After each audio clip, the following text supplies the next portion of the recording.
Hello, good morning and welcome to the National Basketball Arena for the All-Ireland Schools Under-19C Boys Final. It's Blackrock in black and in possession, taking on Adamstown Community School. Two Dublin teams in this Under-19C Boys Final. As Blackrock look to spread the ball early to create the opportunity inside. It fell to Rory Lonan. And it's 2-0 for Blackrock. 8-minute quarters throughout the week in this one will make a difference, as the captain for Adamstown, Lord Valenzuela, has to scramble and concede a backcourt violation. Joining me on commentary for this one, Ireland and Temple Oak player Jason Killeen. Thanks for joining us, Jason. Very welcome, Ross. This should be an exciting game, I think. And you can see why Valenzuela has a C beside his name on the team sheet, already looking to calm things down and settle players into the game. None more so than Mika Salna with a nice jump shot from the elbow there to level things up with 6:40 to go in the first quarter. The break is on, and Nuevo can't thread the needle.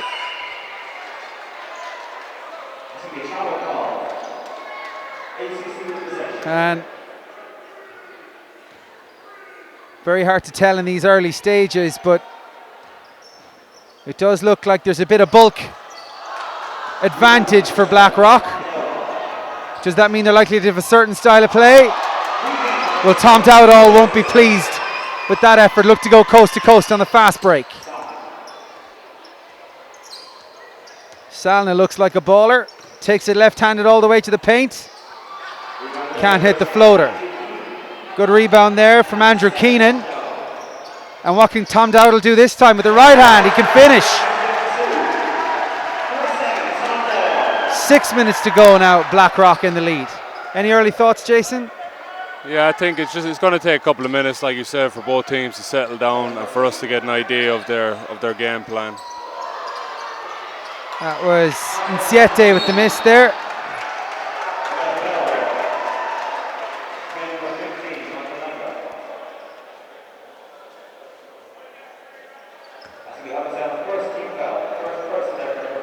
So the first of 12 games taking place this week at the arena.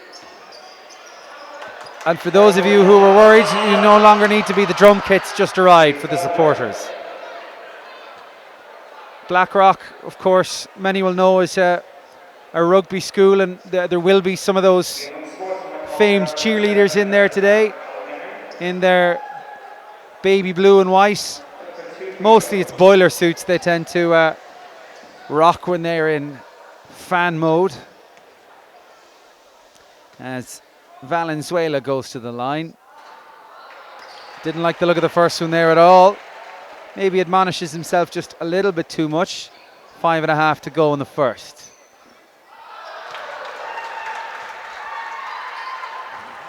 Matt, Jason, you've played with a variety of players. When it comes to sticking your toes in that line, different people react in different ways. Oh, nice deep two there. Adamstown's Mika Salna with his second long-range two of the afternoon. The side's a level 15-15.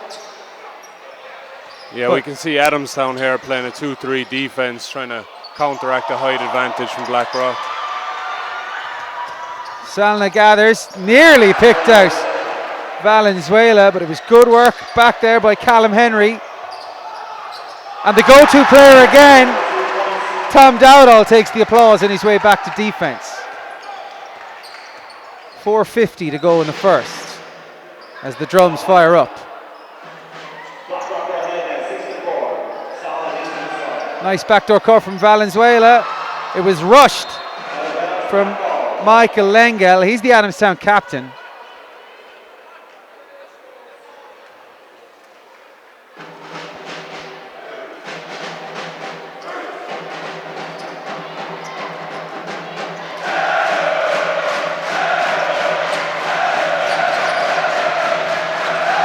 and they may be more used to doing it on the side of a rugby field, but the National Basketball Arena is no stranger to fervent supporters, and you'd have to say Salna was in two minds there, whether to lay up or to dunk it, and that's what happens when you hesitate when it's time to pull the trigger. Exactly, it was a beautiful pass there, all that was left was to finish it. We have seen some good backdoor cuts and some nice passing to make it count. Valenzuela again at the line. We return to this idea of what you see tends to be the mindset of the more consistent free throw shooters, Jason. Is it guys who, are exactly the same either way? Do they take their eye off the rim at all? Do they, go to their teammates for the high five no matter what? Yeah, well, ideally you shoot the same shot every time. It's a real opportunity for him to make a free throw early on in the game here to settle himself down. And indeed he does. Midway through the first now.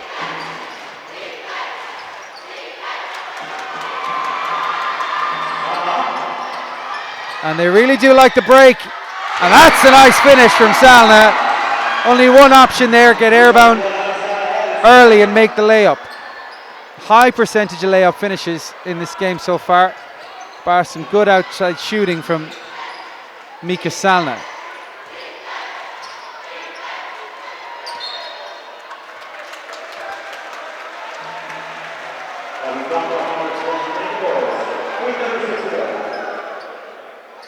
Sorry, Jason, you said it was a 2-3 zone that Adamstown was in, was it?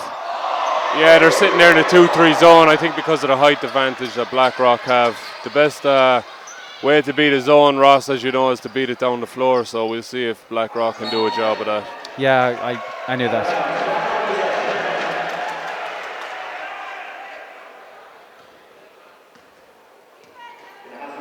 By walking the ball down, they're letting Adamstown set up that zone. So what have they got in return? Everything is going through Tom Dowdall. But Andrew Keenan was looking to make himself busy in there. And Valenzuela cuts back inside, off the bank, good basket. And now we're seeing the Adamstown faithful show they too can bring the noise to the National Basketball Arena. They lead by 9 points to 6 with 3 minutes to go in the first quarter.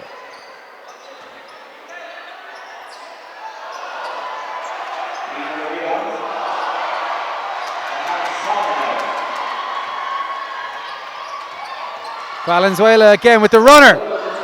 That one's short. Keenan with the rebound over the top. Here comes Callum Henry. Doesn't get anything off the ref that time. Ref just says get back on your feet. And that quick transition again.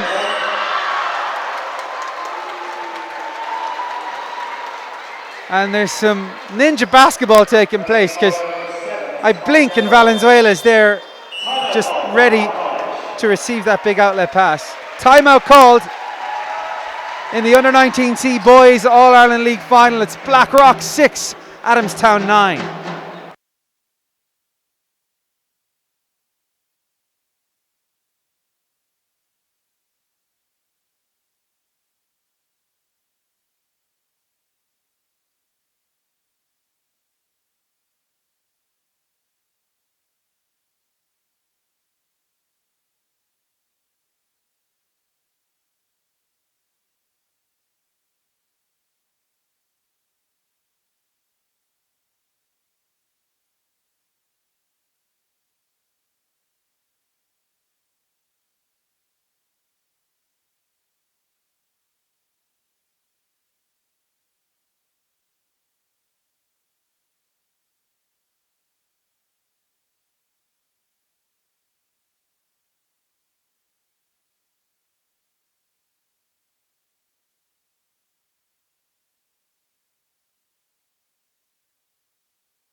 Adamstown return to the line for the third time in this quarter.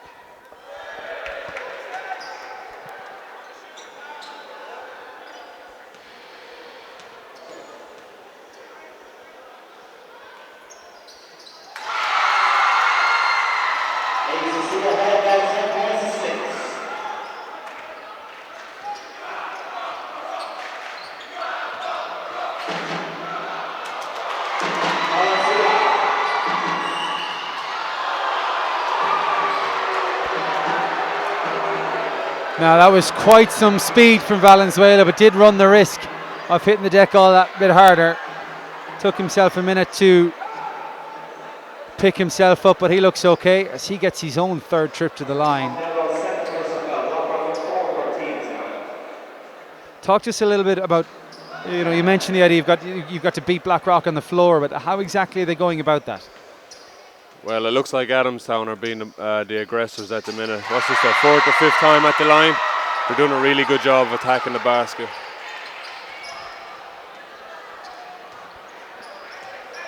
It's Tom Dowdall. Allows things to get set. It's Carl Conroy. Again, it's Callum Henry who fancies a trip to the basket, and that's his first return of the game. Bit of a juggernaut is Callum Henry. His side trailed by 3. 1:50 to go in the quarter. Ball turned over. Launched over the top. It's Henry again. And he's found his range. And there's that lovely relationship between Blackrock players and crowd, because both Henry and Dowdall look to the crowd as much as the players every time the ball goes in. Another outside opportunity. Deceptive from our angle for Salna that time. Gets another bite at the cherry. Overshoots it this time. Good rebounding, Adamstown. As Lengel that time. And another javelin pass. And another Henry layup attempt.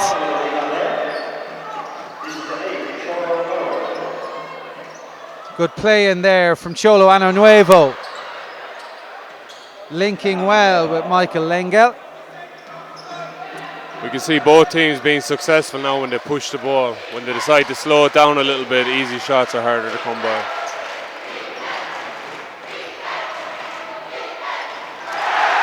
Bank shot, Rory Linan. Blackrock take the lead with 30 seconds to go in the half.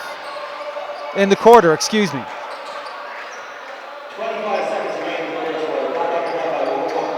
And Anuevo to Salna. 20 seconds left. Looks to go inside. Absolute springany step. And the first inside basket for Mika Salna. The lead changes hands again. There's 7 seconds left. Henry. I think Henry'd made up his mind before the ball went out. And it's back with Blackrock. With 250 supporters behind him. No, it's Adamstown. Who have 5 seconds to conjure something up. It'll be through their captain. Looks to go all the way with the runner. Miss, end of quarter. Nice start to this game. In the Under-19C Boys All-Ireland League Final. It's Blackrock 12, Adamstown 13.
Excellent rebounding from Andrew Keenan.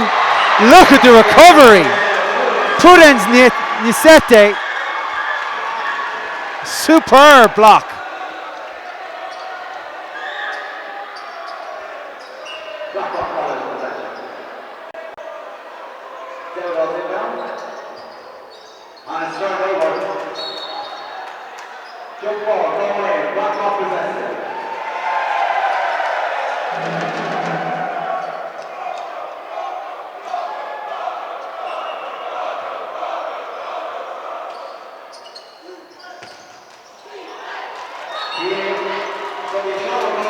This time Keenan with the shot.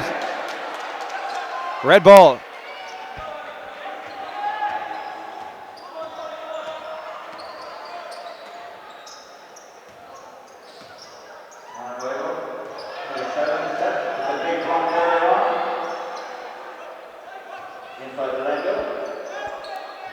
It's up, it's outside, and it's going nowhere from Lord Valenzuela.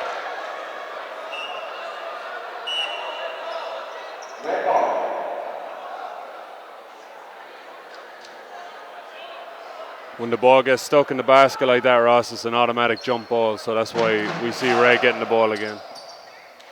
Ever see a team do it on purpose for possession? No, never. Well, they would already have possession if they had the chance to do it. Okay. The attempt well kept in from Valenzuela, but it's only as far as Tom Dowdall.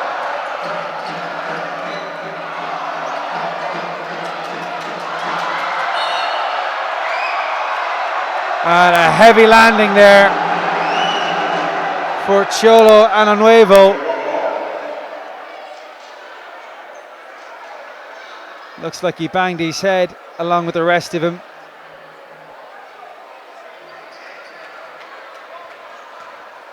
Shrugs it off and heads down the right wing, where he could get the pass from Mika Salna.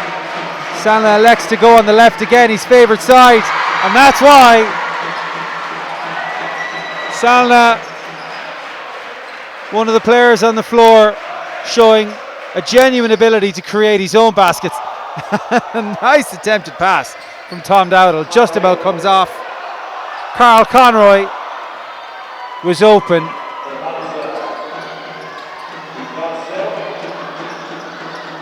Valenzuela with the drive.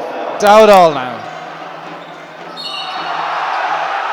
Look to shovel the pass inside. And you just get the sense that these Blackrock boys are just, the very idea of bouncing the ball is enough to get them going. But that's their job. That is very much their job.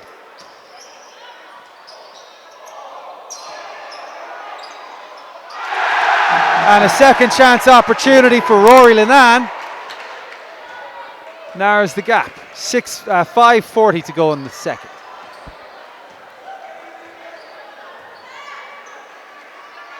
You can see both teams playing zone defense now. Blackrock are in a 3-2, forcing Adamstown to try and shoot from the outside. Here comes Henry. He's sheer momentum when he gets going, but finding it hard to execute in this under-19 C final.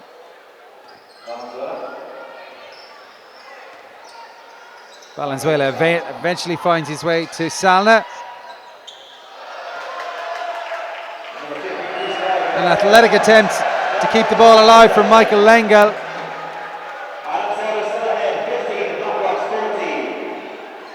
And we're enjoying this one, Jason. The crowd are really enjoying this as well. They're looking for any opportunity to celebrate. And these guys do want to impress. They want to pull off the big passes and the big plays. What can Conroy do this time? Goes inside. More good rebounding, and this time Andrew Keenan gives Blackrock the lead. Yeah, exactly right, Ross. They seemed to get more excited at the kick ball a few minutes ago than the mid basket.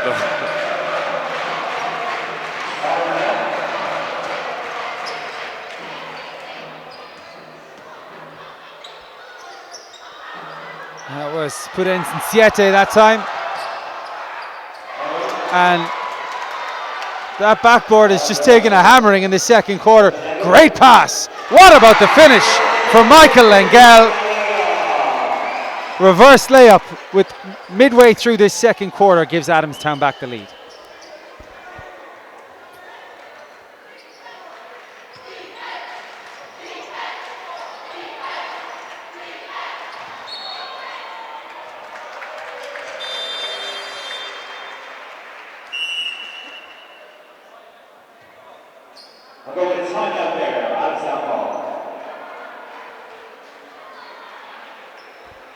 So 3:57 to go in the second quarter. It's Blackrock 16, Adamstown 17.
Ball came at Andrew Keenan just too quickly, but Tom Dowdall still get the opportunity.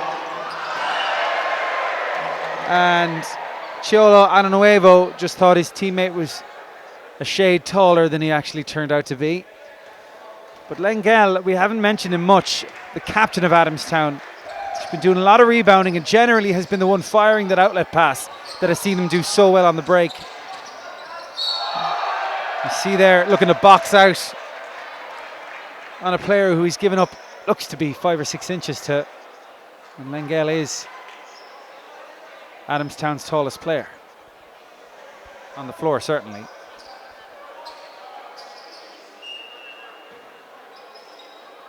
So 3:38 to go to the half.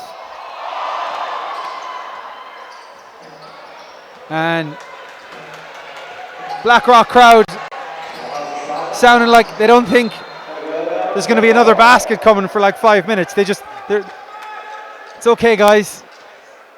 This game is slightly different. Another chance is going to fall. This time on the spin. Unlucky. Mika Salna showed good touch. Great pass there from Keenan. And that's it. I presume that's an offensive foul. Jason. Yeah, that was a charge, but I don't think the Blackrock crowd know what that call was as of yet. Or more so, perhaps they don't mind.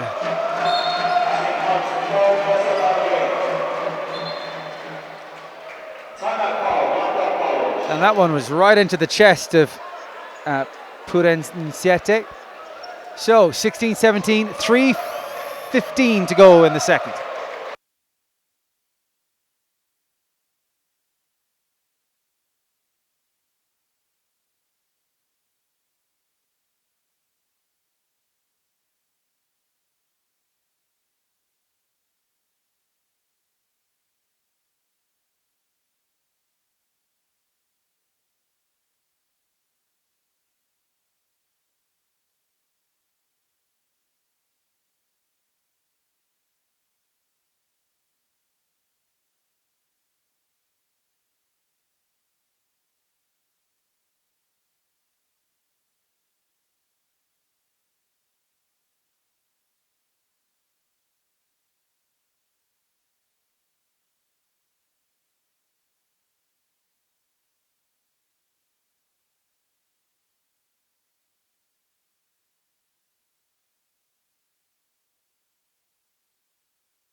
This has been an entertaining 15 minutes of basketball so far.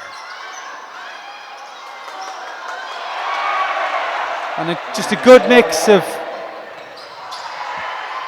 coaching, athleticism, certain amount of basketball ability.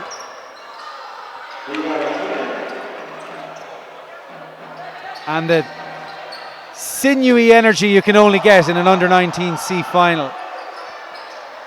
Nowhere to go there as Rob Summers looks to clear things up.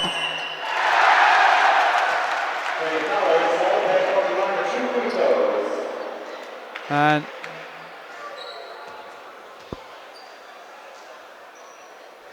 Andrew Keenan gets the basket for what should be a three-point play.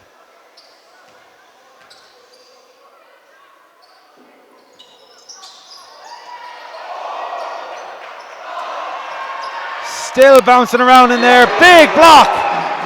Mika Salna. And you can... I think we see Andrew Keenan coming alive here now in the last couple of minutes. Seems to be getting every rebound that comes off the board. And it does have Blackrock in the lead, albeit by a point. Dowdall. Another rebound. Technically a third chance opportunity. And that's Blackrock's biggest lead of the day now with 2:13 to go in the second. 20 points to 17 the lead.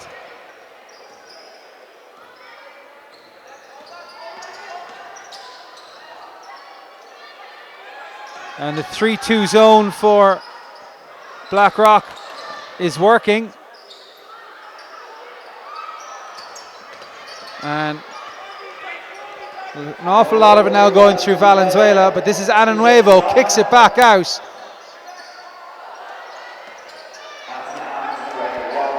As Rob Summers protects the ball. Here's Rory Linan. Fast break is on again. It's 3-on-2. Unlucky bounce to the ball as Ananuevo took it on himself. Eventually comes back to Mika Salna. 1:20 to go, a point between the sides. Dowdall with the miss. Salna wants to slow it down this time just to give himself some breathing room. But it's on his favoured left. We know what he likes to do from there. This time goes to Ananuevo, puts it up high. Good finish. Well compromised. And that's the lead back now with a minute to go for Adamstown. Good recovery from Adamstown. That's a 4-0 run.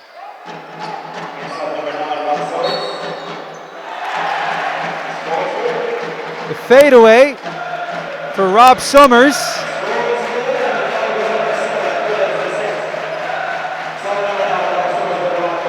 And these are big boys, these Blackrock men. Another chance for a three-point play.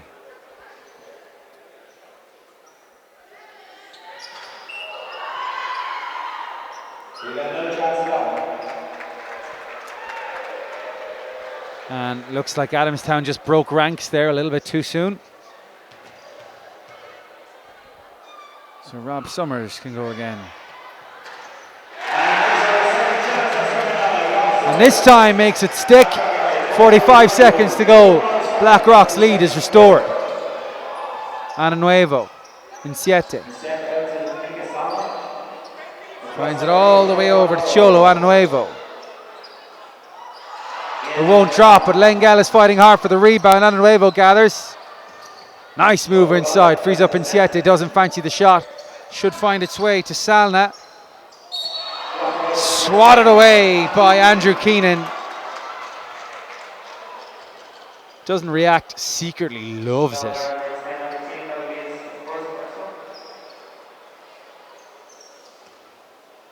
But illegally so. Ananuevo, with 20 seconds to go, makes it a 1-point game and a chance to level it here. Well, he's got his eye in now. Just the young point guard. Sides are level.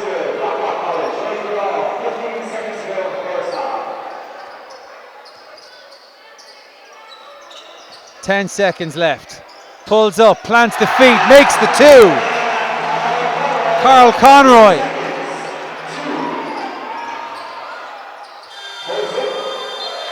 And the attempted buzzer beater from Lord Valenzuela doesn't go in. Nice finish to the half. And it is all the way through second quarter in this under-19C All-Ireland League Boys Final. It's Blackrock College 25, Adamstown 23. Join us in about 8 minutes for the second half.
Right then, 16 minutes of basketball remain in the Under-19 C Boys All-Ireland Schools League final.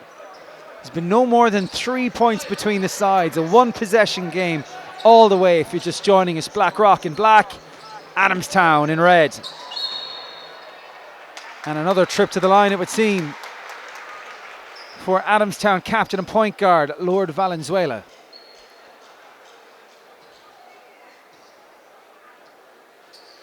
He does a great job of using his quickness to get to the line. He's very aggressive going to the basket and he's drawn a lot of fouls from the Blackrock team.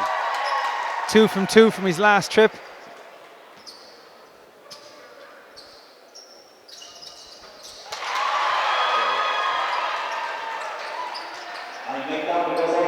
Does the same on this occasion to level things up. And Ananuevo stepped into the passing lane and it gave that extra second of time to Rory Loreto to regain the lead.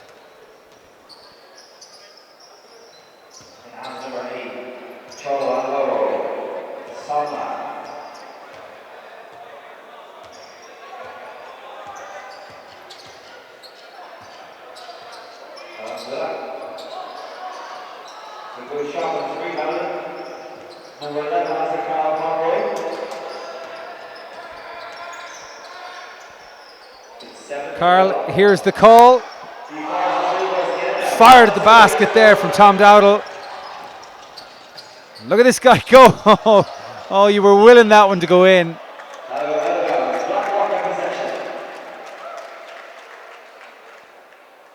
They just barrel down the floor. I presume it's very hard at that point to take some speed out of the ball itself, Jason. Exactly. Also puts a lot of pressure on the defense trying to stop that.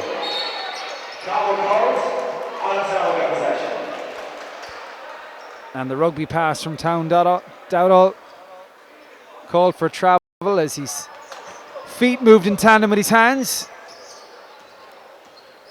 And Insiete late to the party. Ananuevo takes it on. It's opened up. Nice switch. Nice runner. Lord Valenzuela.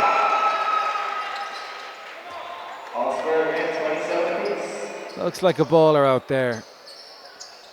Tom Dowdall, and this time Ananuevo gets into the passing lane and gets hands on the ball. And not with the shooting opportunity he had the last time. And Keenan is just very, very hard to contain at this point. Michael Lengel, the one assigned to him, a tough job on a big man.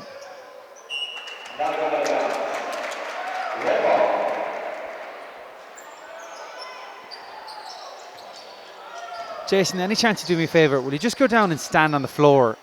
And if you stand beside a player, I'll be able to tell how tall he is from there. Because from here it's all relative. But Carl Conroy got his first basket of the game at the end of the second and starts the third like he's found his range. And that's the biggest lead of the game now at 4 points.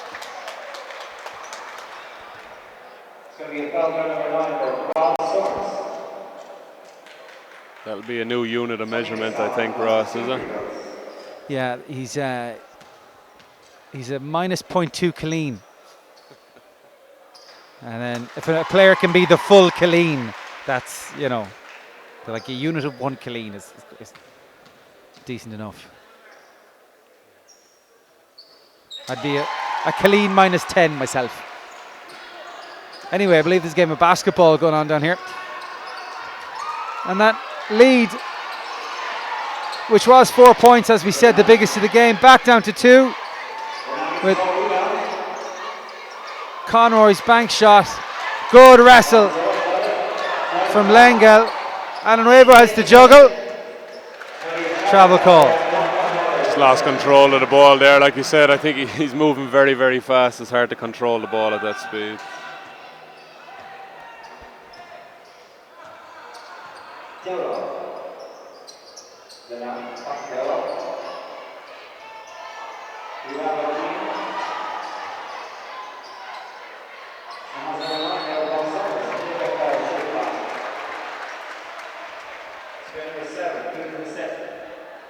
And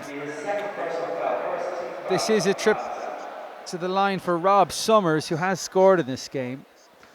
But it's worth noting that for all the trips that Adamstown have made, the fouls have been racking up for Blackrock, and it does mean that they have 2 players now in foul trouble. Callum Henry, who featured very prominently in the first quarter, and Tom Dowdall, who is their resident point guard. That's one to note as we head in to the second half of the third quarter, if you get what I'm trying to say. Goes for 3, sticks it. Lord Valenzuela draws the sides level at 32 apiece. A rainbow 3 from Valenzuela. As high as the rafters are here, and I think they're up to 8 meters, it was still in danger of coming down off the roof. But Blackrock respond how they know how, through Andrew Keenan.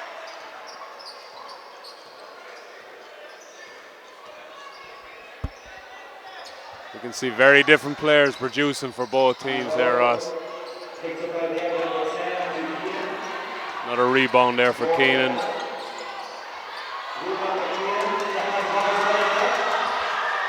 And it's up and down basketball. And Ananuevo converts the easy layup that comes from a true assist from his captain.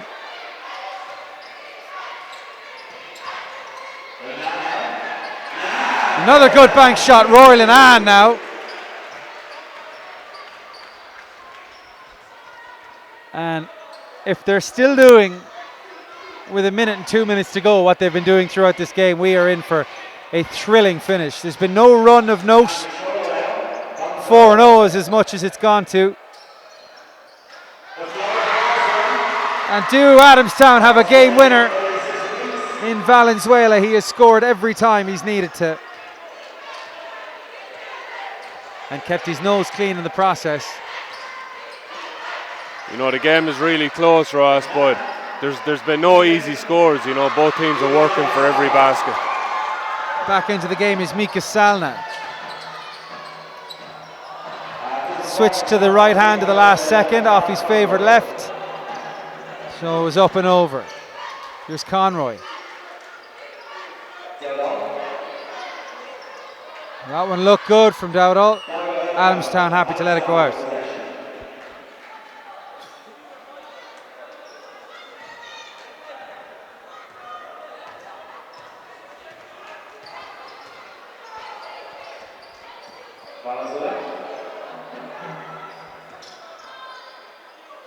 Another 3-point attempt. Big rebound from Lengel. What can he do? Well, he had Keenan and Summers in there, but eventually found his way to Ananuevo. Is picking up baskets as the extra man right now for Adamstown, and they have the lead. There's 2 minutes to go in the third quarter. And these lofted passes, which Blackrock are doing to get over the coverage, are finding their target, but they're slowing things down as well. Whereas Adamstown just like to do things at full tilt.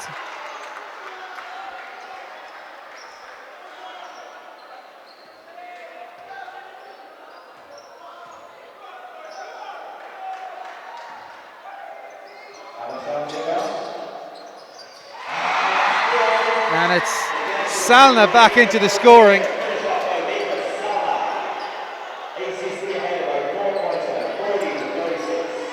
Scores are starting to rack up now too. Conroy again. That one's over the top.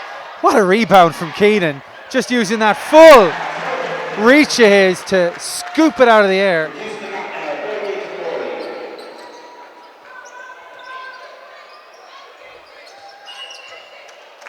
Travel call on Ananuevo.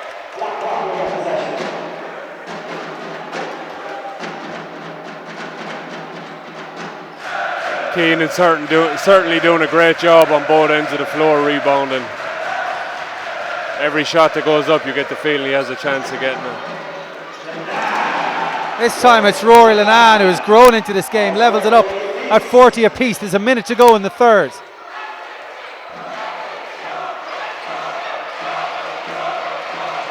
Atmosphere heating up too. And let's call that a pass. But it does mean that the shot clock... Oh, there's no shot clock on this one. And Dowdall has the chance to finish, has a lot to do.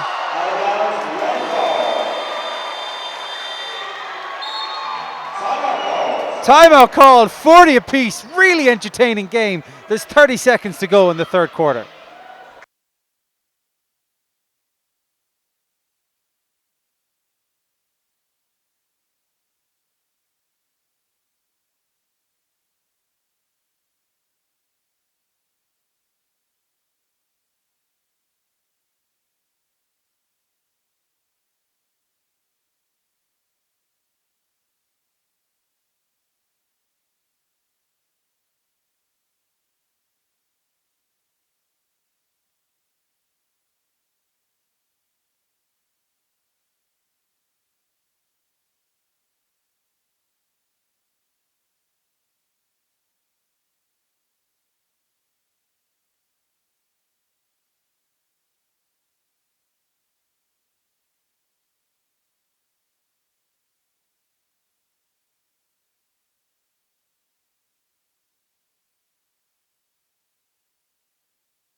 You see 20 seconds left in the quarter, both teams tied at 40 apiece. And this time it's Adamstown's turn to sneak in front. And can Conroy finish? More time than he realised. It'll have to fall to Dowdall off the bank. And they did a good job of soaking up the last few seconds of this quarter, but it wasn't enough to get back the lead. End of the third, Blackrock 40, Adamstown 42.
Ananuevo has Insiete for the screen.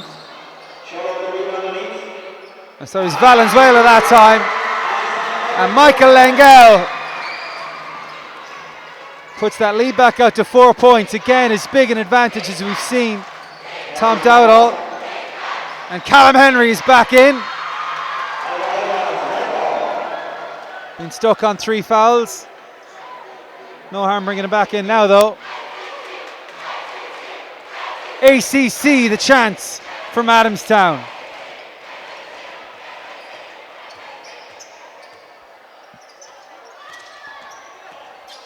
Salna, Insiete. Fires it into the belly of Salna, but his eyes are off the ball. And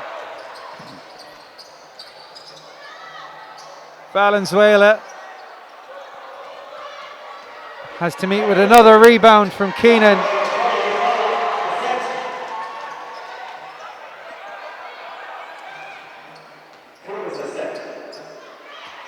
There's something very entertaining about Callum Henry. He only has one thing on his mind when he gets the ball through this guy.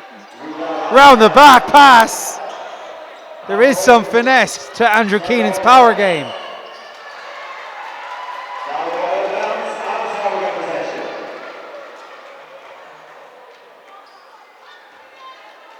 You know, Blackrock doing a great job of securing the defensive rebounds and pushing the break, but just not scoring on the other end. Nice kick out from Salna. Goes to Valenzuela with the finish.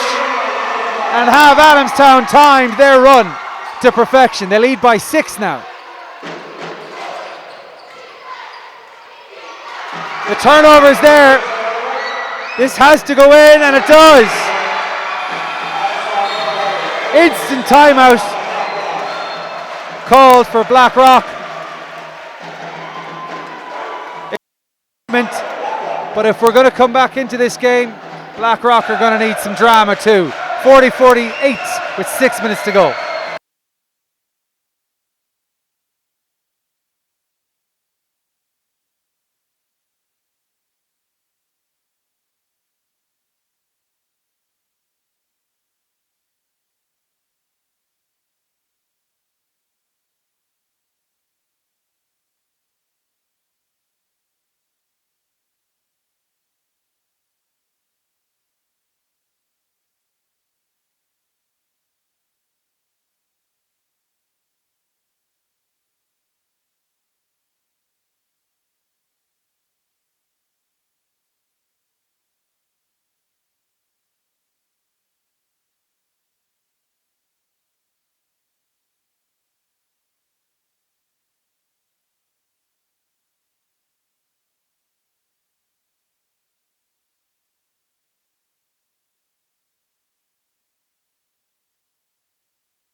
Here comes Dowdall.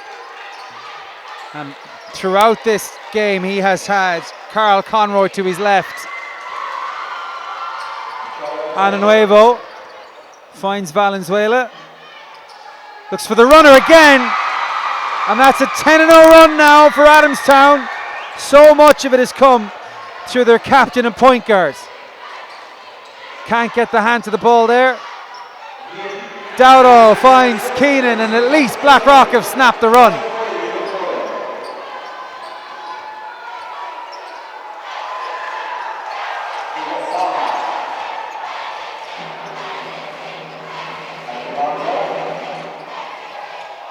Fairly chucked up there that time. Conroy bats it down.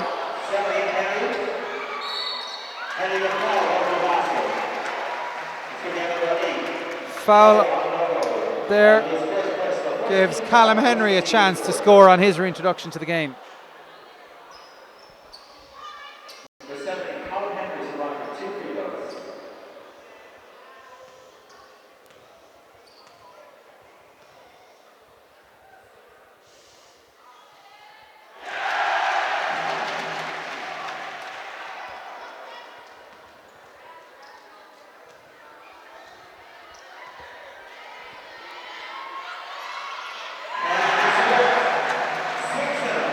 Back to a 2-possession game now. 5 minutes to go in this Under-19 C final. Valenzuela look left, look right, and then shot from 23.5 feet. And just called to Insiete and to Ananuevo just to present as easier pass options. And now it's Blackrock's time for a run. Nice drive there, right up the middle from Dowdall.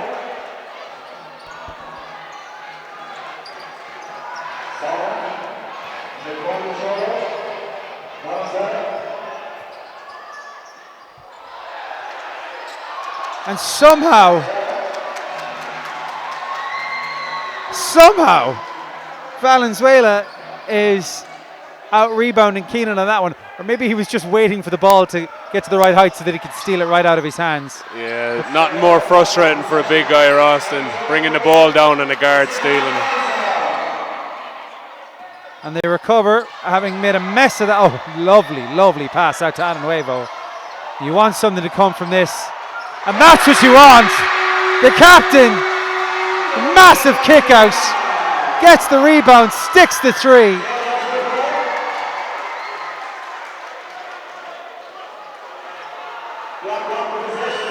Huge basket for ACC. 4 minutes to go in the game. We're midway through the third. Considering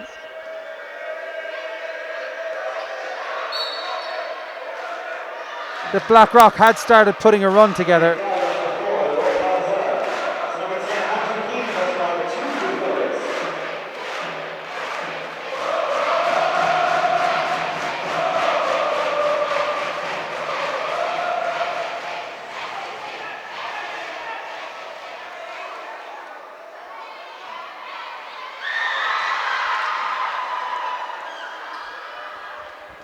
Adamstown cheer that one like a player in red had scored it, not to mind a player in black and navy had missed it. And Keenan knew as soon as that had left his hands, he'd overcooked it.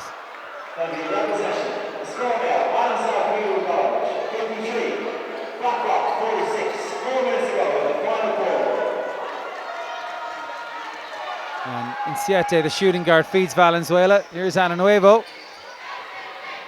It's back at Inciete in the corner, Ananuevo. Now under the basket. Always the intended target was Salna.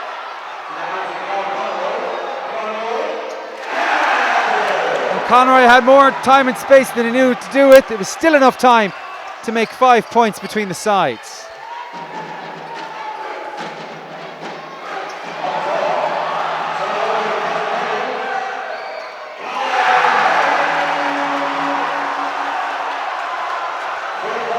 One possession game, Ross. Anything can happen now.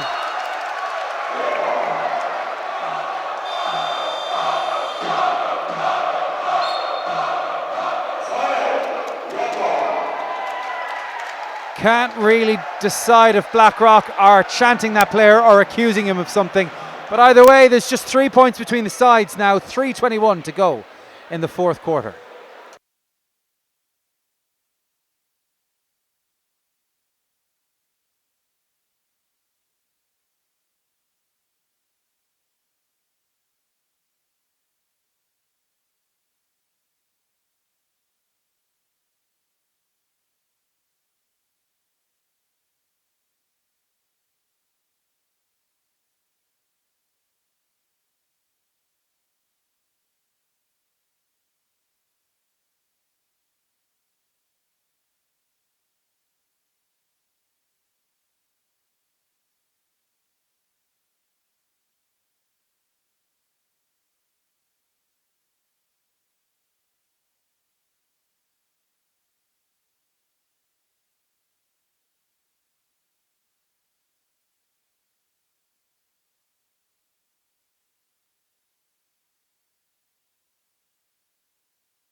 So can Venezuela conjure up something again?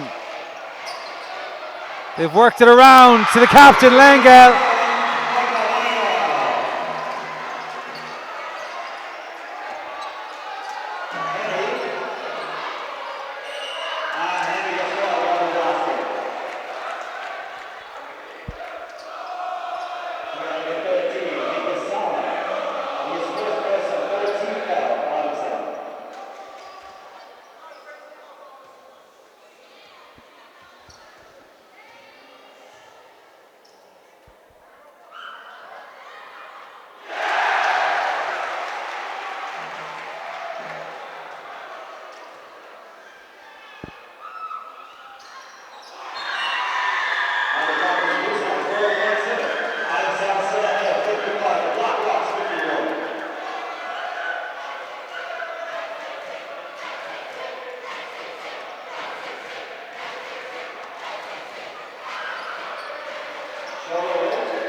Langell with the goods again on the weak side.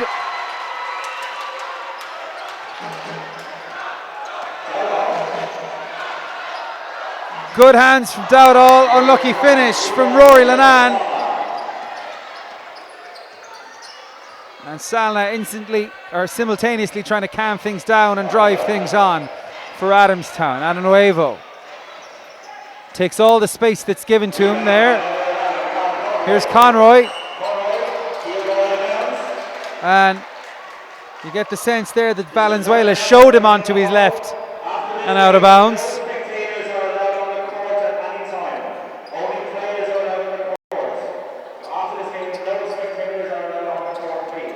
This has been a really entertaining start to the first of 12 games.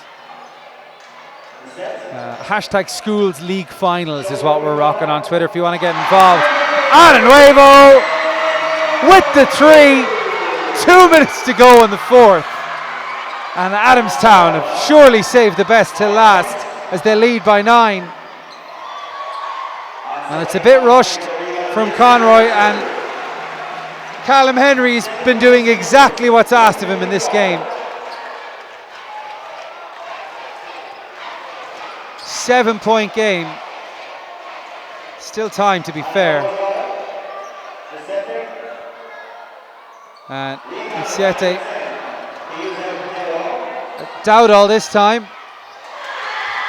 The block only as far as Rory Lennon. Good defensive work there from Salna. And we see Adamstown now trying to run as much time off the clock as they can.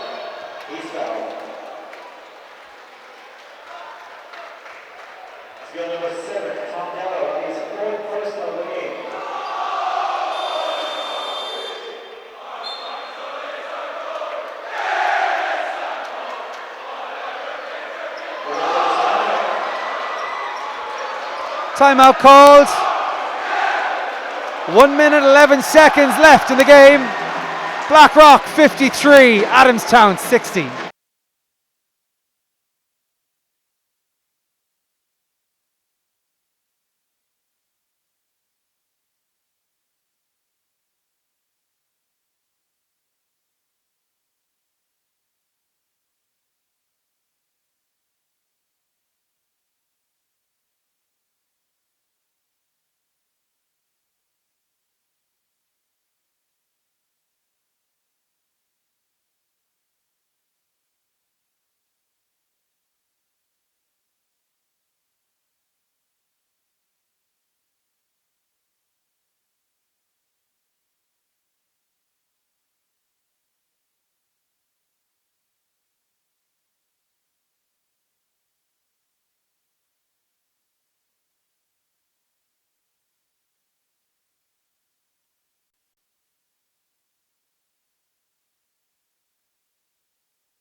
One, the time left in the clock. Straight away, it's Valenzuela back in the game. Callum Henry. And we've seen already he can convert from the free throw line.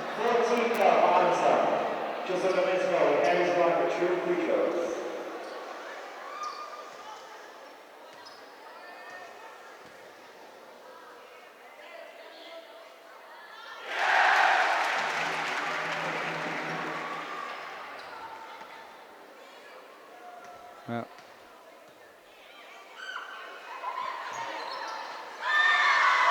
The rebound, the combination of Lennon and Keenan, and it's still in there. Keenan with 3 players around him. And Lennon this time. And we're up to the 4th chance opportunity. Keenan eventually off the glass, and the press is on. And Keenan had to remind his teammates that they were in full court mode. 4 points between the sides now.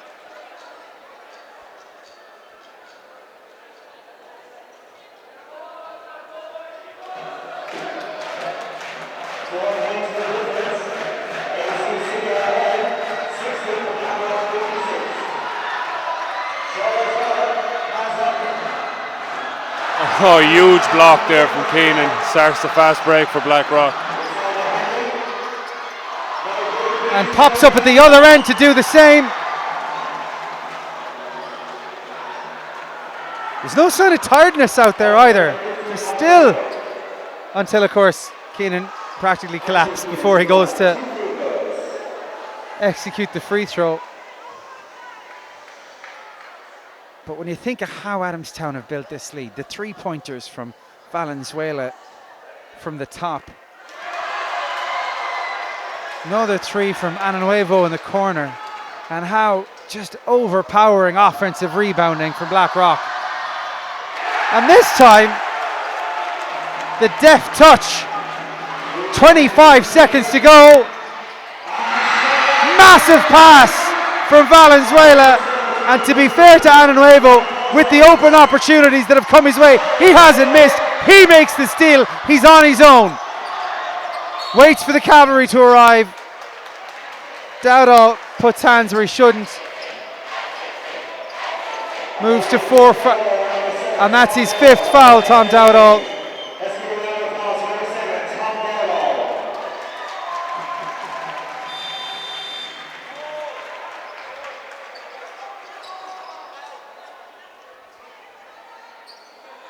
And the passing ability, two players on him, and Callum Henry, just to make very sure that he was seen to be fouling him. Half thought about picking him up there as well. Well, that would have been absolutely spectacular. But Salna's going to have to bear in mind that play continues. There's 8 seconds left now. A wonderful game of basketball, 2 contrasting styles. Same amount of energy for both. But foul trouble eventually coming the way of Adamstown.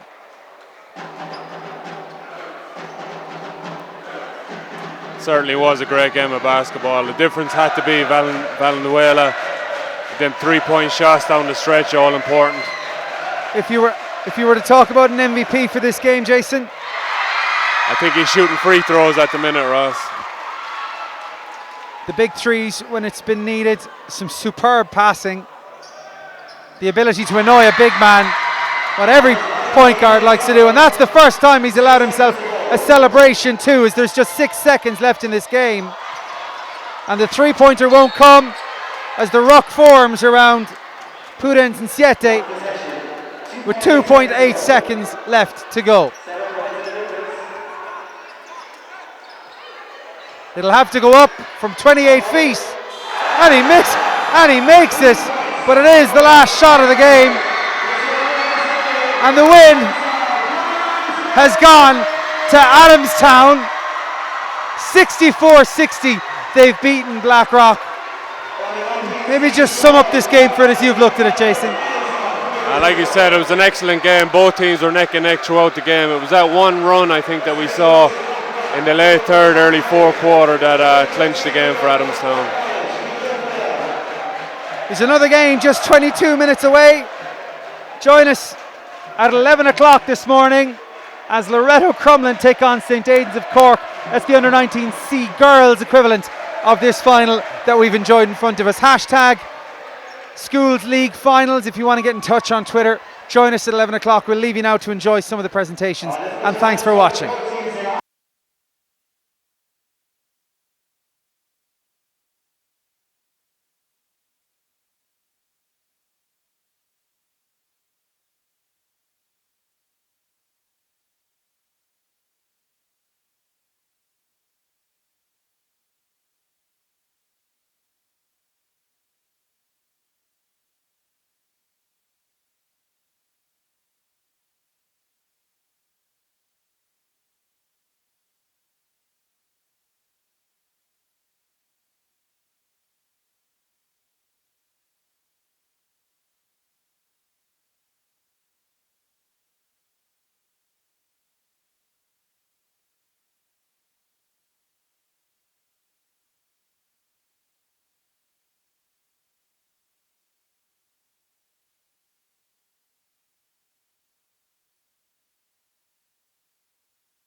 Game on in the All-Ireland Under-19C Schools League final for girls. It's Loreto Crumlin against St. Aidan's of Cork.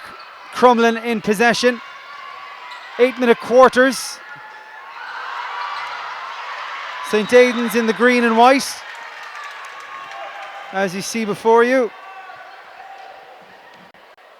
Ross O'Donoghue with you on commentary, providing colour analysis and witty party is Connor James.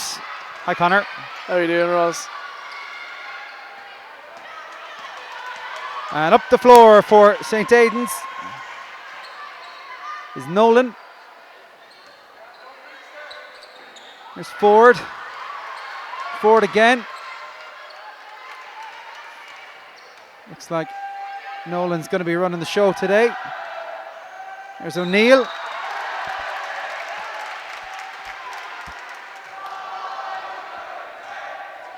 A good aggressive drive by O'Neill there to the basket, and she's able to get to the line for 2 free throws.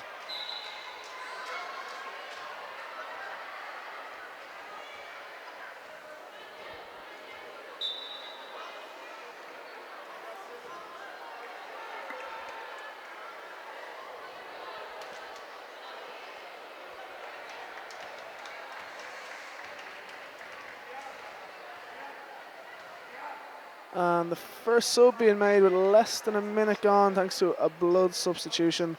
Number 14, Balder comes off, and number 5, Shabawale comes in.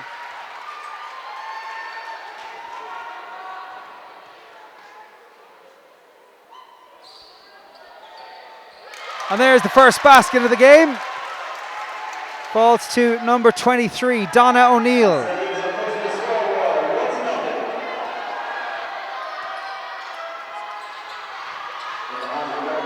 So we've had a very entertaining day so far. The Under-19C boys final proved a cracker. We're expecting the same. It's Ciara White. Inside to Rianne Devlin. Gathered by Donna O'Neill.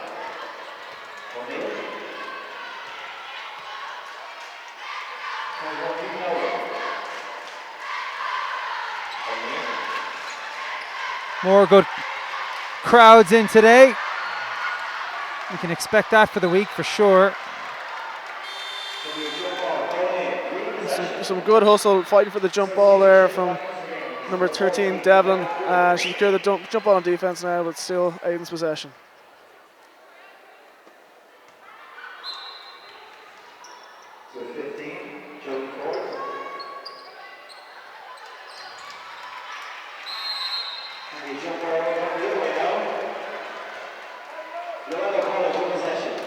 Of course, I'll be trying to contain my clear and obvious bias because I learned the other day that Loreto Crumlin is around the corner from my house.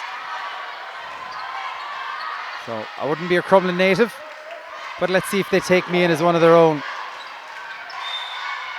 And good reach in there from Jodie Ford. Of course, St. Aidan's rocked in the run-up to this game by the loss of a key player, Kelly Murphy for St. Aidan's, their captain. Won't be lining out today. She's a point guard and a member of the Brunel under-18 women's side. All-Ireland champions, of course, if memory serves. If it doesn't, I'm sure you'll let me know. That was Niamh White getting in there for Loreto Crumlin.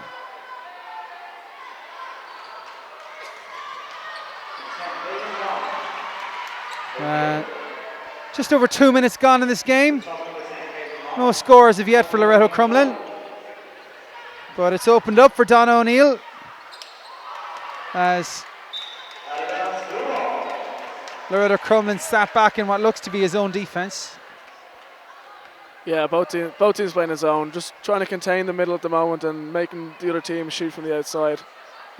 As an offensive player going against his own, you've got to make sure you get an easy shot inside first, let the confidence build, and then you can progress to the outside.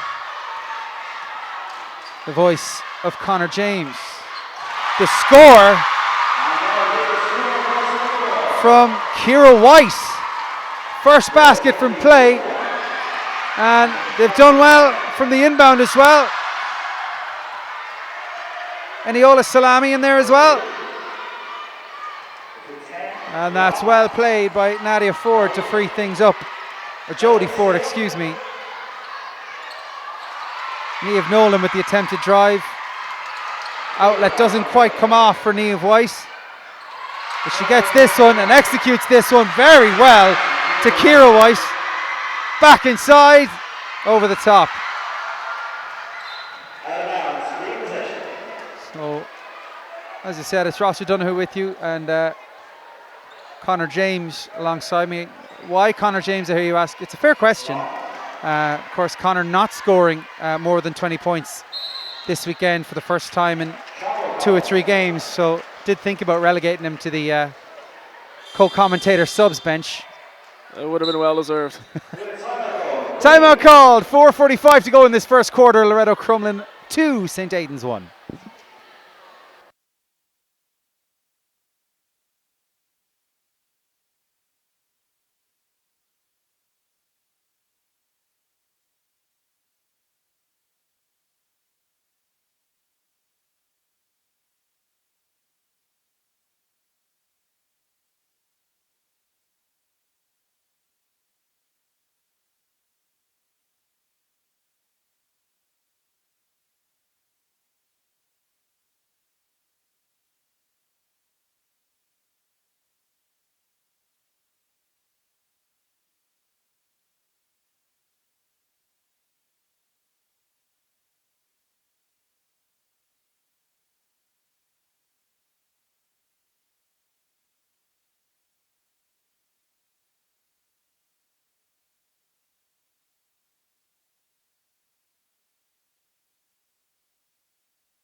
Play resumes with Crumlin in possession.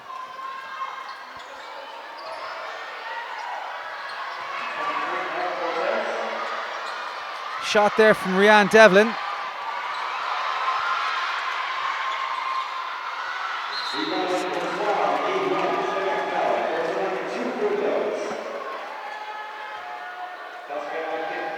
Just update that scoreboard for you now on your screen. And solemnly promise to keep it up to date from here on out. Second foul of the afternoon for Jodie Ford. She's going to be in the wars, no doubt.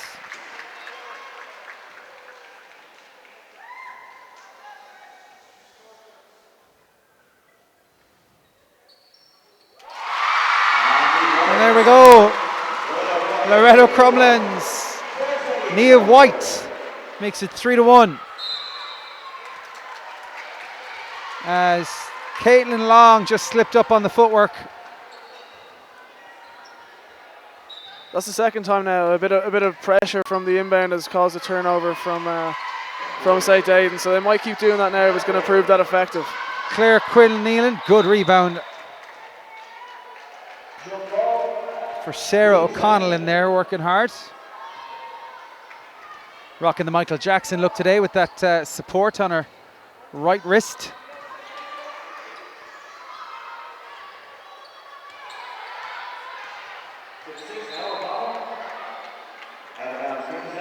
And secures possession for the Cork side in green and white.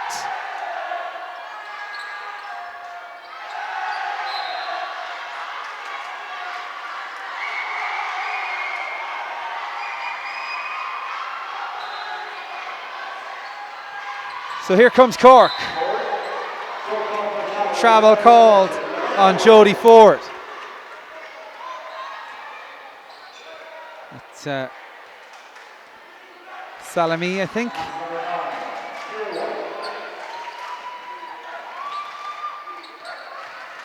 And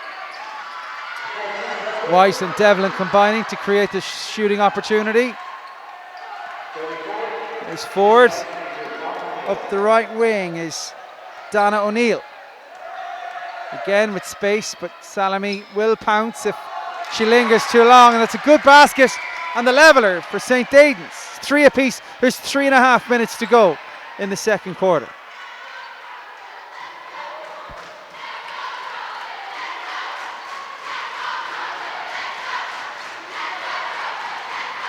Good basket inside as Rianne Devlin stepped into the paint. Made it 5-3 for Loreto. Yeah, the game just flowing a little bit better right now. It was a bit messy to start with, but it's getting a bit fast and a bit more fluent now. Niamh Dwight stepping in there to prevent the equaliser.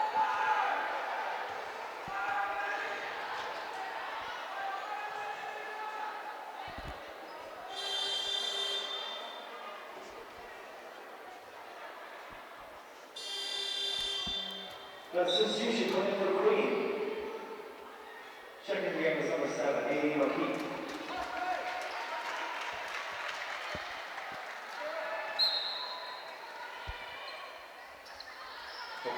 So number 21, Nolan for St. Aidan's out, replaced by number 7, O'Keefe.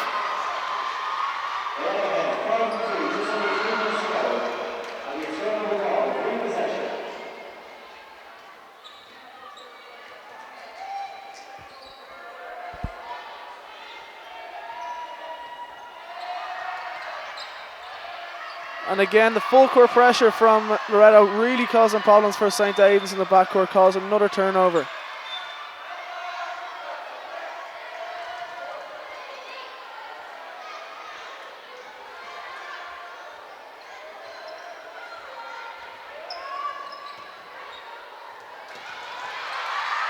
And another turnover again, stemming from that pressure. And this time, Claire Quinn Neelan stretches Loreto's advantage out to 7-3. We had contrasting styles in the first game of the big boys versus the bowlers. Well, definitely the zone defense of one side and the press of the other yielding different results at this point early in this game.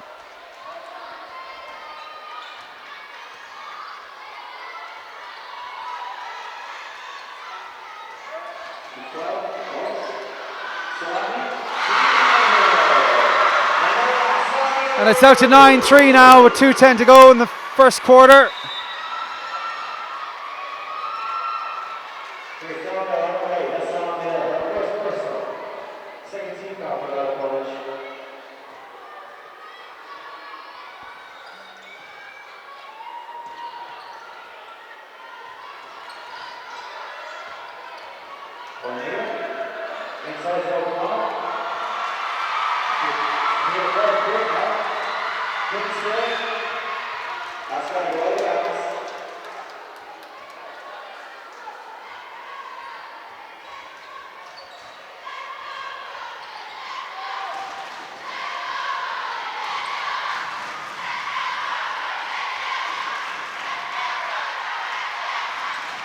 Ford.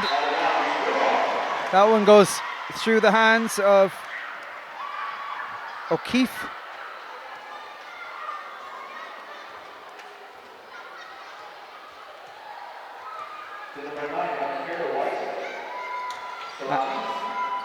At the guard is Kira White.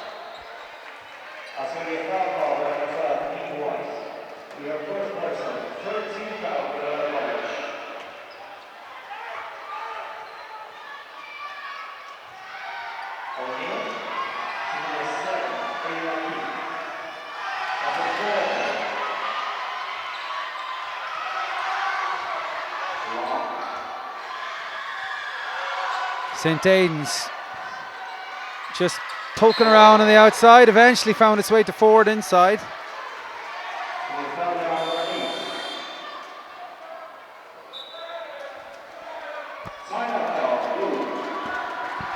Timeout called with 55 seconds to go in the first. Loreto Crumlin 9, St. Aidan's of Cork 3.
Nice atmosphere in the game.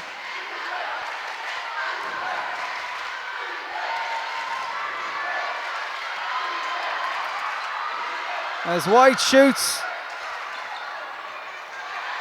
and O'Connell gathers.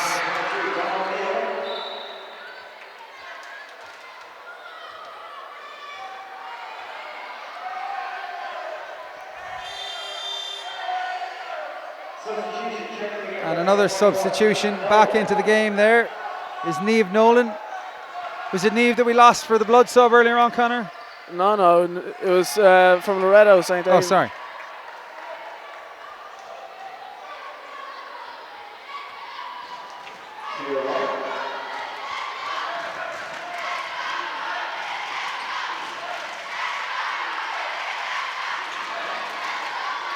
Here's Weiss and Weiss. And Quinn Nealon. Some more good defensive work. And it's opened up for shoots on sight. But that one's short. End of the first quarter. Loreto 6 points to the good with a 9-3 lead.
So we're back in play here in the second quarter. Loreto with the ball. Nice kick out there as the Whites combine again. Quinn Nealon gets turned, gets inside O'Neill. It's back with White. Goes to the paint, but she's got no support on that side. A foul came at just the right time. Yeah, she's done well there to draw a foul. It didn't particularly really in the look act of shooting. Exactly. It didn't look like she was going anywhere, but she sold it to the referees. That's half the job.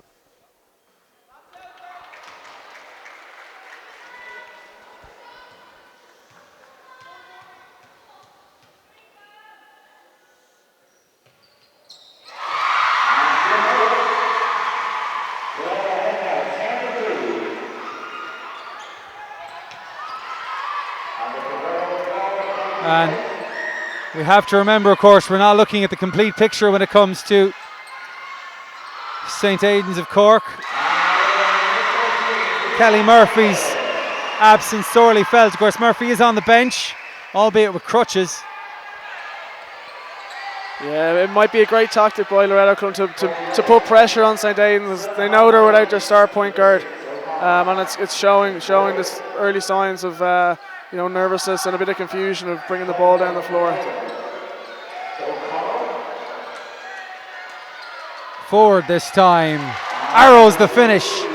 Good basket for St. Aidan's from Jodie Ford.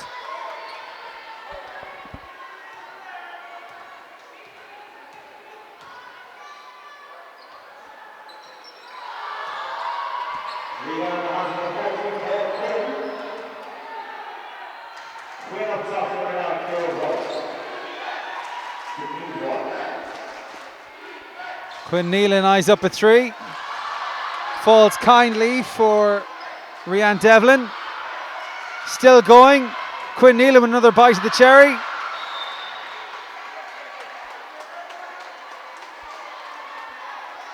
And there is a size advantage there for Loreto Crumlin as well. Through the likes of Niamh White and Claire Quinn Nealon and Ciara White.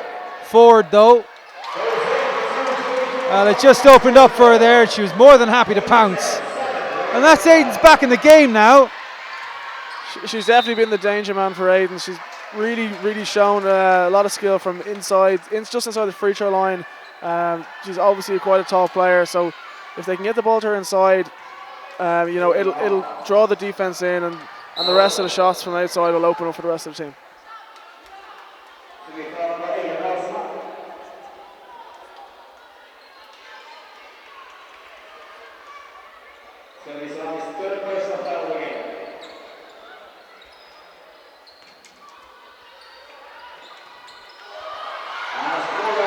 Superb rebound there for Niamh White. With Ford got in the way. And Honey Gamble is in the game now. Wants it back. It's with Ford.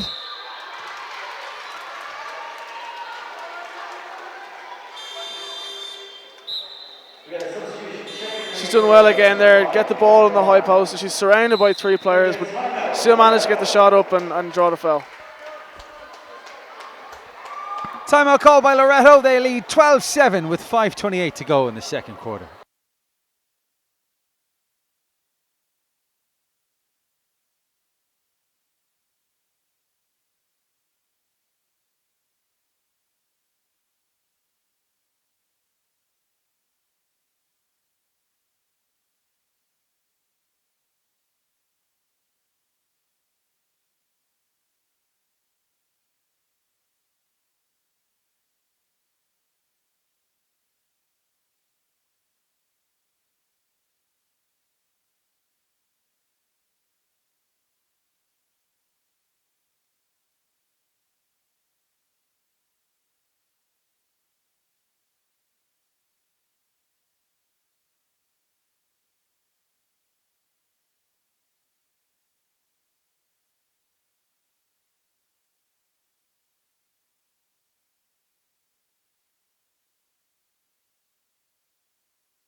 One from 2. Return enough for St. Aidan's. And there will be a slight concern now for Crumlin that Eniola Salami is on 3 fouls so early in this game, so she's on the bench. Rebecca Bohan is into the game. Here she is trying to put some pressure on Niamh Nolan.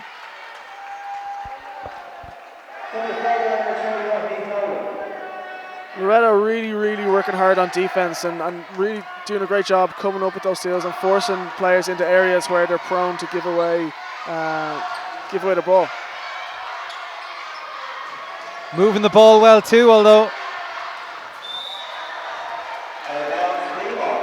the rim is a distraction more so than a target on that occasion.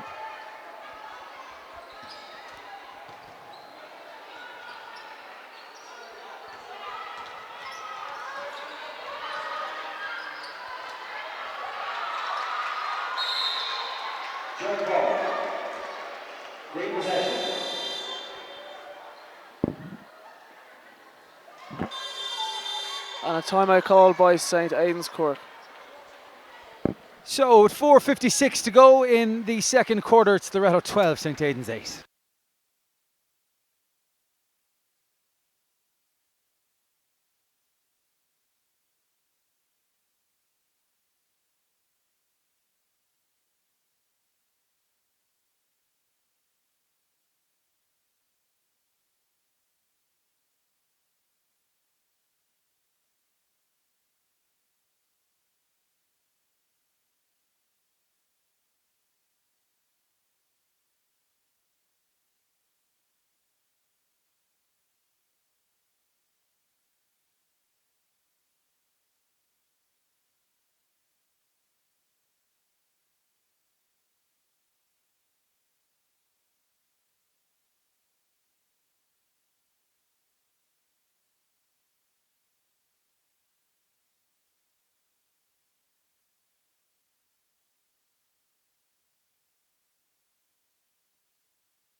And this time good control from St. Aidan's, and the pass does find its way inside.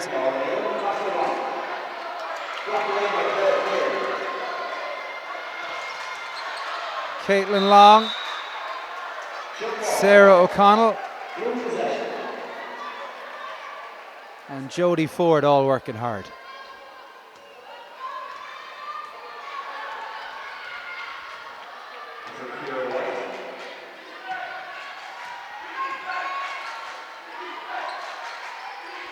Oh, and just popped up as the play moved away. Nobody had their eye on Rebecca Bohan. She hit the open two.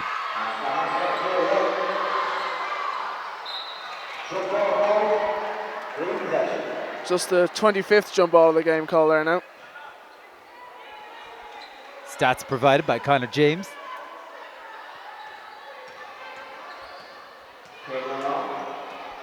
Caitlin Long. Disappointing there for Niamh Nolan, and it opened up for her.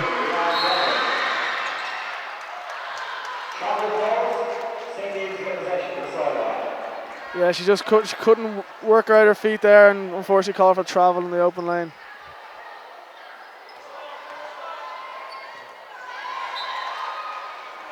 As Rianne Devlin gets in the way, gets a deflection.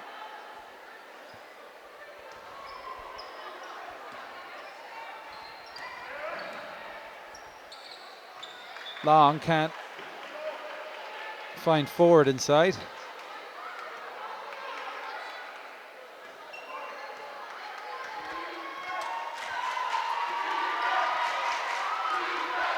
So here come Loreto Crumlin.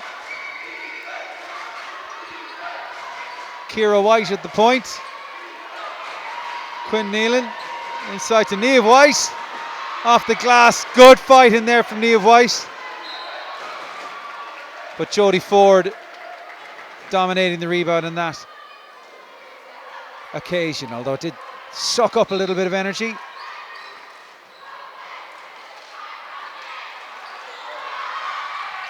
Loreto just really crashing the boards well and making Aidan's work very hard to get their own defensive rebounds. As Niamh Nolan picks up her second personal foul. And to be fair to St. Aidan's, you know, you look at a scoreline like 9-3 and you think they're in trouble. Well, they've both scored 5 points apiece since then. They've just settled into the game a bit more now. They've found out where they're going to score the baskets, you know, inside with Ford, and if they stick to that and reduce and just limit the amount of turnovers they're getting in the open court, they can really make a good game of it. Really impressive defense from the Whites and Devlin. They're not backing off at all. Although Devlin picks up her second personal foul there. And at this time it's Ford setting a screen for Caitlin Long, but it's over the top and down the other side, and the Whites are on their bike. It's inside to Quinn Nealon. Can she keep that one in play? Yes, she can. Good scramble there as Rebecca Bohan keeps it alive, and it's popped back inside for Quinn Nealon, who picked herself up off the court to finish to make it double scores with 2:19 to go. Yeah, she did very well to keep the ball in play and was rewarded by her teammates with the easy basket inside.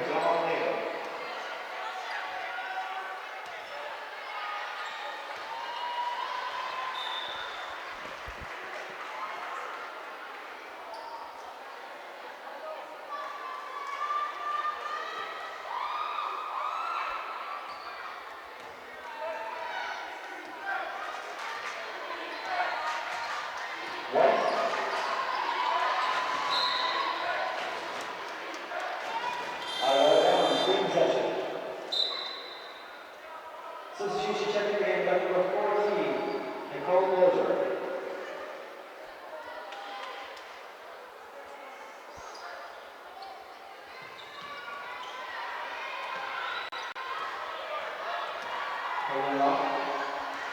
Again, full court pressure from Loreto, really just putting St. Aidan's under too much pressure, and just some costly turnovers occur now, especially after giving up 2 baskets in a row and trying to work themselves back into the game.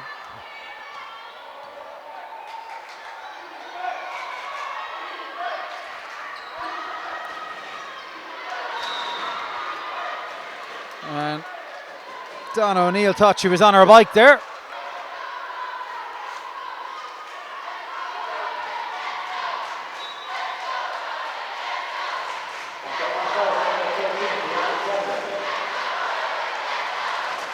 So 16-8 the lead. There's a minute and a half to go now to the half.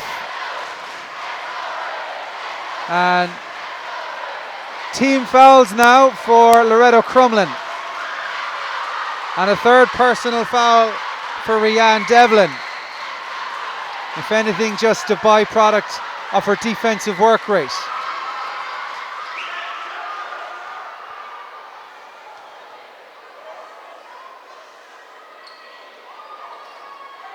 That one's off the glass and in.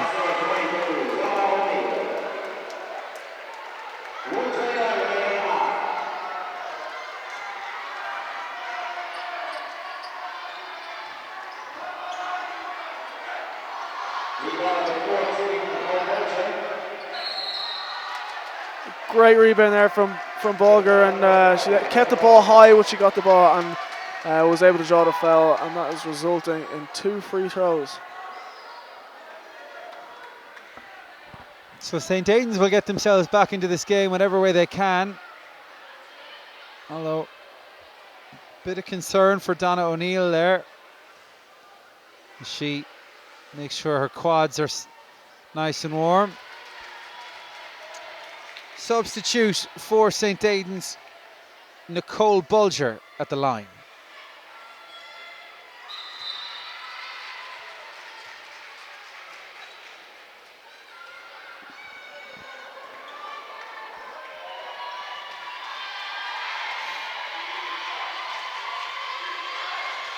Quinn Nealon likes to start out there but work her way inside. But look at the defensive work being done in there by Ford and Long. Really slowing up Quinn Nealon's route to basket, and they'll be disappointed that the whistle was blown against them, particularly for Nadia Ford, who's now on 3 fouls. And she is central to the Aidan's cause, particularly in the absence of Kelly Murphy.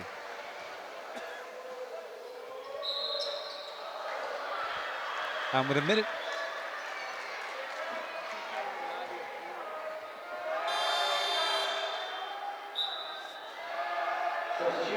Connor, just so you know, you feel free to point out my mistakes on air, shall we say. Nadia Ford is not currently playing for St. Aidan's of Cork, although I've no doubt that she'd be a fine basketballer if she dedicated the time to it. It is, of course, Jodie Ford. that is the fulcrum of much that's good about St. Aidan's at present.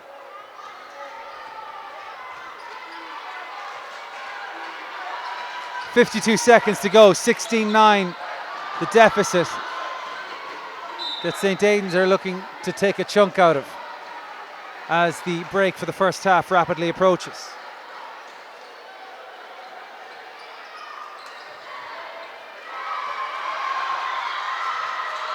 And Long has to work very hard there. And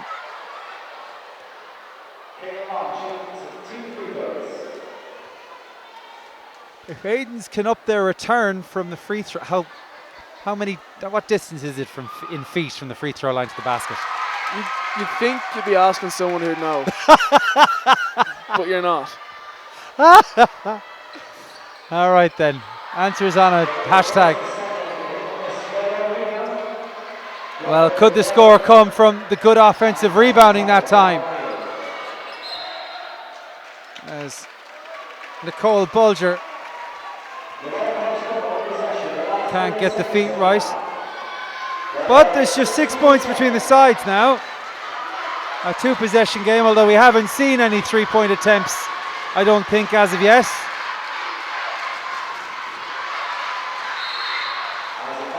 Rianne Devlin still on the floor. There are 2 players for Loreto on 3 fouls. Eniola Salami and Rianne Devlin. Jodie Ford, of course, for St. Aidan's also on 3 fouls. And somebody might want to remind Rianne Devlin she has a little bit more time on these, unless she prefers to snap and go. 15 seconds left to go to the half.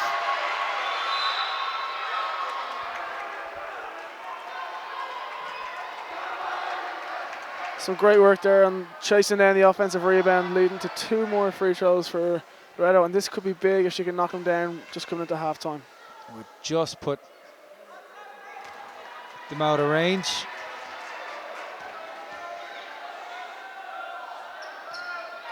And that one's good.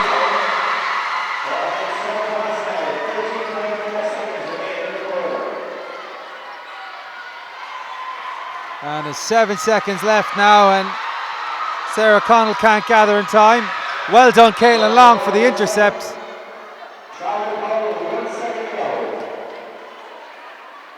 But the ball's been turned over. And she's going to have to get something up. Ooh, that had a chance. So it did from Ciara White. But half-time here at the National Basketball Arena. It's the Under-19C All-Ireland Schools League final between Loreto Crumlin and St. Aidan's of Cork. It's 17-10 the lead for Loreto Crumlin. Join us shortly for the second half.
So back here in the third quarter, Loreto leads St. Aidan 17-10, and it is St. Aidan's ball.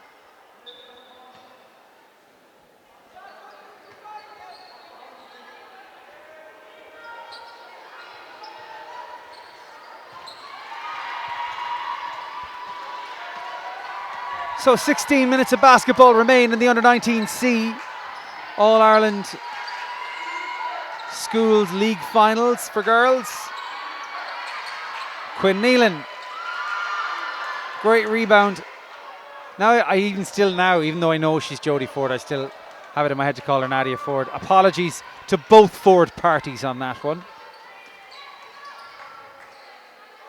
More so Jodie in front of us. I'm doing her scant justice. She's having a fine game for St. Aidan's.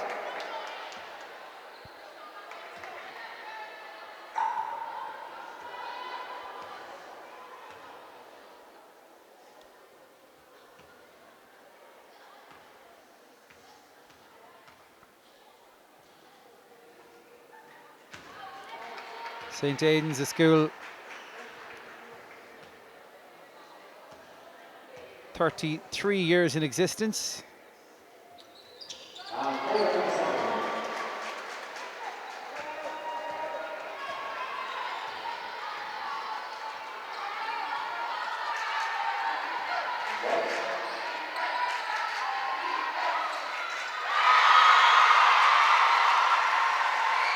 And that one counts as Loreto extend their lead 19-11. Another block inside for Niamh White. Great block from White, and she's able to get her teammate on the counter attack now.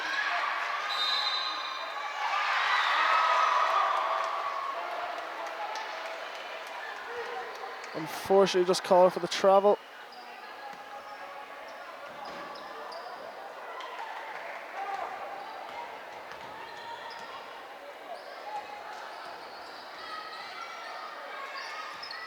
Ford, bounce pass inside. Can't find O'Connell.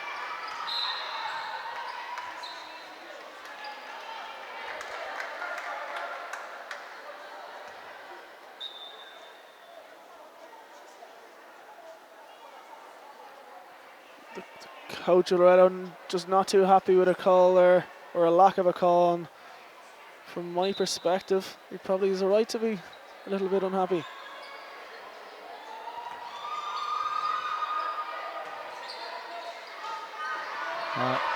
Miss there for Caitlin Long. As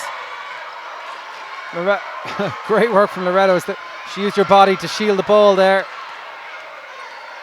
Quinn Nealon back with her. She revs up that right arm to put one in.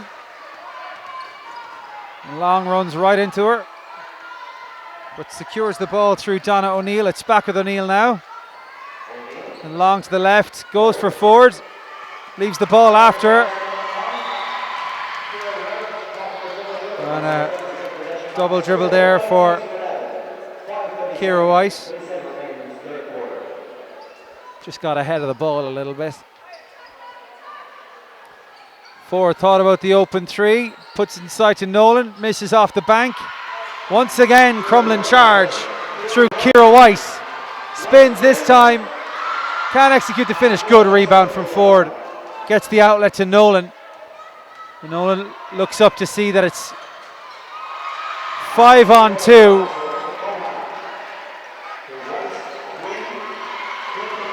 Crumlin are doing all the right things at the moment. St. Aidan's not lacking in effort. Sarah O'Connell with the rebound that time. Still won't drop for Crumlin. But again, Ciara White recycles. And another miss for Quinn Nealon. She needs not to let the head drop.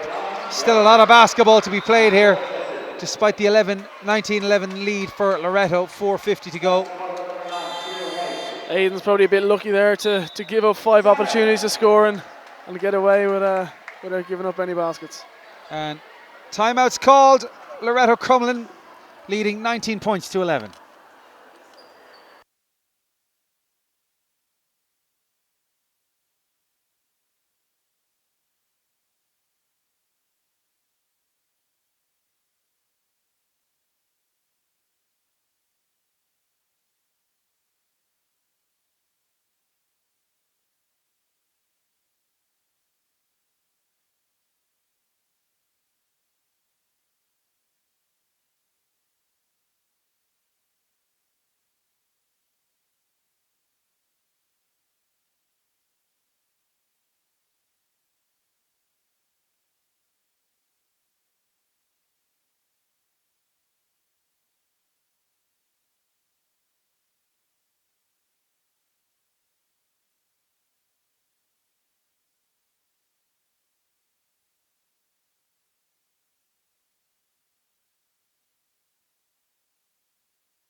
And coming back into the game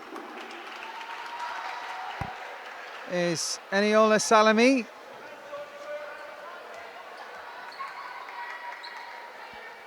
She had to sit out early on 3 fouls, but she's back in now for the Dublin 12 crew.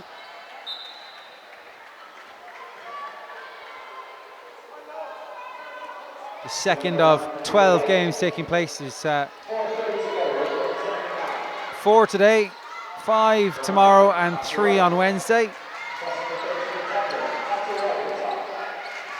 And Salami gathers that one. She's been efficient in her possession. That one's gone all the way around to Rianne Devlin.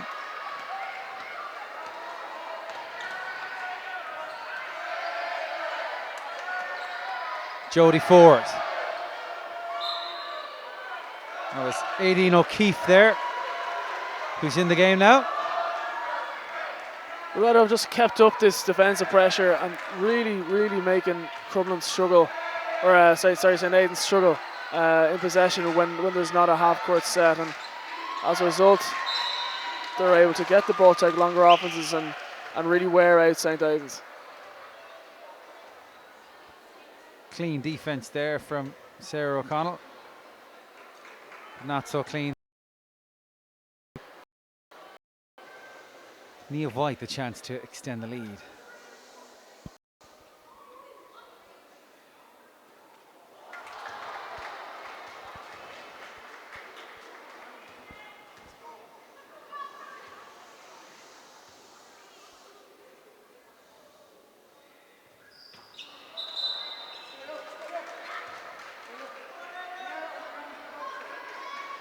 So no joy on that occasion,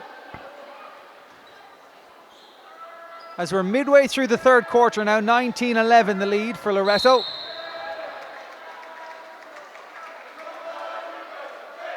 And it is worth pointing out, in what has been a low scoring game, like, there have been some excellent examples of defense as team, and some nice one-on-one interventions as well, although Ford forged her way to basket there. It's back to a 2-possession game.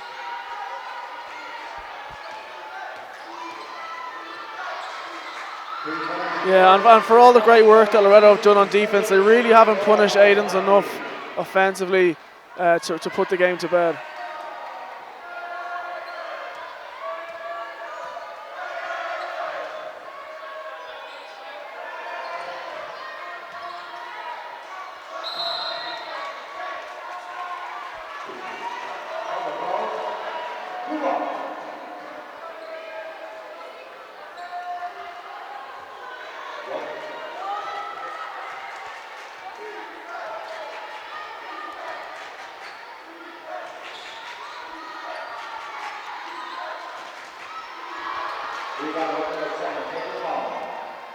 And here's Ford.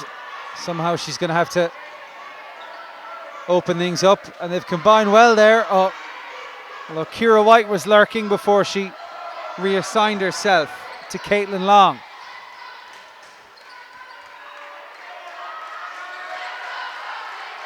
And here's Long. Attempted block by Ciara White.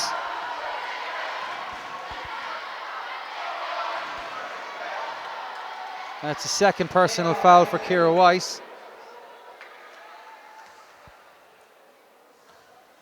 And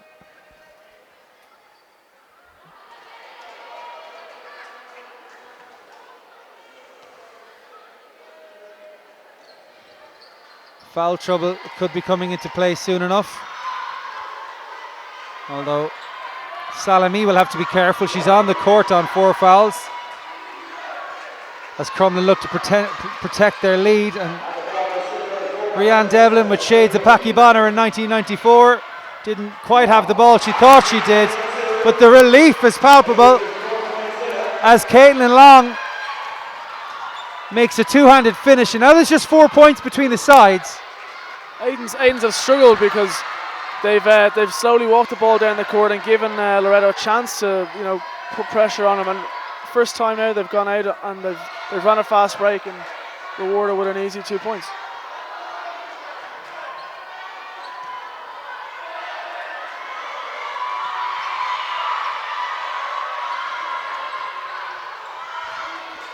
So this is the closest it's been for quite some time. Bearing in mind it was 9-3 fairly early in the game. Somehow, the somehow transfers to illegally. And there's a timeout called here, and it's by St. Aidan's with 1:20 to go in the third quarter. They trail now by just 4 points.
So Aidan's called timeout in what's perhaps their best spell of the game so far. And definitely told to inject some pace in it, as you saw Caitlin Long surge up the left-hand side.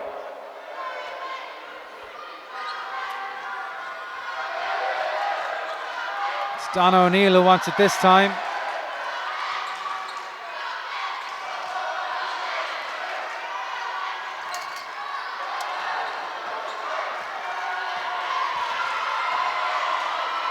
Claire Quinn-Nealon with a nice handle, and it eventually finds its way inside. And what can Devlin do with it? Can't quite finish. Niamh White can't quite secure the offensive rebound.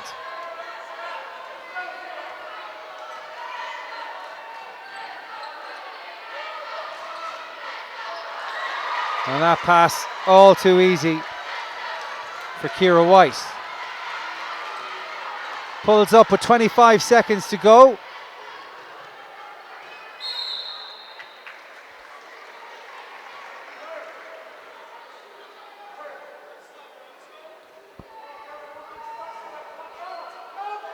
And Loreto still having avoided foul trouble.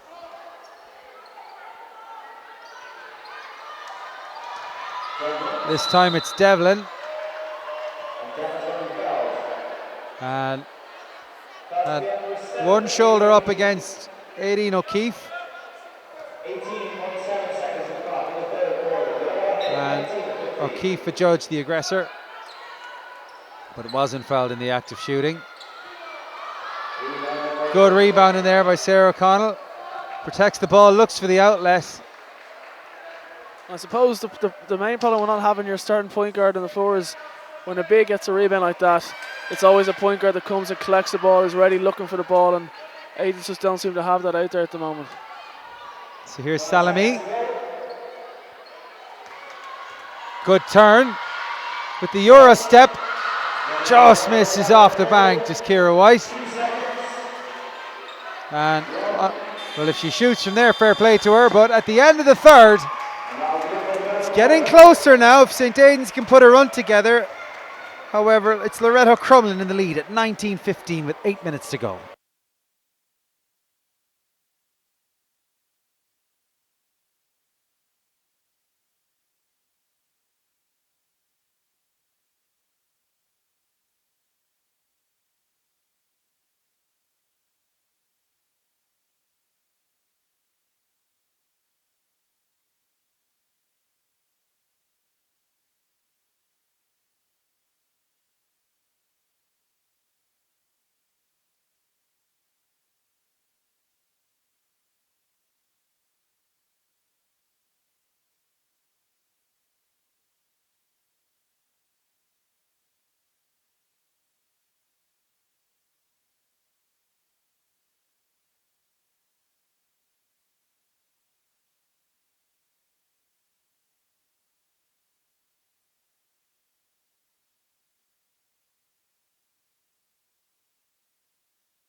So 3/4 down, 1 to go.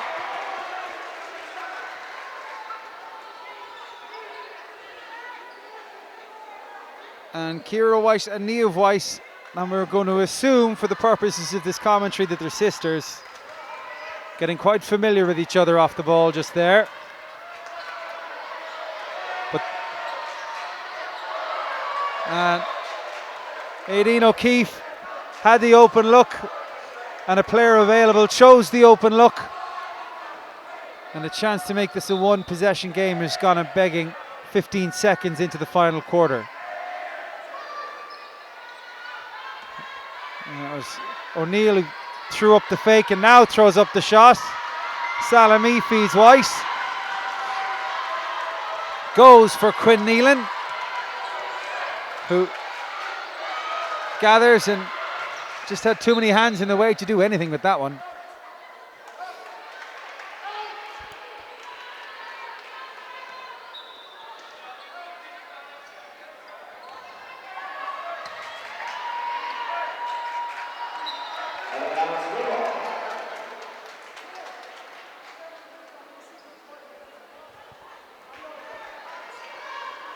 And it's such an achievement to make an All-Ireland final at any grade, at any level.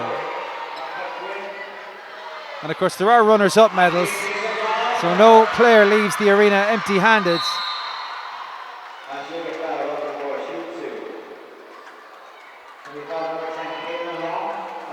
But all players, or well, no player will be thinking about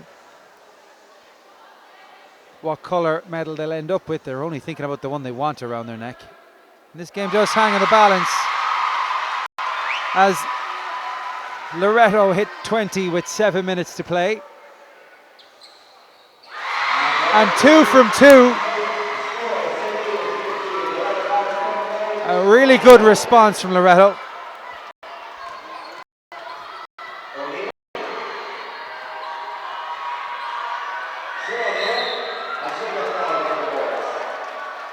Great take to the basket by Neil, and unlucky not to finish it, but she was fouled, so she'll be rewarded at the line.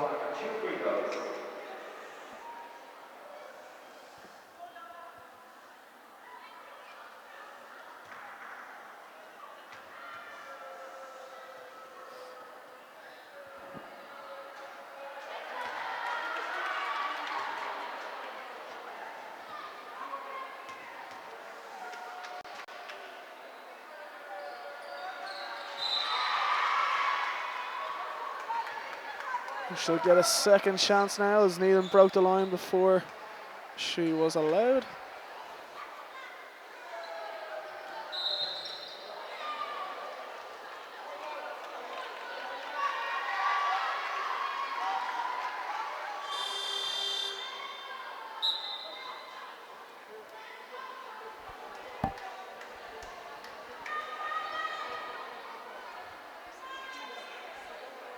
Kira Weiss and Eniola Salami in the backcourt for Loreto Crumlin with 7 minutes to go. Looked in, went out, Kira Weiss.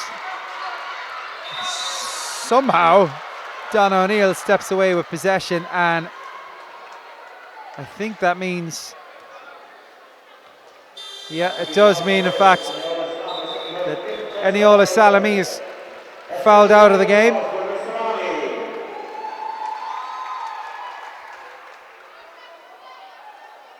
And you do tend to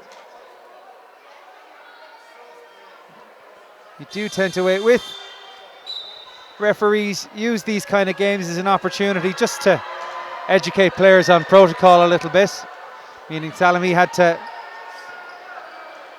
come back on so she could be sent off. And it's another opportunity for the effervescent Rebecca Bohan to make her presence felt, and she'll take the inbound here for Kira Weiss.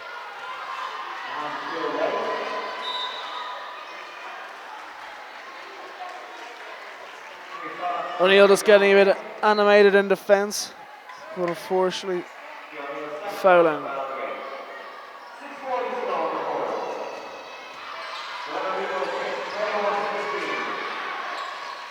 Devlin with the miss. White and Bohan in there. It's back to Quinn Nealon. And it's Ciara White. Stretches it back out now. And you just love the way Quinn Nealon lines up those shots. It's almost like she's putting the bazooka on her shoulder and letting the ball away.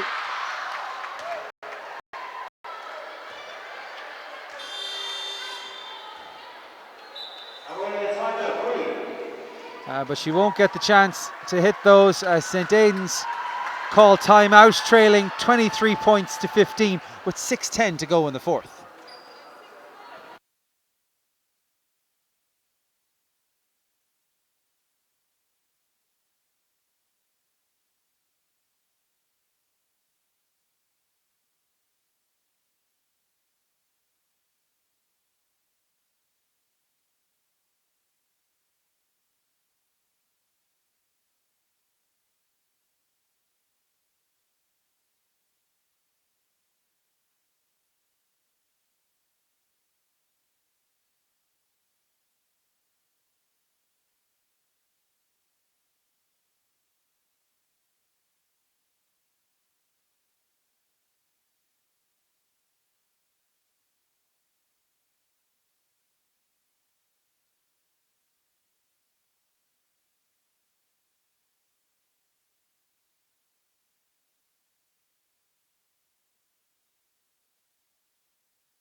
Nealon on 4 shot with the first one, just rimmed out. And good with the second. Stretches Loreto's lead to 9 points.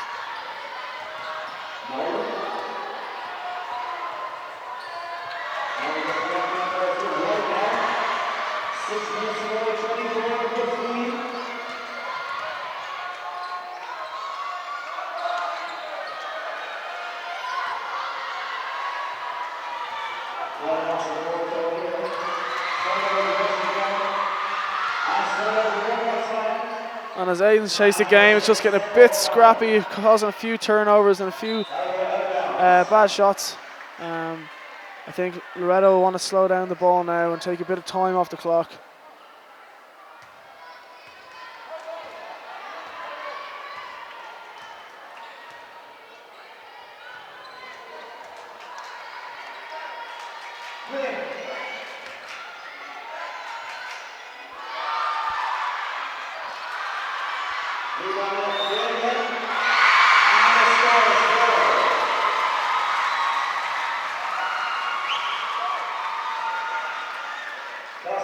The ball is fortunately landing in the hands of Nealon right on the basket, and she's able to put the ball in for 2, and she's going to the line for 1 extra.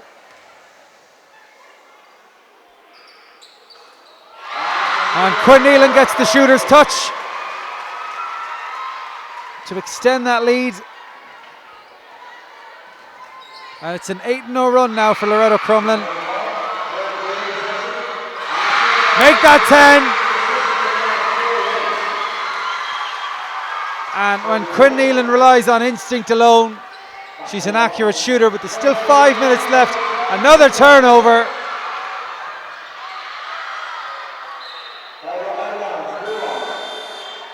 And there's still just that too much haste in the Loreto Crumlin offense to really put the game beyond doubt.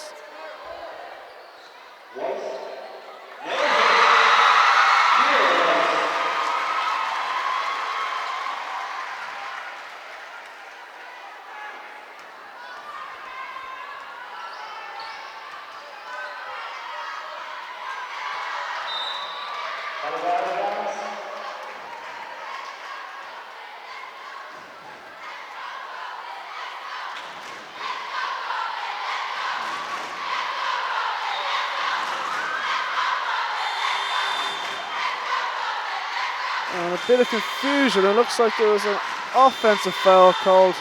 There was, and it will be Crumlin ball.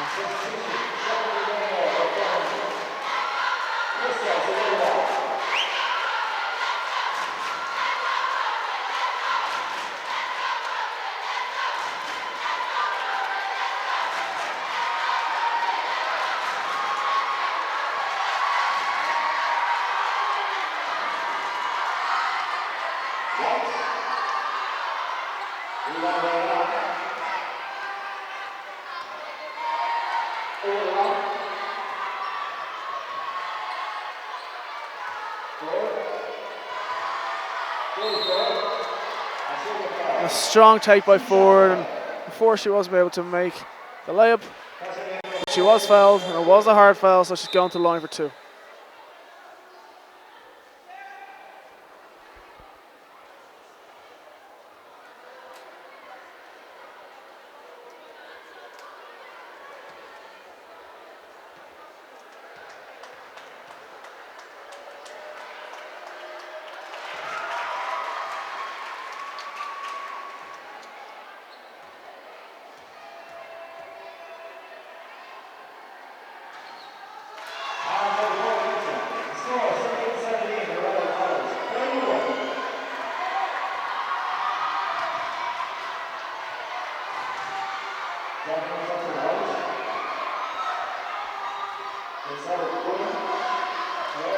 So we're midway through the fourth. St. Aidan's have snapped the run.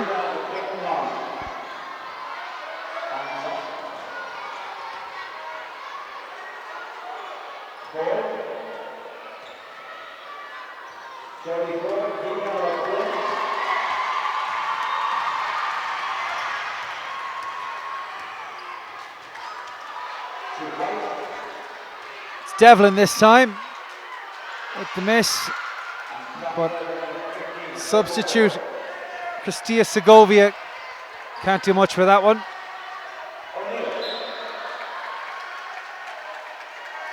And that's great to see, despite a 14-point lead, just still hustling and fighting for the ball, and behaving as if the game isn't over, and just really trying to close out this game strongly.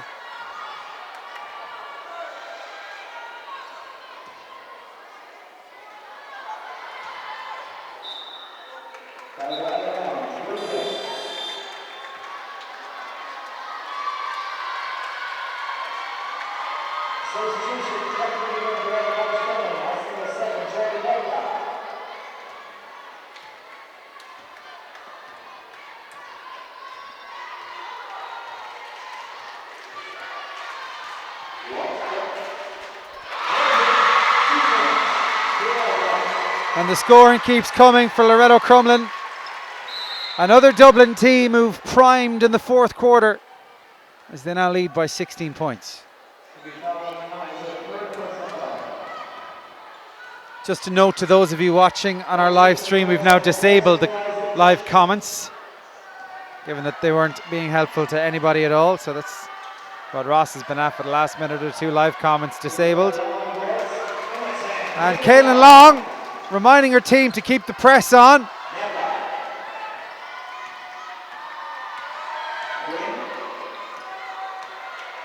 As Nicole Cray helps out on defense for St. Aidan's. And a piggyback between Joy Niuda and Niamh White draws giggles from both players. 2 minutes to go. A big ask for St. Aidan's to take another chunk out of this game.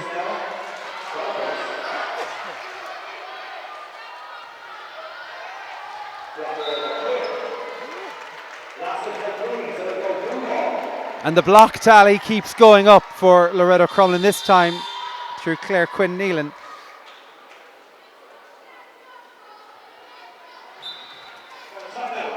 Timeout called, 1:50 to go. St. Aidan's call it, trailing 33-21.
12 points between the sides, 1:45 to go. I think we might permit ourselves the opportunity of talking about the MVP at this point, Connor. Yeah, I think it's, you know, the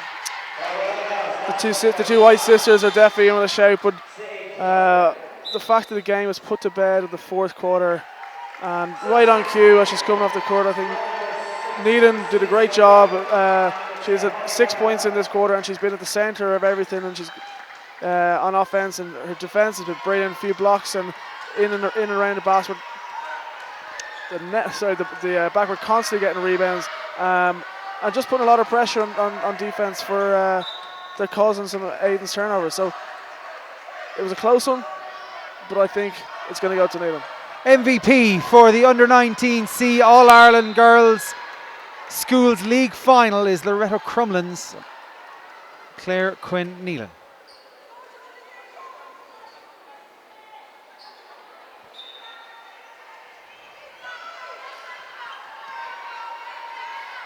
It's opened up inside for Long, and Long finishes and again gets turned to look to apply the pressure.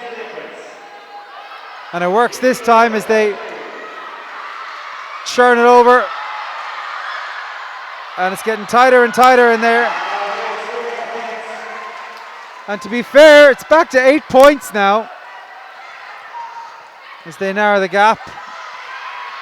And that looks like another Segovia in there. Sorry, that's Honey Gamel on the floor. There's your live wire in there. I think that's Christine Segovia, who's got the number 6 jersey on. So Crumlin running the bench. And it all has to be inside for Aidan's. They don't have a designated 3-point shooter. That's Honey Gamel. Picks up the foul. Both teams in foul trouble with 26 seconds remaining. And so it is Honey Gamel, the most diminutive player on the court by some distance, it must be said. Which means that an arm in the way turned into a bit of a clothesline for the young player. How exciting to have an opportunity to play in an All-Ireland final.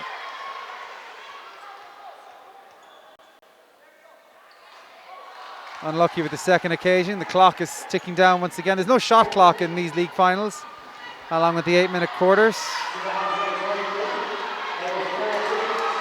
And celebration there for Nicole Bulger as she gets in on the scoring.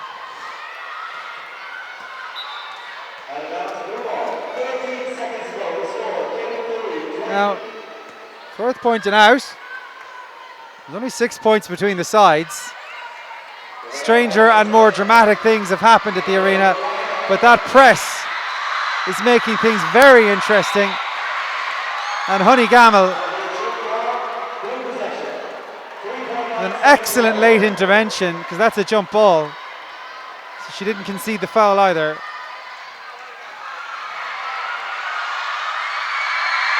And it's enough. A good late surge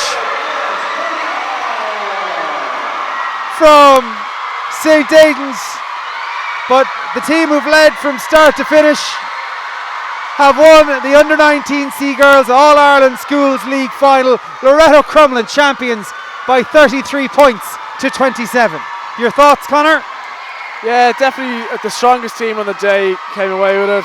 I would have loved to see a game where their St. Aidan's injured point guard coming back, and it would have been a completely different game because Loreto really focused on pressing and really succeeded off turnovers from St. Aidan's.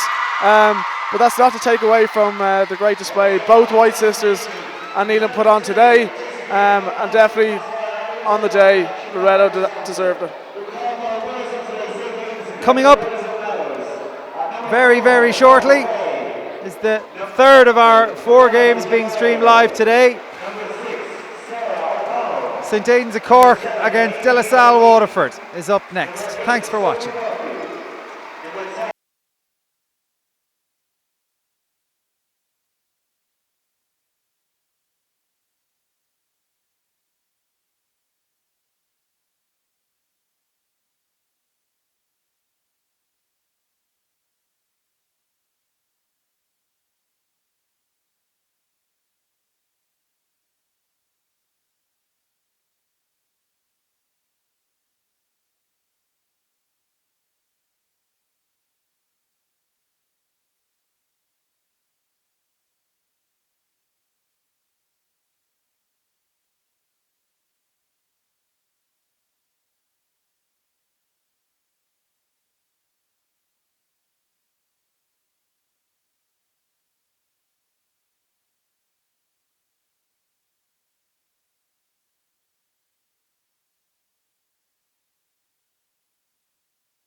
You're very welcome back to the National Basketball Arena. It's the under 16B, it's the under 16B All-Ireland Schools League final. De La Salle of Waterford going for League and Cup double after their victory over St. Peter's de Dunboyne in the Subway Schools Cup final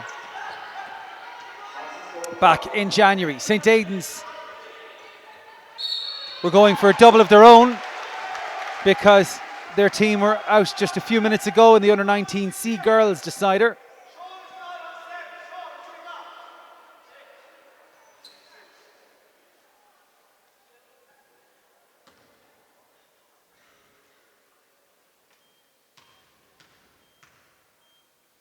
So at the line for De La Salle for St. Aidan's is Jake Collins.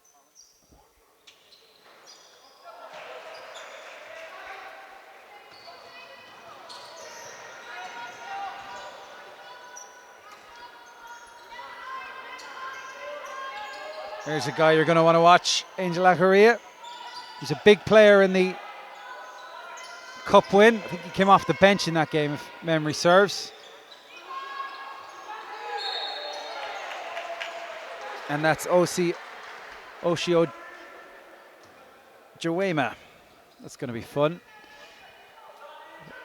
Jason Killeen is on co-commentary for this afternoon's game. Thanks for joining us, Jay. You're very welcome, Ross. I suppose I did mention one or two players that you had indeed said before the start of this game that were worth watching, and maybe it might be better if it came from you in terms of who the eye catchers are. Yeah, there's several players that we've seen on both of these teams throughout the year. I think both teams are very guard heavy, so we should see a lot of fast basketball and a lot of scores on the board.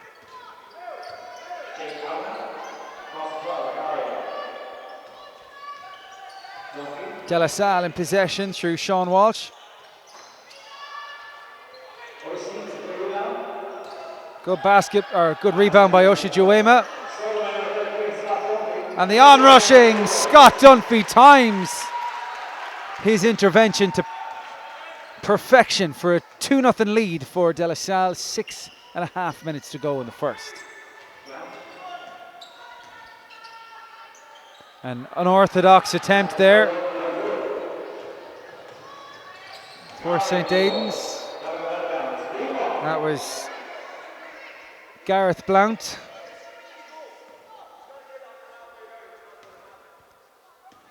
Blount, a big name in the green jersey.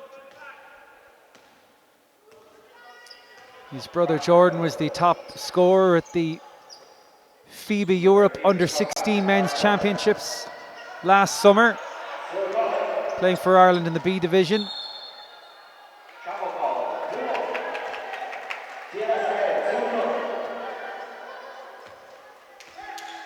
Travel call there.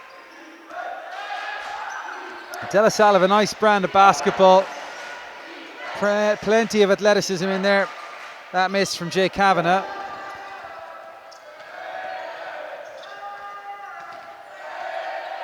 Blount has to hit the brakes once he gets onto the basket.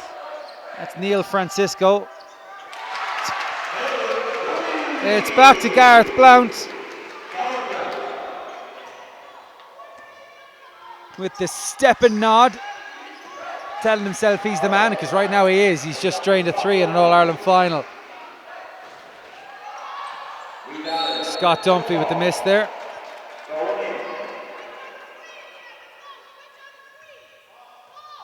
Can certainly see the intention of both teams early on here, Ross. Both teams want to push the ball and play fast-paced basketball. Dunphy gets the open look and Julie punishes. 4-3 lead now, 5 minutes to go in the first.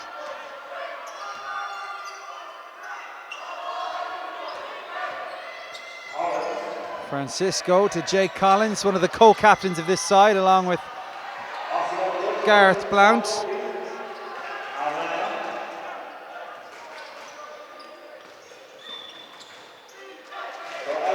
Dunphy stepped out.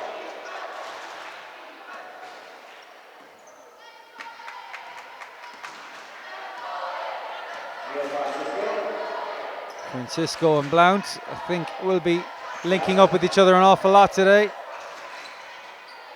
Blount, nice rebound in there by Jake Collins. Then she gets it back. Fires one to Joel Wethy.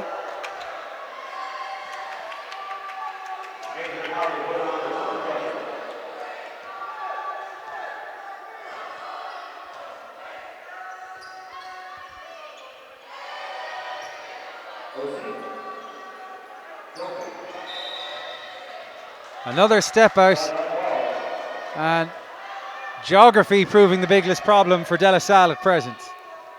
Yeah, that's 2 possessions in a row now. They'll be kicking themselves. But equally on the other side, St. Aidan's got 2 travel calls on them already. Both teams, I think, looking to settle into the game.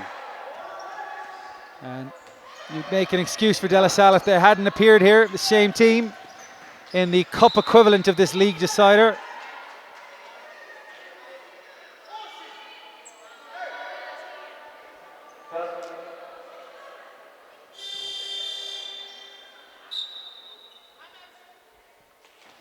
Timeout called by Jody Furlong. St. Aidan's trailing 3-4 with 4 minutes to go in the first quarter.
Blount again, spins this time. As Jay Kavanagh goes looking on the break and hit a deep pass there to Oshio Juema, but couldn't connect. And another unorthodox attempt for Jake Collins. You'd have to wonder if there's other options out there for the young Cork man, as Neil Francisco puts one up.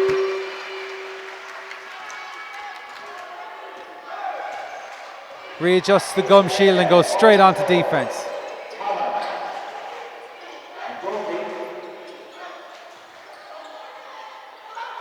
Oshio Juema. It's Blount this time. 2 players for company. And that was pretty much the only place he could have put the ball. And Jake Collins couldn't get there quick enough.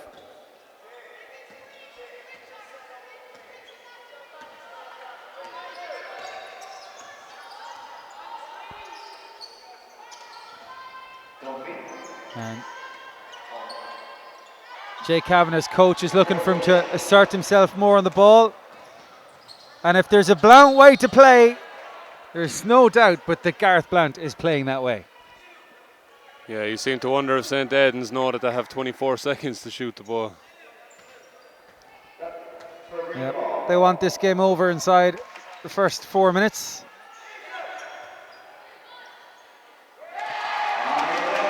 And that's another 3-pointer for Gareth Blount.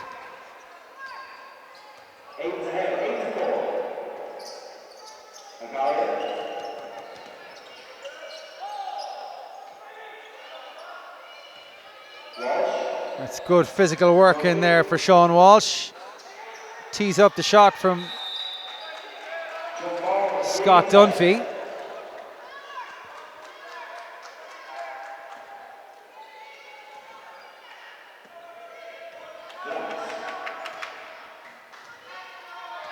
This time they slow it down as EJ Albino sets the screen. Won't count for the travel that came along the way. Gareth Blount's not convinced. There is a Cullen Blount on the bench as well.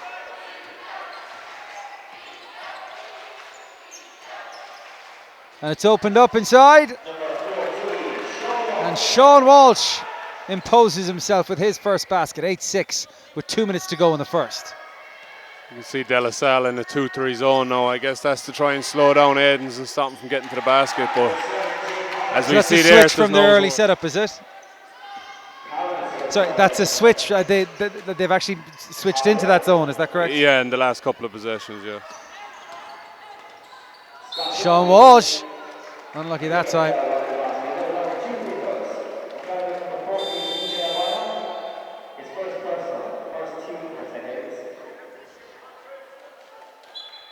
And that's the first foul committed by St. Aidan's today.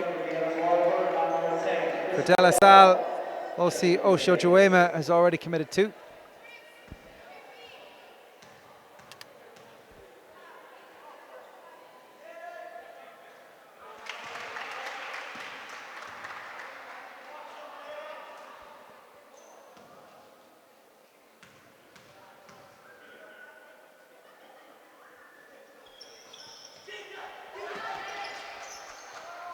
And again, that urgency in St. Aidan's. Gareth Blount tries the Euro step.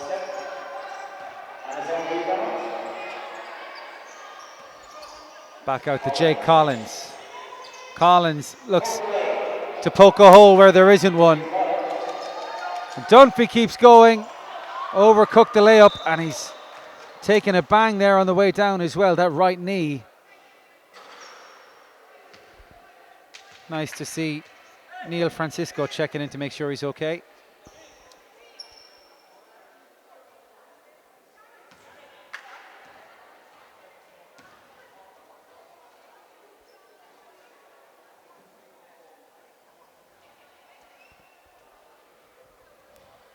And this could be a problem.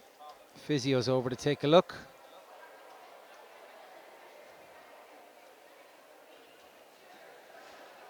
Jason, you know nothing about knee injuries. What do you think is going on down there? Yeah, I know too much about them, Ross, unfortunately. You hope it's just a bang and he'll be able to get back up and play again.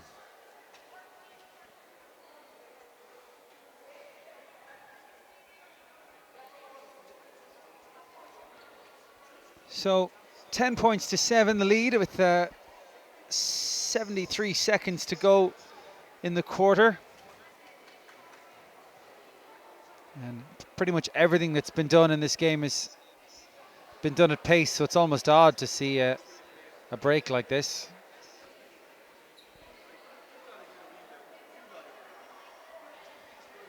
And a timeout hasn't been called. This is just a pause in play. But that's a big loss for De La Salle if he does indeed sit out the remainder of this game, as Scott Dunphy is helped to the sidelines by coach and physio alike.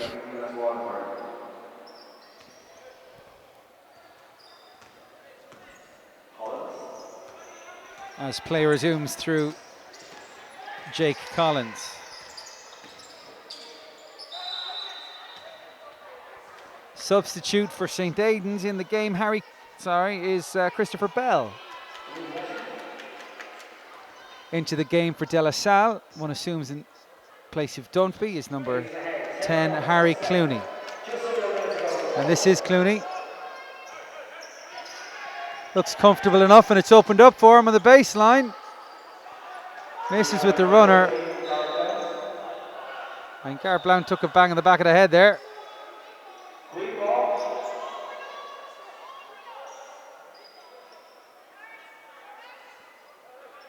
She's going to have to shake that one off, it looks like. So here comes Neil Francisco. Joel Wethy is on his left. He's gone right with Blount, who makes a massive backdoor cut. Covered a lot of ground to get to the baseline for the three-point attempt. Here's Jay Kavanagh, who was under instruction to maybe just settle things for his side a little bit. A couple of moments ago, that miss is from Chris Malone. Here comes Jake Collins, who's dispossessed at just about the right time. There's only 12 seconds left in this quarter. Your thoughts, Jay? Yeah, I think De La Salle be kicking themselves a little bit. They missed a lot of layups under the basket. Could have put them ahead at this stage, but it's a close game and it's going to be close throughout, I believe. It's another baseline miss for Gareth Blount. There's 3 seconds left. This could be spectacular. Well, there's a spectacular attempt. End of the first quarter. It's St. Aidan's of Cork 10, De La Salle of Waterford 7.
Gareth Blount on the break.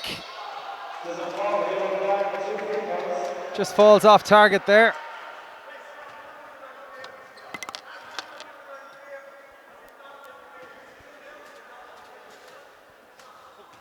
But rather than a chance for a bonus, Blount is shooting for 2.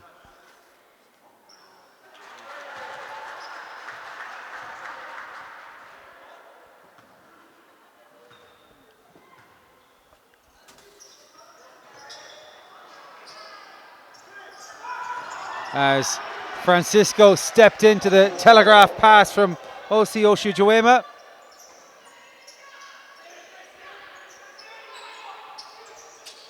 Of course, you can all get involved in the Basketball Ireland stream. Jason, there's been some feedback for you in particular at this point. I've avoided criticism to date, but don't worry, that won't be long. If you could mind just toning it down a small bit, you're coming across as very excited. That's what's coming, that's the message we're getting on Twitter. If you could just contain yourself just that small bit, I think it would be of benefit to all our viewers. And that has come in from a Blount Jordan 13. No idea who that fella is. Don't need too many guesses to figure out who that is, bro.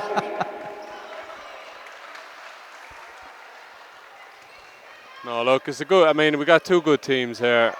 We're waiting for both teams to kind of settle in and knock down some shots that we know they can make. They've made them all throughout the year. Good to see Scott Dunphy back in the game for De La Salle Waterford.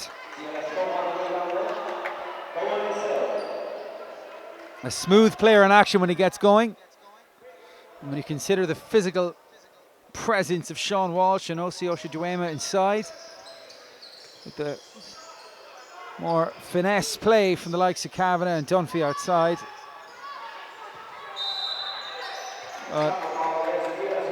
Travel called on St. Aidan's number 10, Christopher Bell.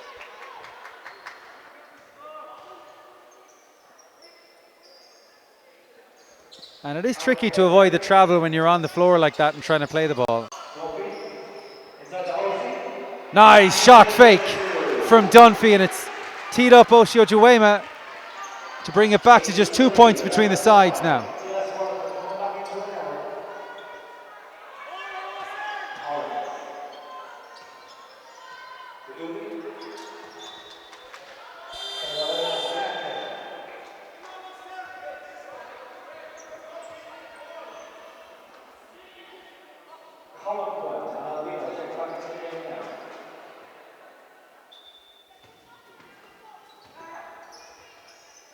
DJ Albino.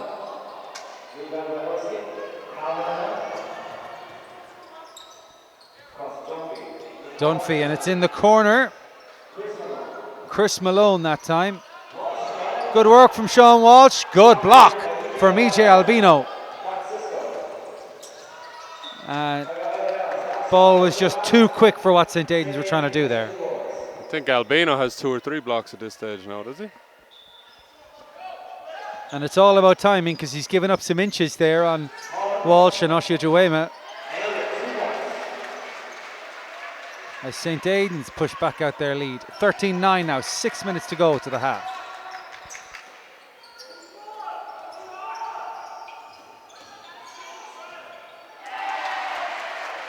And again, the passing of Scott Dunphy, a feature of this second quarter as he comes back in from that earlier bang to the right knee.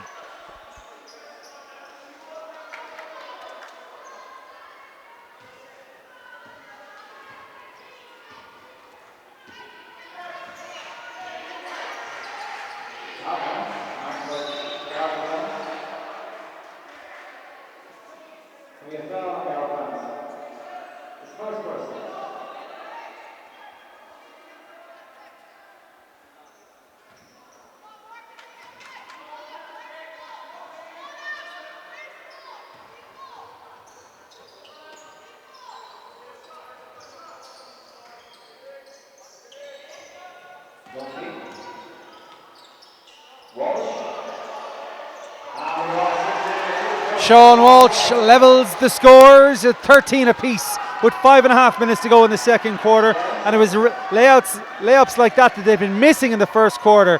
They are more tuned to this game now. Yeah, that's more like the De La Salle team that we've seen in previous games here throughout the year. To get the ball inside and score easy layups.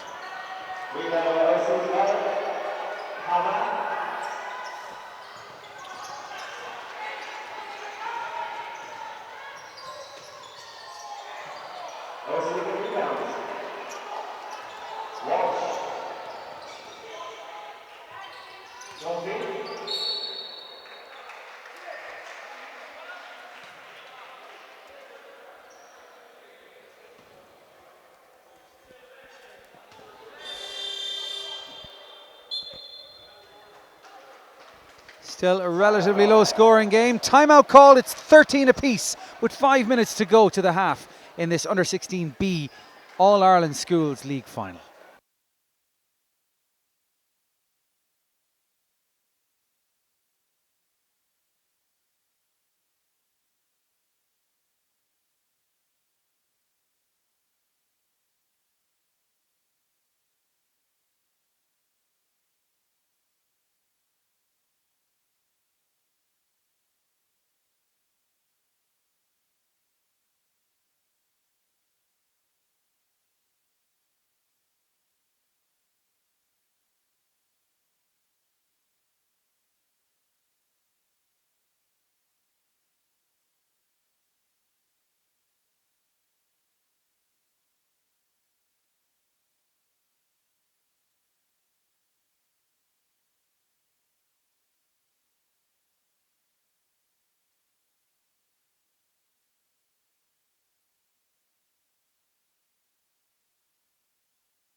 See, out of bounds pass there by Jay Kavanagh. You keep talking there, I just want to send Jordan Blount a tweet, okay? Just 1 second. Can you tell him that I've unfollowed him?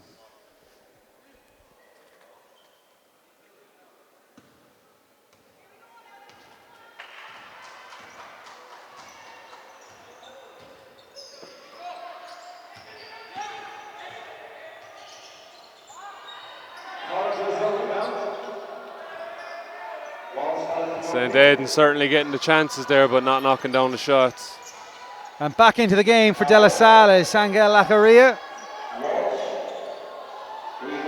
Walsh contesting, but more good defense from EJ Albino. Massive pass over the top. Can Collins finish? Yes, he can off the glass.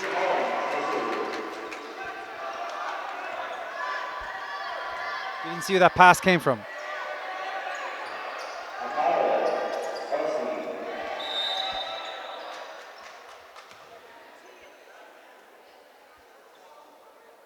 That's going to be a second foul on number 13 green.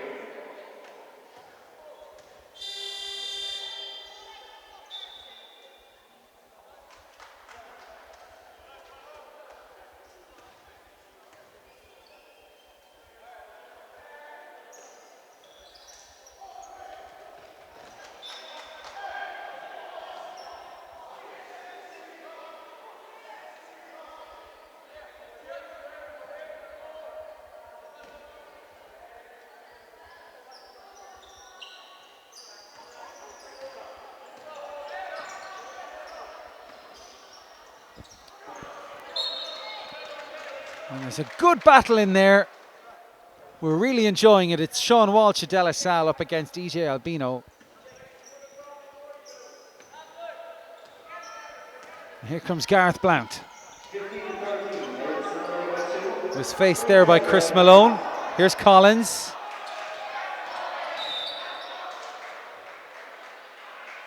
And all these guys are putting themselves about.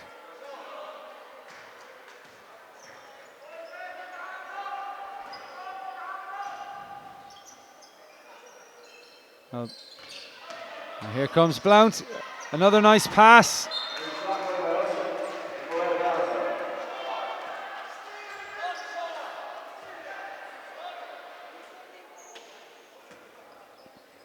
Albino to Collins. Went for the wraparound. Got a late dish in there to Neil Francisco. And now that's a 4-point lead for St. Aidan's. St. Aidan's doing a great job of attacking that zone and getting to the middle. If they can get players stepping into the gaps, they'll have a lot more easy layups like that.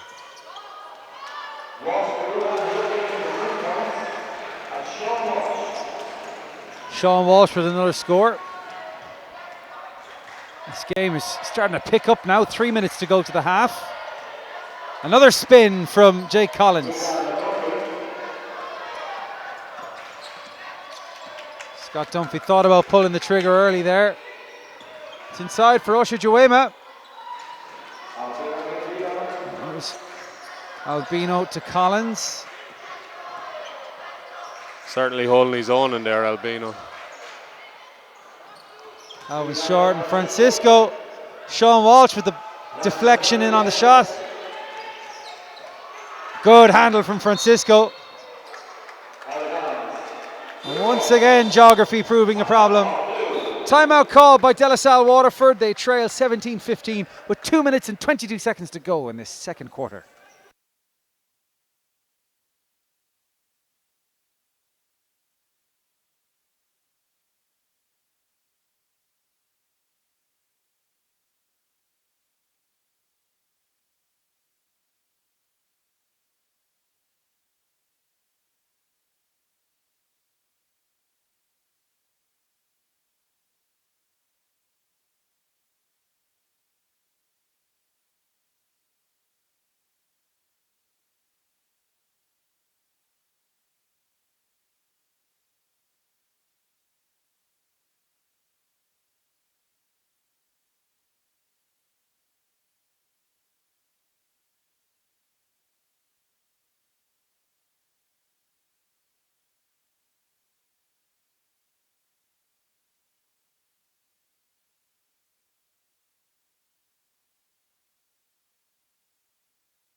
Don't forget, it's hashtag Schools League Finals is the one we're using on Twitter if you want to unite the conversation. Or at B-Ball IRL if you want to follow us that way. Scott Dunphy hits the brakes but can only find Neil Francisco. who accelerates all the way to the paint but was just losing more and more control as he kept going. Well played there by St. Aidan's to keep it in. Through Christopher Bell. And a 3 for St. Aidan's. They push out the lead to 5. Albino that time, showing he's not just a defensive specialist.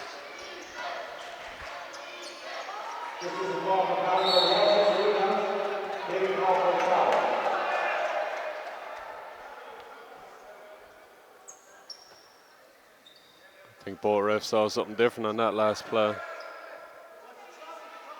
Important to remember as we give you quarterly updates throughout the day at B-Ball Ireland on Twitter, or when you look back in the recaps, it's just 8-minute quarters in the league finals. Keeps things ticking along nicely.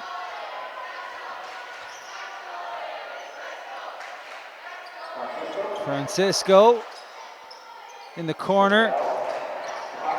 Still Francisco, short on options. Jay Collins arrived just in time. Jay Kavanagh came out to greet him, and it did enough to put the young man off. A miss in there by Wethy, and Jay Kavanagh feeds Dunphy, goes for the late dish, and the substitute, who was a starter, Angel Agaria, has come into the game to narrow the gap and will have a chance to make it a 3-point play with a minute to go in the second quarter.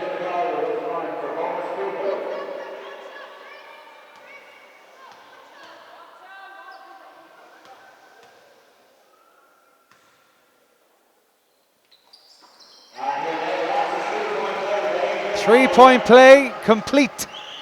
2 points between the sides.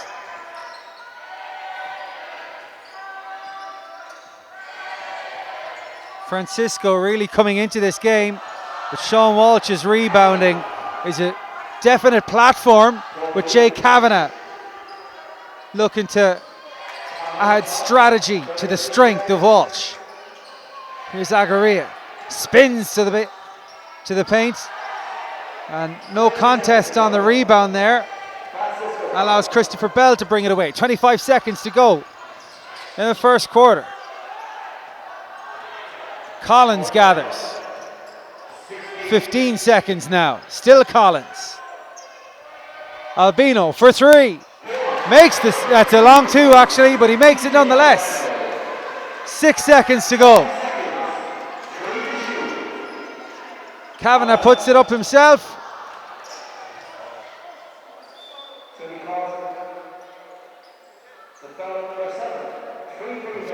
3 free throws on that. Bailed him out there in the last second shot.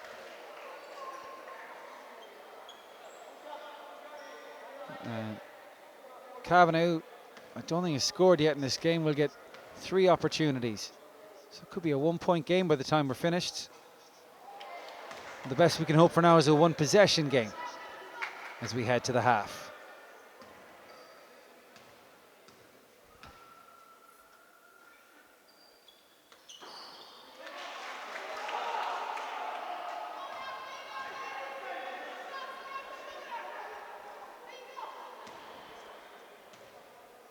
Interesting to see what plans St. Aidan's have for the 0.4 of a second they have left in this half.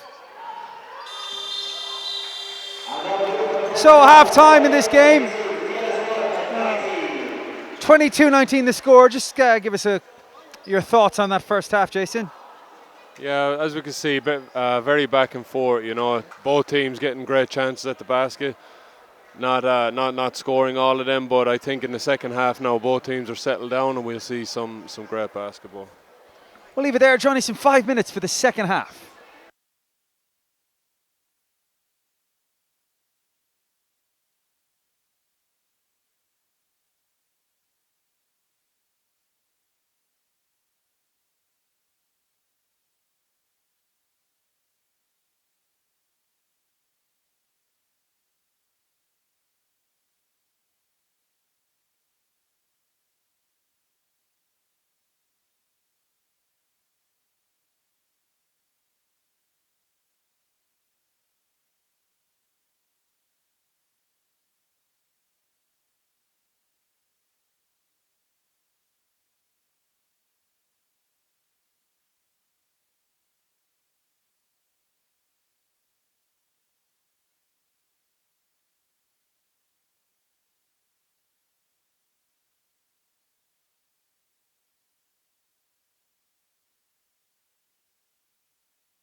'tis all go, lads. 22-19 the score.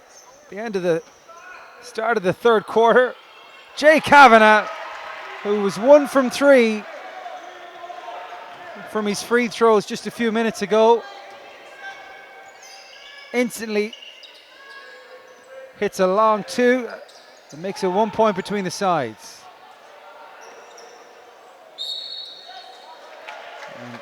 Oshadwema perhaps in danger of goaltending there, but that one was always going to be short from Gareth Blount. Third foul though for Oshadwema. A nervy way to start the second half.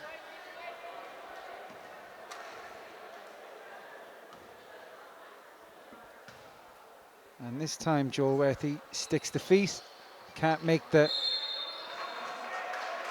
rebound, can't make the free throw, I should say. The rebound went to Oshadwema.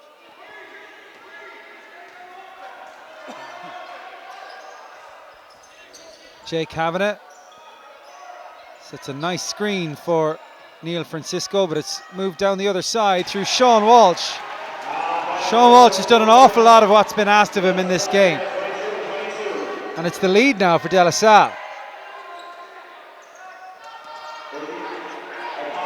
Collins can't complete. Macaria takes the steps to get him closer, makes the layup, and that's a 6-0 run now at the start of the third quarter for De La Salle.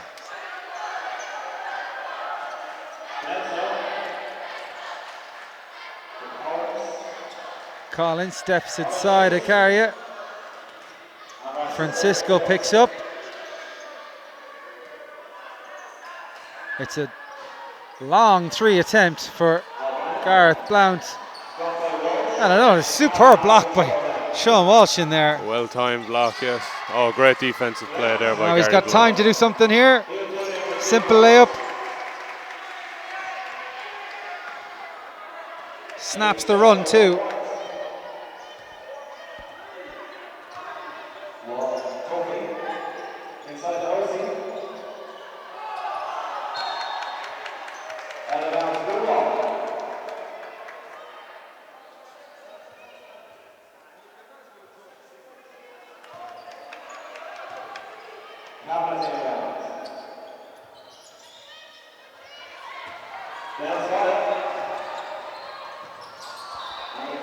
And Blount perhaps overcomplicating that one as he tried to find his fellow captain, Jake Collins.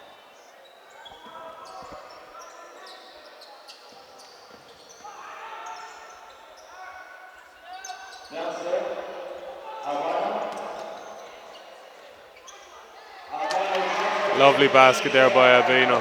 Certainly doing everything asked of him so far in this game. It's been a mixture of grace and steel so far. And it's the lead back for St. Aidan's.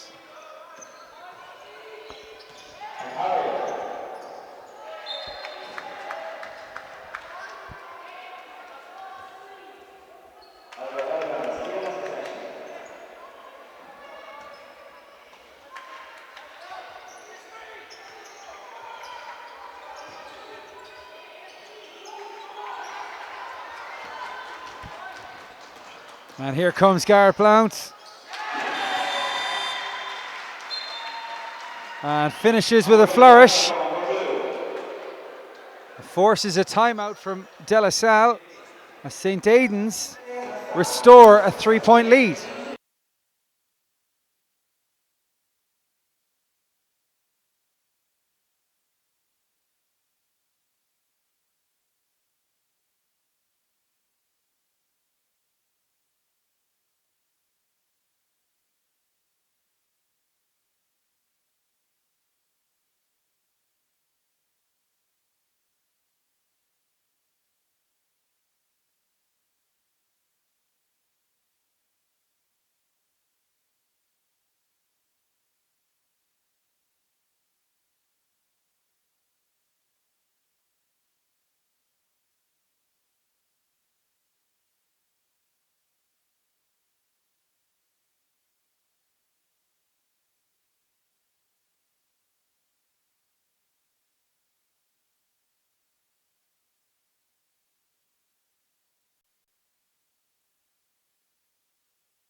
Okay, Jason.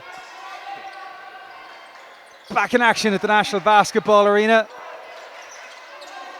And if the De La Salle boys need any reminding that they're in an All-Ireland final, there is that giant tricolour behind the basket that they're playing into with 5 minutes to go in the third quarter and a 3-point deficit to make up. De La Salle, of course, chasing a cup and league double. St. Aidan's looking to make up for the disappointment that came from the loss of their under-19C girls team earlier today. Albino with the miss on that occasion. Oshijuema with the rebound. Still on 3 fouls.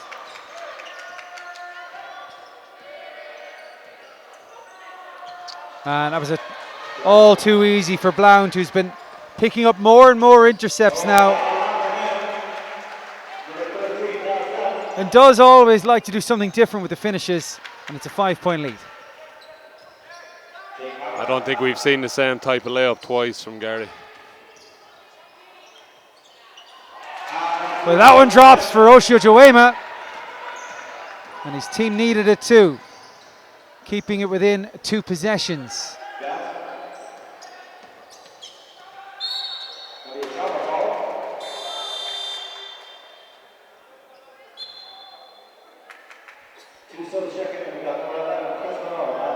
Substitution on the St. Aidan's side coming into the game is Colin Blount. So 2 Blounts on the floor now.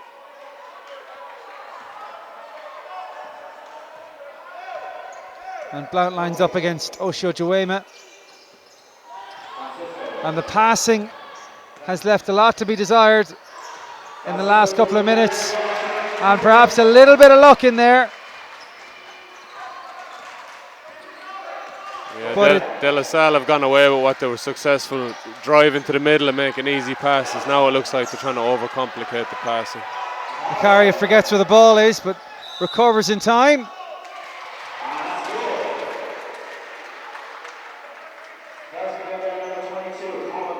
And that will count, despite the protestations of St. Aidan's head coach Jody Furlong. Interesting time of year for Furlong and family.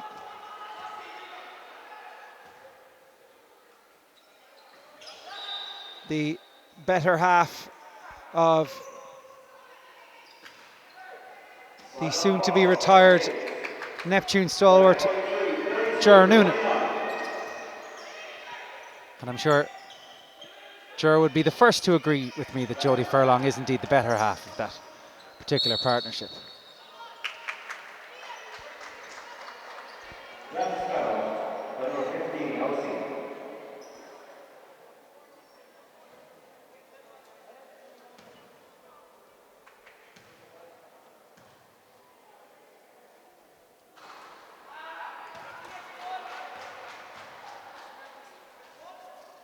One more attempt from the line here from Garrett Blunt. And whilst it has looked like St. Aidan's have been on top for the last 3 or 4 minutes, their lead is still only 4 points at this point. Albino goes looking for Jay Collins, eventually finds him. Will Collins go all the way? I don't think you could even see the basket from where he let fly on that one.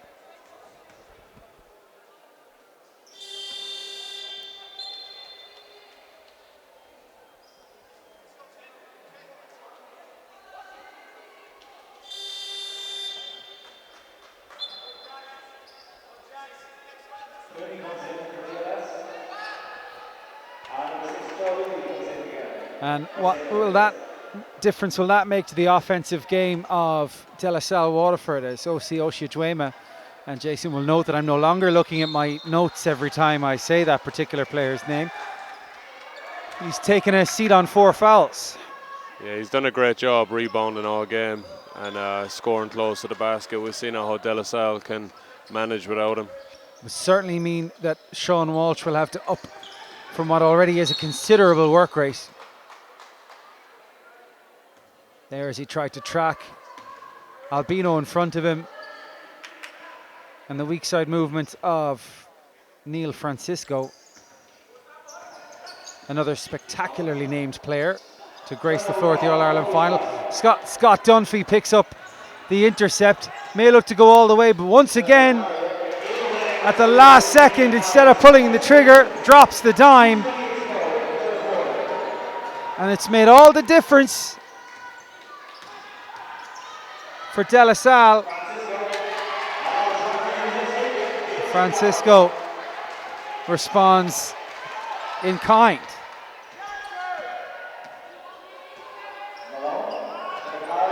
And once again, Gary Blount thought he was in there with the intercept.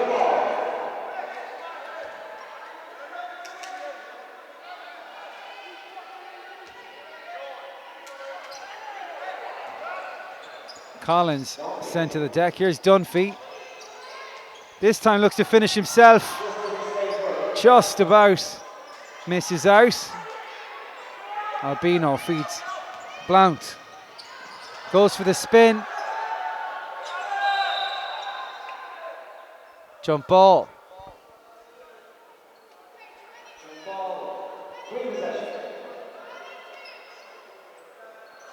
Jody Furlong looks to call a play from the coaching area.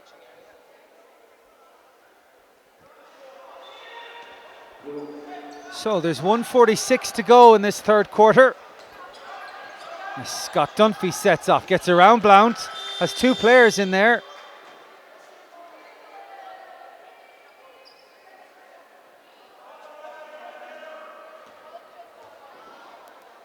Looks like the referees got the jump ball wrong. They're going to bring it back to the St. Aidan's ball.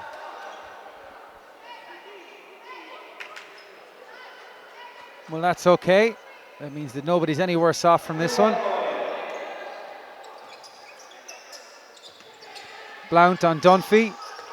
Francisco nearly butts heads with Dunphy.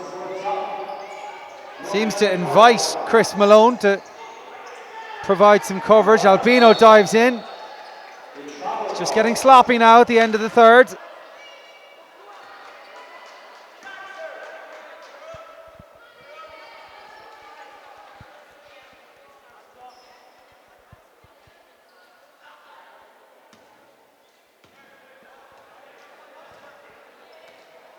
And number 11 for De La Salle is Chris Malone.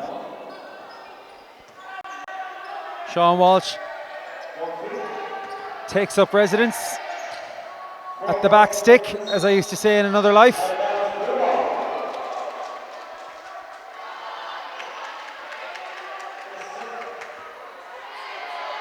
And Malone will have a chance to restart play. But not before a substitution can be made, as Jay Kavanagh returns to the game to replace Harry Clooney.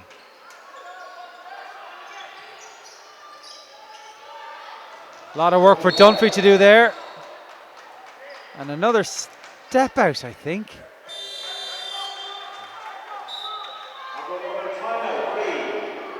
Timeout called. There's 1:13 to go in the third quarter, and St. Aidan's call it leading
Here comes Aidan's with the travelling faithful chanting behind them.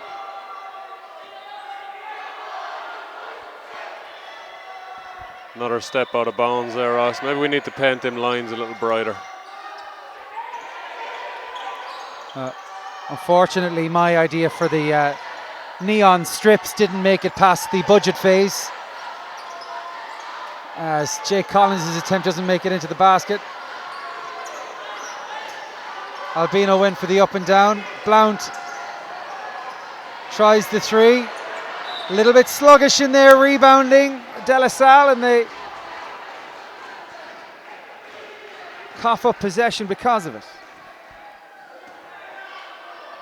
And that may be the difference Oceano on the bench is making.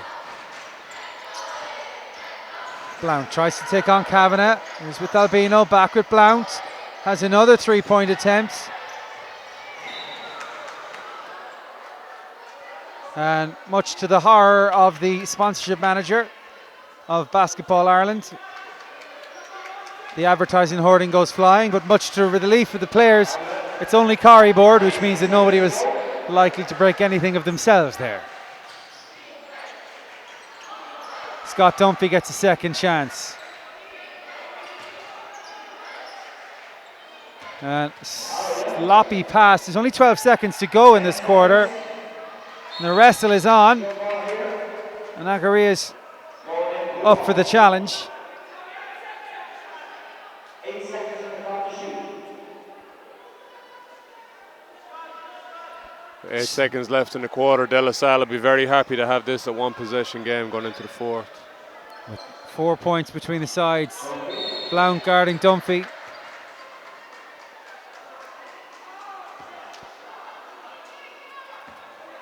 And somehow it's back as a green ball. Gareth Blount looks to time his arrival to perfection, but fairly flung that one. End of the third quarter, St. Aidan's of Cork 35, De La Salle of Waterford in the All-Ireland Schools Under-16B Boys League Final.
St. Aidan's might be in the lead, but I think it's fair to say with 8 minutes remaining in this Under-16B Boys Final that it's there for the taking for both sides.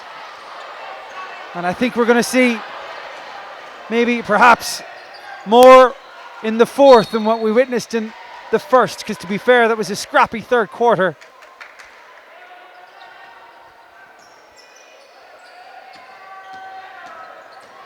Blount sets off again.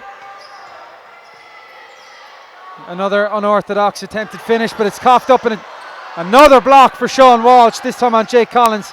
Can't complete possession. It's with Wethy, who travelled on his way to basket. Full credit to Sean Walsh there in that defensive possession.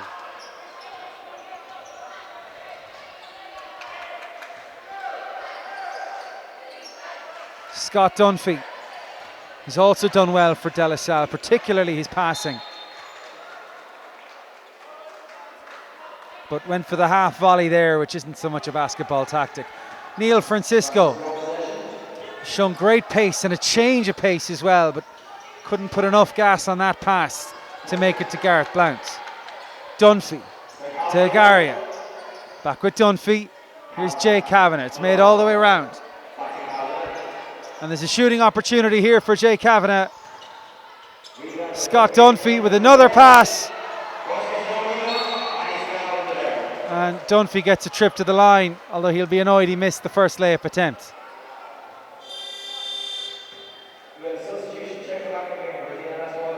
So the player that we've wanted to see for De La Salle's sake on 4 fouls back into the game is Osi Ojejuema. Not quite as slick in the pronunciation there.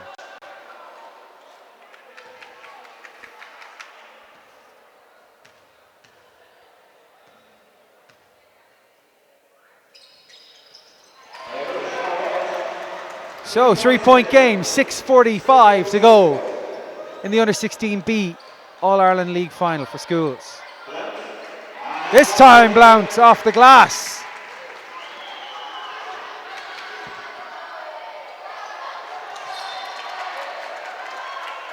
And it always seems like St. Aidan's have a quick response because they look to score early in the possession every time. Yeah, they look to score very early, like you said, but then after they do get a basket, they really step up their defensive pressure on the other side. Timeout call, 37-32 the score with 6.5 minutes remaining.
And as Jason pointed out to us, although not in such flowery language, every Gareth Blount attempt on basket is like a snowflake.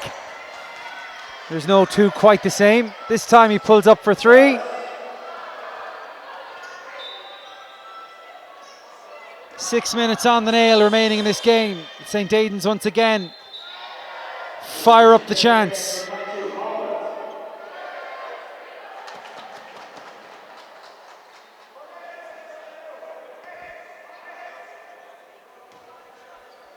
De La Salle are here too in the maroon, with plenty to cheer about if they choose to do so.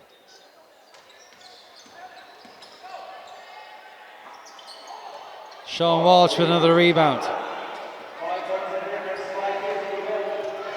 Bounce pass from Kavanagh. Ojejuema lets it slip. Agaria still has it. It's back with Sean Walsh.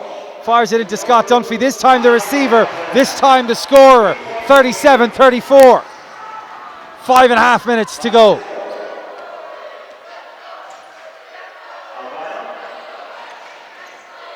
Aidan's will look to answer that basket now as quickly as possible, as they have done so often.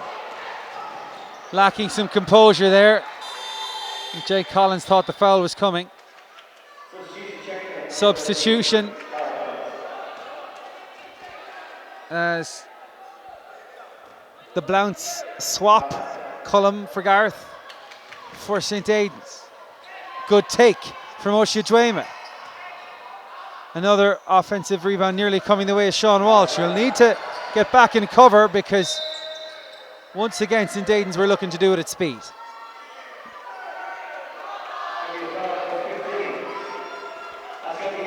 And if you're going to cough up your 5th foul, you'd want to do it in some kind of body on the line way.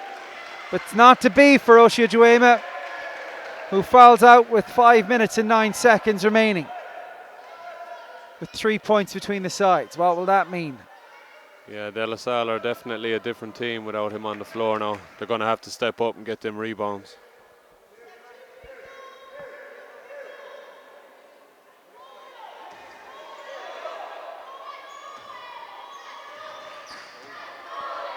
Almost a back court there.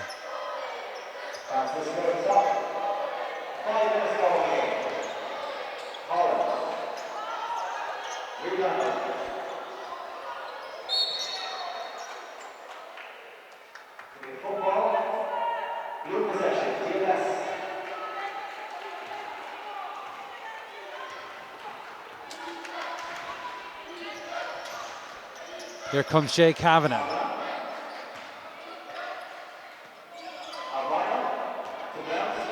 Blount sets off, has the option.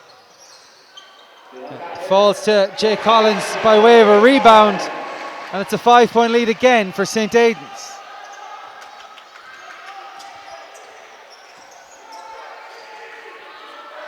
Superb pass from Jay Kavanagh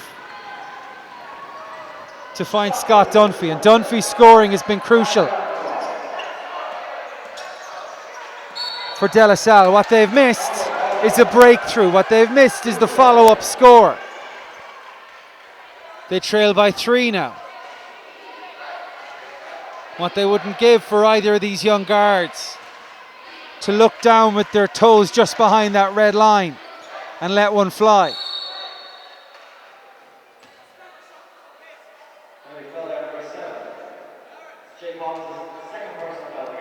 Jake Collins this time. De La Salle don't need to rush this possession now. And another geographical error from De La Salle.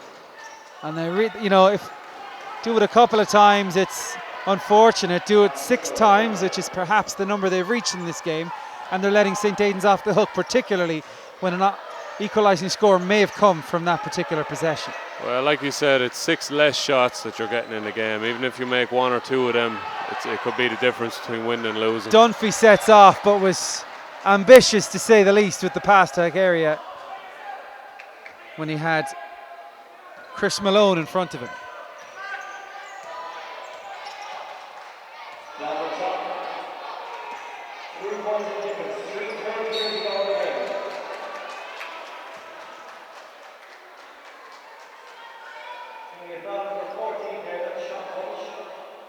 And Sean Walsh picks up just his 2nd foul of the game. Albino, Blount. This time the Euro step from Blount, and permits himself the finish, the smile and the high five. 41-36 now. Icaria having to work hard to get past Albino there. Cavanagh's out to Malone. It was Francisco and Wethy for company. Walsh inside. Does well once again. Back once again to 3 points and 3 minutes. There's 3 minutes left in the game.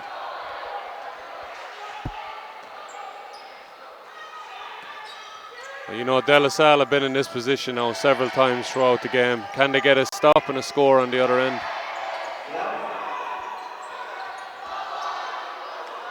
Well, the first part of that's the stop.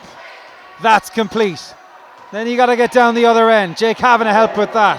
Then you got to finish. Agaria can't, but Sean Walsh can. And now we hear the De La Salle faithful. 2:15 to go in the game. 41-40 the score.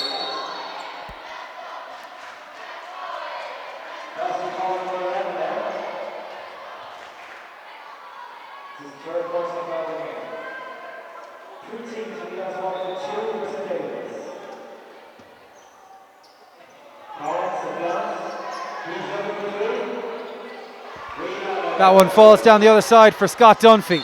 Can't get past Neil Francisco. Still going to be a blue ball. but after a timeout. 2:04 to go, game on. St. Aidan's calling the timeout, leading 41-40.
St. Aidan's are on their feet in the crowd, and they're on their toes on the court. Jay Kavanagh having words with his coach, not a good time to do it. With Gary Blount lurking, it was a no-look pass. It needed to be precise, but Jake Collins has done well with the scramble today. Sean Walsh gathers with the offensive rebound.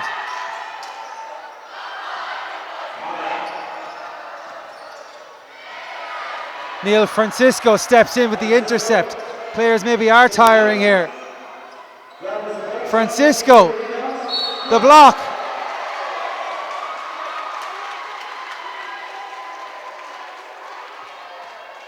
Was illegal. There's some tired boys out there now. I think at this point mistakes creeping in. And a fourth personal foul.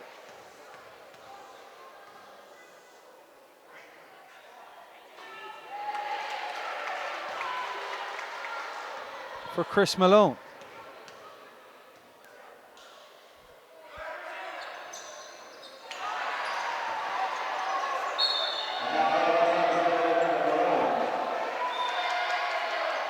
And this is, again, scrappy stuff, but it's keeping the game alive. It's keeping the scores close. There's 1:24 to go. Garrett Blount had a long way to go, but he had to get past Agaria first. Agaria still manages to keep going. And takes the plaudits there. This game could come down to who can stay calm under pressure, Ross, who can not turn the ball over in the next minute and 20 seconds. De La Salle on team fouls. Jay Kavanagh. That one's long. Collins, Blount, steps through Kavanagh, goes around Dunphy, executes the finish, as good as we've seen from Gareth Blount today.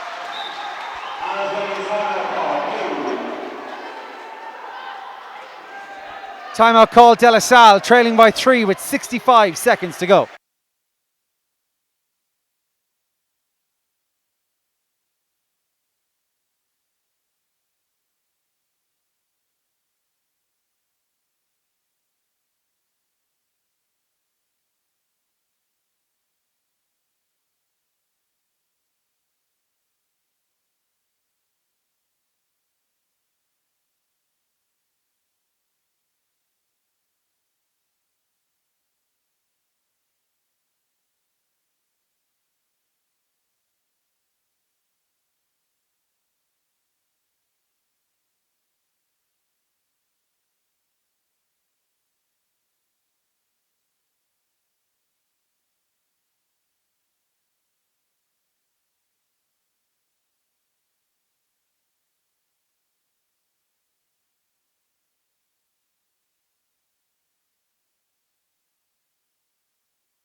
A minute left. The press is on from Aidan's, but it's Agaria.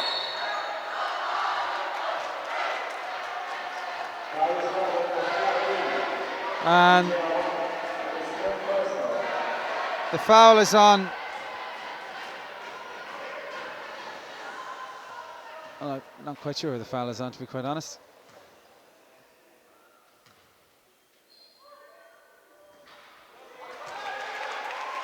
Oh, it's on Neil Francisco. And both teams in foul trouble now. And still a one possession game regardless of the result of this free throw, which is missed and falls to Francisco.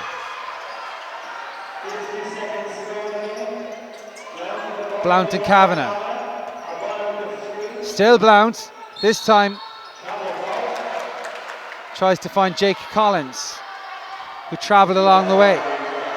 45 seconds left. There's only going to be one timeout left if St. Aidan's choose to call it. De La Salle have had their full complement. The idea was good to find Agaria open.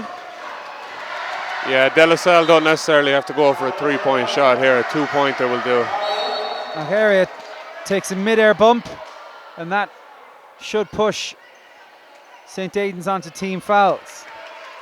Indeed it does, as Gareth Blount picks up his third.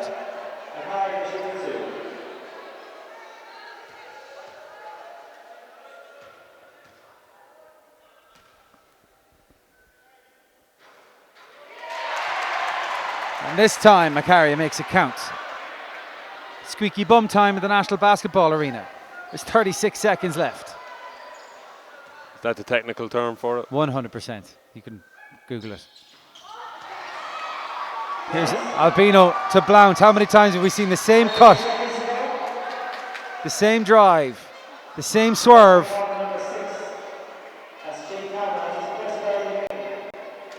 For Blount to take the ball mid-court on the right wing and end up in the paint. Same every time.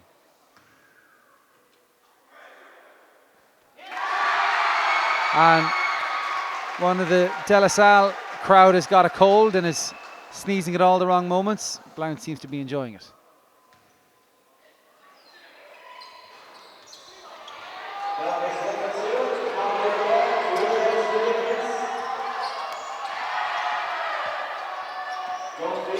Dunphy.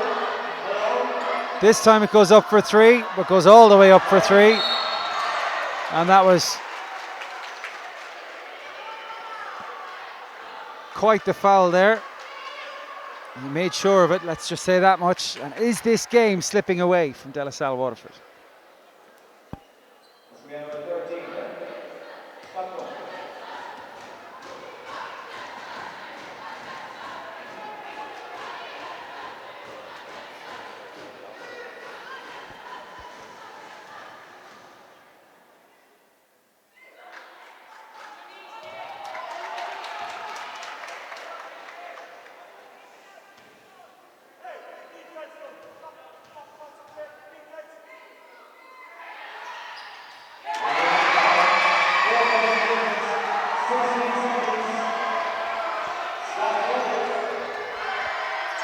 De La Salle are 10 seconds away from missing out on the double. St. Aidan's are starting to feel it in their waters now. The victory is theirs.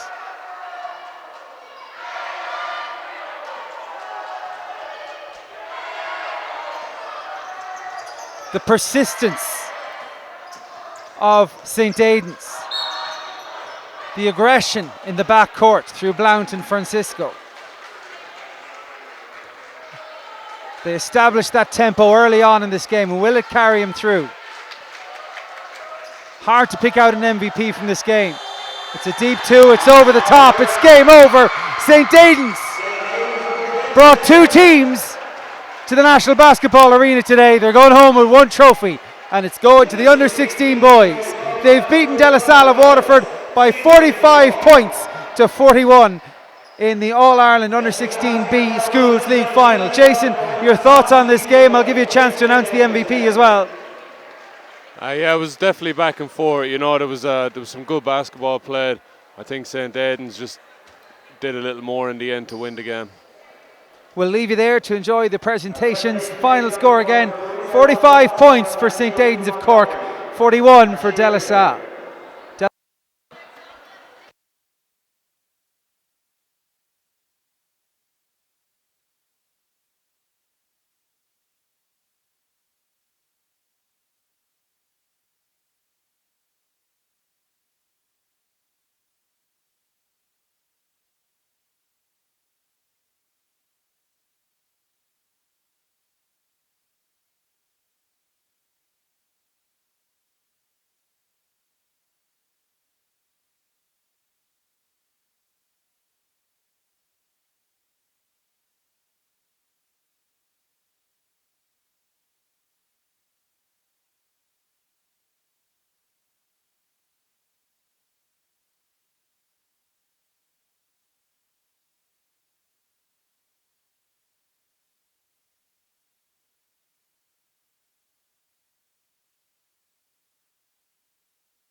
Game 4 of day 1 is underway, and already St. Ronans on the scoreboard right off the bat. Good move by the Armagh side, the only side from that county to be represented at the All-Ireland Schools League finals this week. Taking on Kings Hill of Palmerston in Dublin. Big day for the Dublin sides today. Across the 4 games. Ross O'Donoghue with you on commentary in this under-16C girls final. As with all 11 to 12 games at these finals. 8-minute quarters. And for some of them, if you're very lucky, you may even just get to hear Conor James on co-commentary. Now, this is just one of those such occasions. Conor, you're very welcome to the Basketball Ireland live stream. Thanks, Ross. I'm not sure if you said lucky or unlucky there. No, I was really, really mean to you in the first one, so I've decided for the moment at least to lighten up. There's some good ball movement here from St. Ronans, creating an opportunity which Dervla Coleman has elected just to maybe have a little giggle at because it didn't go her way. Already we're seeing that there's a energy from St. Ronans on both offense and defense as they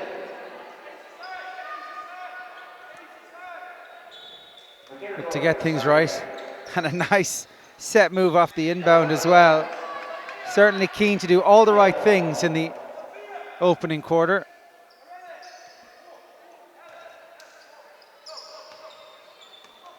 And this is King's Hospital.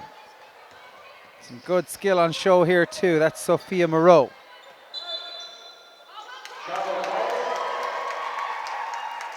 Yeah, unlucky there. She kind of tripped over the defender and just wasn't able to regain balance and call for the travel.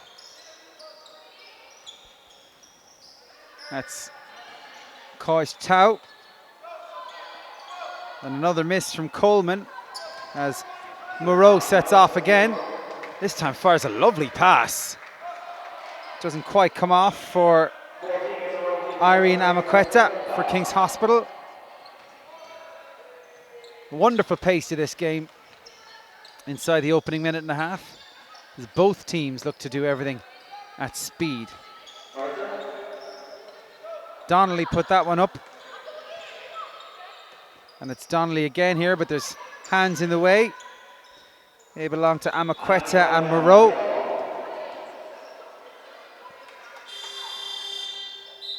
As a foul is accumulated for St. Ronan's captain, Coach Tau.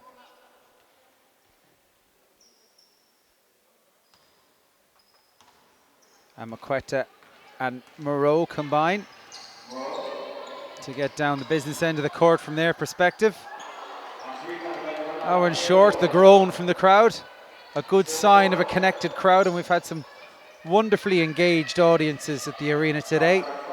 Good ball movement again, and it's opened up just lovely, and disappointing that it doesn't fall for Alicia Donnelly, but it does eventually go in.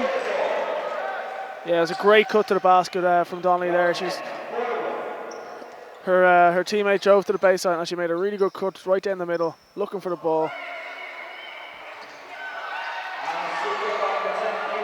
Palmerston can scarcely believe they've lost out on that occasion, as Tau had all the time in the world to execute that finish for a 6-1 lead. Timeout called by King's Hospital, who trail by 5.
So straight out of the timeout, we see King's Hospital be a bit more aggressive, going to the basket, under a bit more control, and foul called, 2 shots.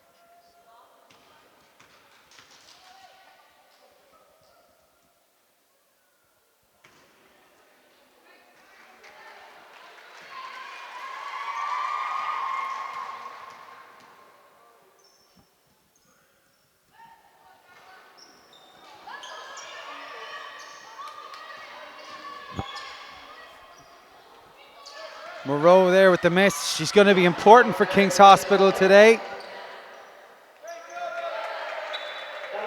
And Michaela Doyle can't rise high enough for that one for St. Ronans.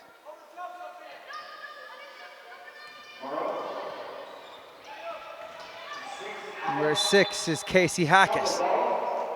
Travel called on Casey.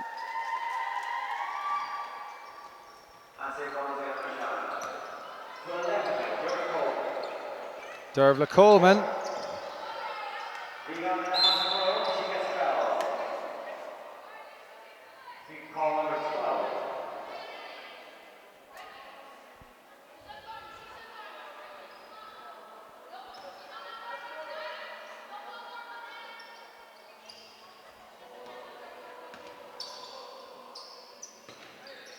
Moreau.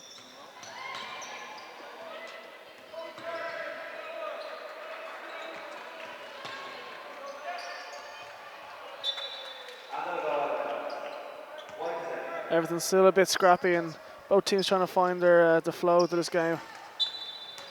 Well, not much we can do about that one, as the 6th man for King's Hospital turns out to be a half-inch piece of cable running the width of the National Basketball Arena.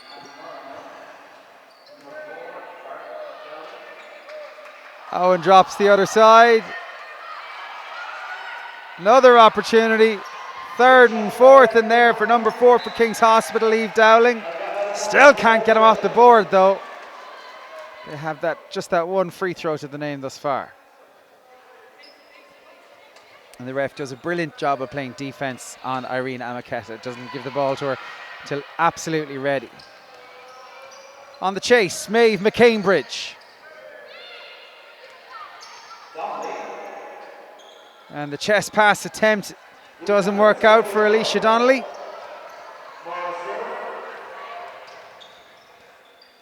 Moreau pulls up in time, but that was a tough shot to pull off. And the weak side proving what it is. With Ella, that was Irene Amaketa popping up for that crucial score. Talk to me about that setup there, where it's a man-to-man defense. At least that's what it looked like. Yeah. And So in the last sequence, you could see that there's two defenders marking Moreau. She's obviously the go-to player for King's House. And in fairness to the rest of King's House team, they made right cuts to the basket, knew somebody would be open, and thankfully she was able to find her for an open layup. First basket of the game. It's King's Hospital 3, St. Ronans 6. Timeout called.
No joy from Moreau from the free throw line. more octane burned up. And you can say whatever you want about St. Ronans, but they're getting shots up. And they're leading by 6 points to 3. That's an absolutely blistering drive there for Moreau as she... Yeah, she put all her skills on show there and really had the defense running in circles and was able to pop up a nice shot from inside the key. Just zigzagged her way around the coverage there.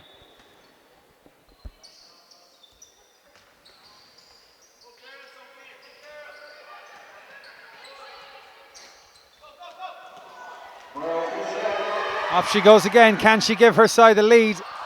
Not off the left hand, but still keeps the ball alive for the Palmerston side. This is Amaqueta. Gets her own rebound. And that was Ella Murta was dispossessed.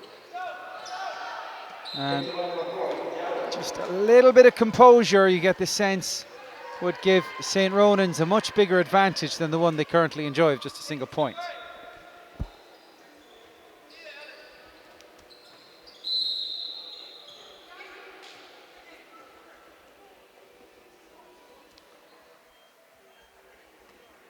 So the foul made by number 4 Downing puts number 12 Donnelly on the line for 2.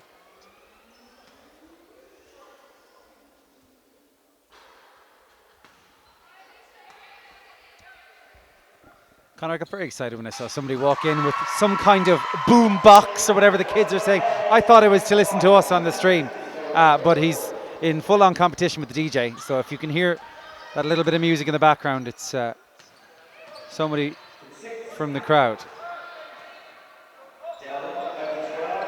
2.5 minutes to go in the first quarter. The shot goes up. The shot goes in. Casey Hackett draws the sides level. She did a great job there just getting into the middle and was able to use the backboard to get a nice easy 2.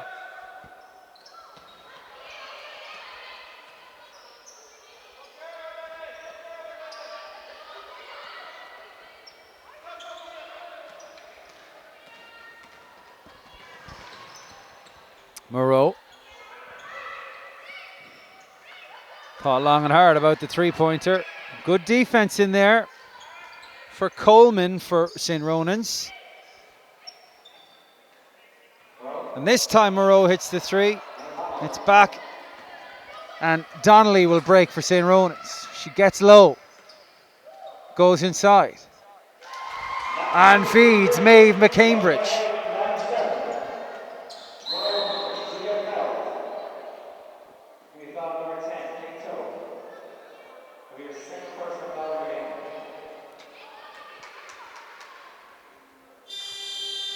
Second personal foul in there for St. Ronan's captain, Coach Tao.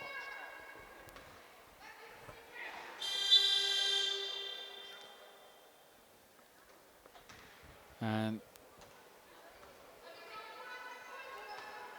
that's worked out well for Moreau, who'll get 2 shots and a chance to level things up once again.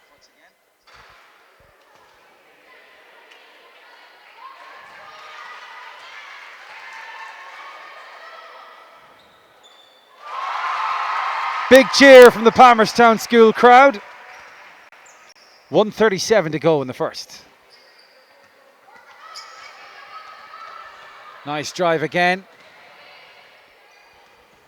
to run onto. Again, struggling when it comes to getting the ball away with a degree of composure. I think we have a step out here as well. Alicia Donnelly driving hard. Here's Amaqueta. Links up well with Moreau, who uses a good screen there by Casey Hackett. And Hackett gets the rebound. Shot went up from Aina Barton. Moreau gets turned. Absolutely turned on a dime there. Yeah, King's Hustle really working hard to keep onto the ball and eventually ended up with a well-fought 2 points. Break is on for Moreau, 40 seconds to go in the quarter. Goes for the spin move this time. Takes a foul along the way, will go to the line for 2.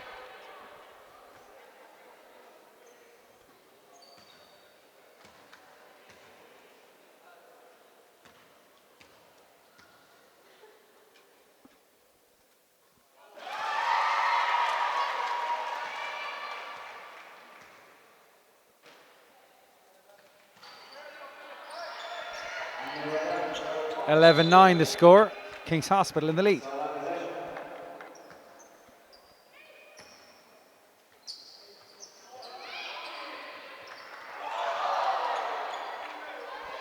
Another fast break, and Donnelly's been the provider on a couple of occasions, but couldn't find Coach Tao there.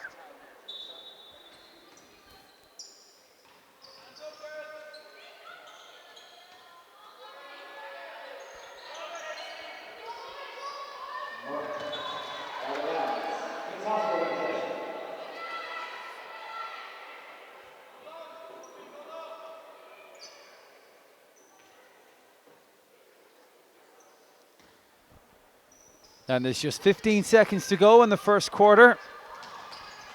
As Moreau accelerates into that 3-2 zone defense. Breaks it, Hackett tries to find Ina Barton.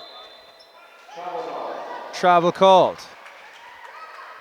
Yeah, it was a great drive there by Moreau, and she was right indeed to pass it. Unfortunately, didn't end up in a layup. A brave effort, you'd have to say, from Maeve McCambridge. Yeah, that's a nice arm. Might be in the wrong sport. End of the first quarter, King's Hospital Palmerston 11, St. Ronans of Lurgan 9.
So into the second quarter of this under-16 C girls final.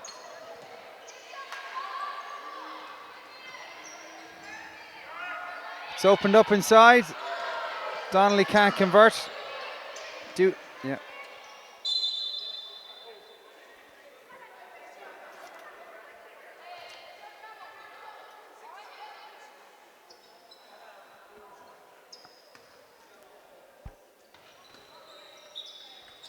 So what can they do from the inbound? Goes over the top, almost all the way over the top. Donnelly scrambles to Coleman.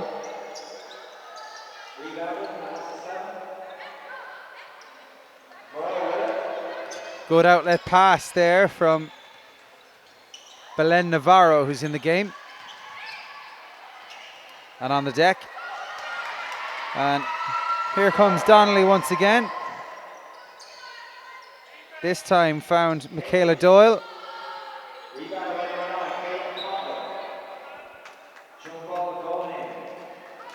Ronans seem to be finding a lot of space inside, just under the basket. It's, you know, for rebounds or for shots, turn passes, and like the last instance, but they still haven't converted.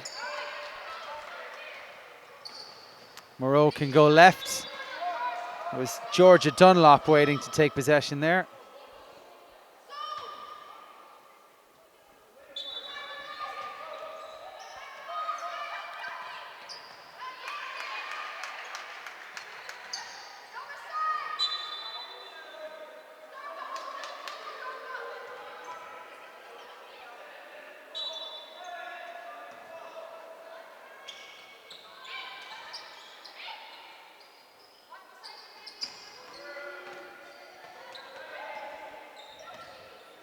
And it's opened up for Casey Hackett. Good rebound from Coleman.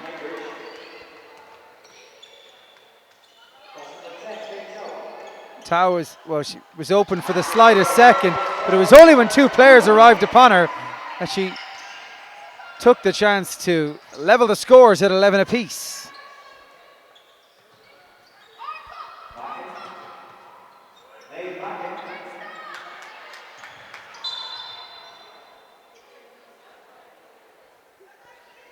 We've seen Ronans get a good few offensive rebounds now, and they do have a height advantage, so if they can capitalise on those offensive rebounds, it'll go a long way to helping them get into lead in this game.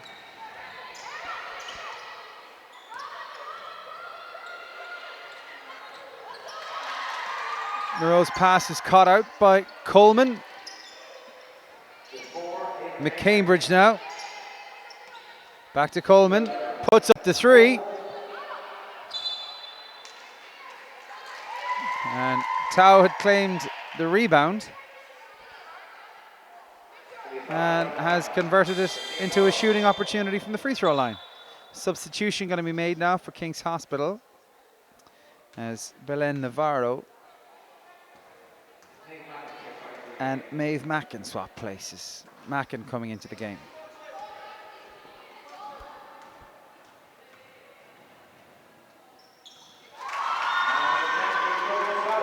And that's the lead now.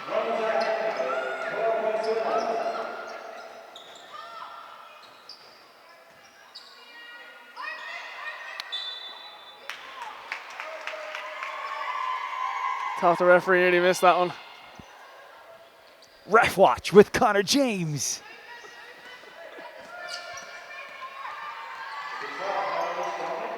Five and a half minutes to go in this second quarter. A 1 point lead for St. Ronans. Donnelly has just been so effective down this near side and finishes herself this time.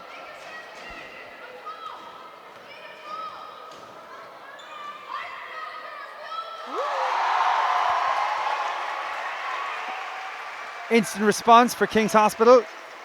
A big three there from Moreau. She, for whatever reason, wasn't picked up at the top of the key. So able to just dribble down and let it go.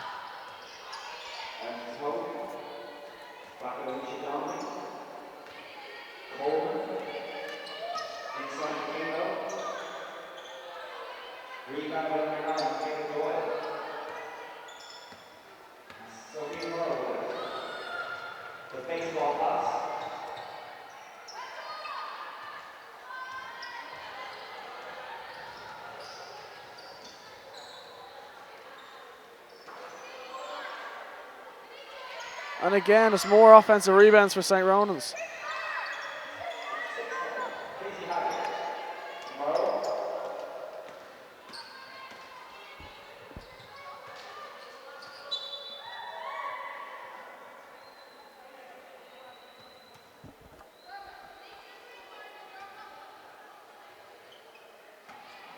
And Tao for Coleman.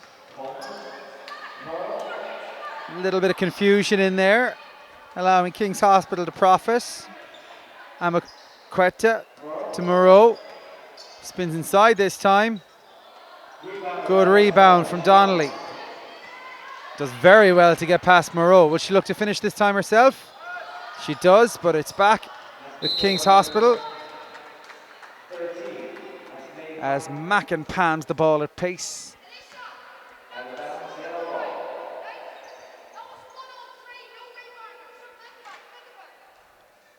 Here's Amaqueta to Moreau. And to be fair to Maeve McCambridge, she got out as quick as possible, just to shut down Moreau before she thought about another 3-point opportunity.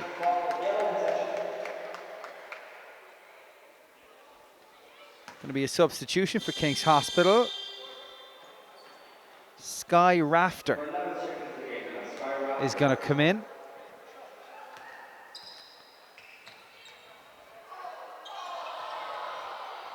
And that one falls into the breadbasket for Maeve McCambridge.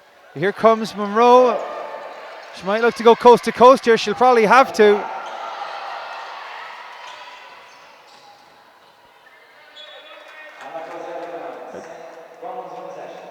And Mackin did well to cut that one out. So over to Coleman. This time goes as far as the elbow before releasing. And Moreau with the crossover. This time it's good rebounding from King's Hospital. And Sky Rafter.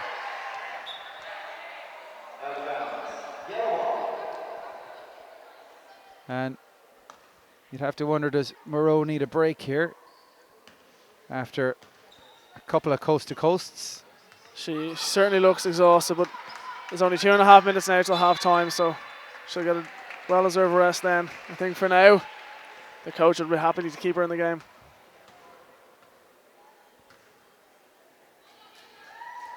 Sides deadlocked at 14 apiece.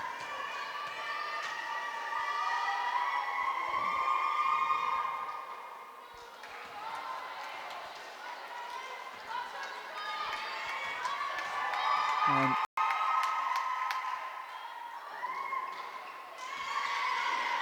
Hackett loses out on a chance to give her side the lead. And you have to remember, of course, that the sides are level now. But oh, well done. I think that was Maeve Mackin on the run there. Yeah, I think she surprised even herself there. Timeout called. It's a lead for King's Hospital. They're 16-14 ahead.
That one gets launched by Hackett, but it's back with Donnelly.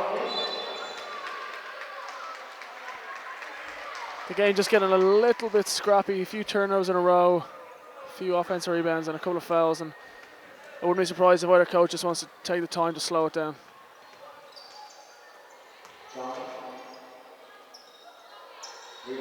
Good rebound from Coleman for Tau.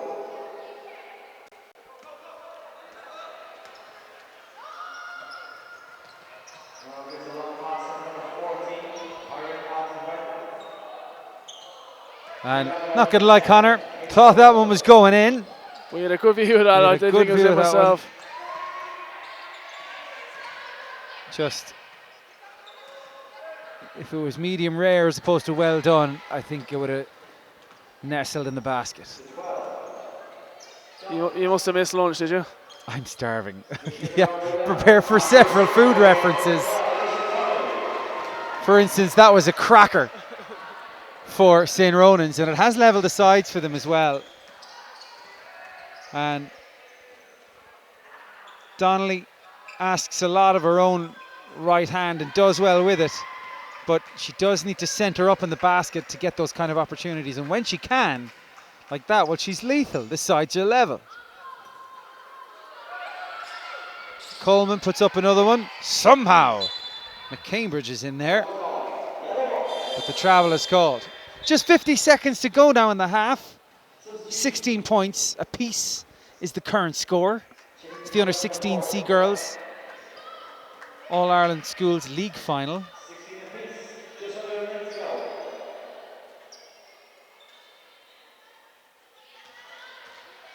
And that one's batted down for another fast break opportunity. This time Katie McConville.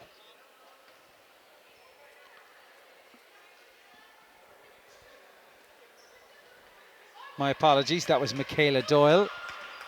Not always easy when there's a ponytail in the way to see what the number is. That one's quite short from Amaqueta.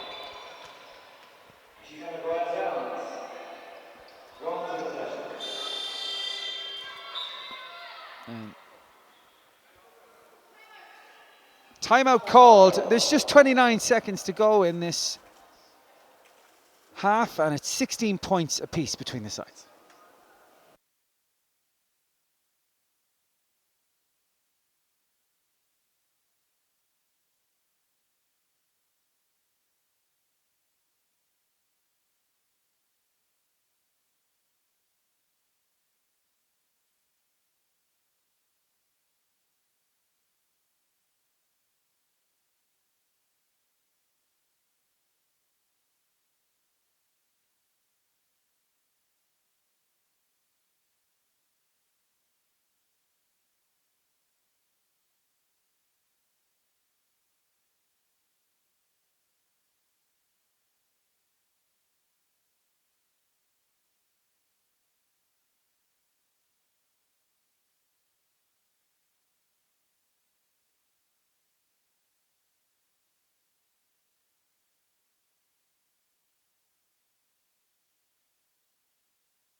So what can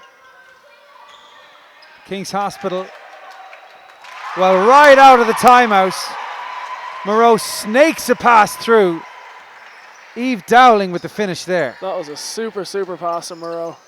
She almost fallen over and she still managed to get it through to her teammate. 8 seconds. Little option for Taub just to fire that one up there, but the equalizers come in right on the buzzer. So at half time here in the under 16C All Ireland Schools final, it's King's Hospital 18, St. Ronans 18. Join us in 5 minutes for the second half.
deadlocked at 18 apiece after 16 minutes of basketball. We're into the third quarter of the All-Ireland Schools League final. It's the under-16 C girls decider between King's Hospital of Palmerston and St. Ronans of Lurgan in County Armagh. Interesting finish to the end of the second as Moreau drives from the top of the key to open scoring for the third quarter. Connor. Generally how it works is the commentator says what happens and then the co-commentator would perhaps react and offer some insight or analysis into how it came about. I've been so transfixed on this game, Ross. Sometimes I just get caught up in the game. You know how it is.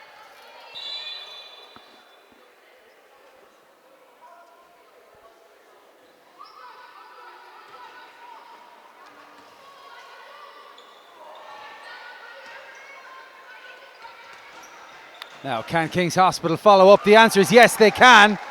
Irene Amaqueta there. And it's just these little mini drives where they're coming in off the perimeter and just hitting the little stop and pop. It's working for them. Yeah, and anything that anyone on the King's Hospital that can add to the side that isn't Murrow, anything anyone else can chip in is an added bonus. Another drive from Moreau, and this is a 6-0 run at the start of the third quarter, bearing in mind the 6-1 run that Lurgan had at the start of the first.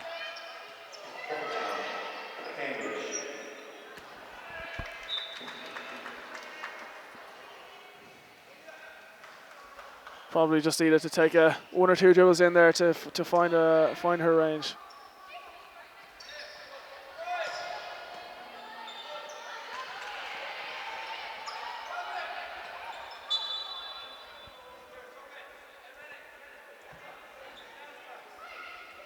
And Tau they're probably unlucky to only get a jump ball rather than a foul called, but Ref watch.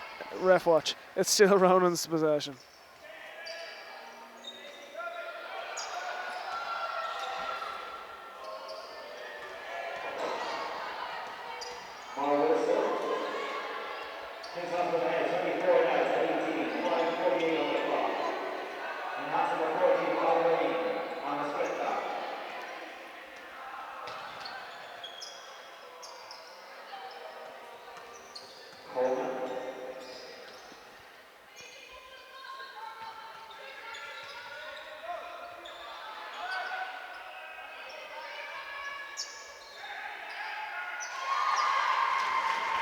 And that's the first score of the game of the third quarter for St. Ronans of Lurgan. 24-20 now the score, 5 minutes and 15 seconds to go in the third as Amaqueta misses on that occasion. Coleman picks up the rebound and finds Donnelly, who sets off once again. Coleman, it's opened up a little. No joy there. Sorry, Connor, you were going to say something. I was just going to say that Coach Robbie White didn't seem too happy there after the last possession. That she got her own rebound, but nobody was there to take the ball from her. Ended up in a turnover and an easy booker for the opposition.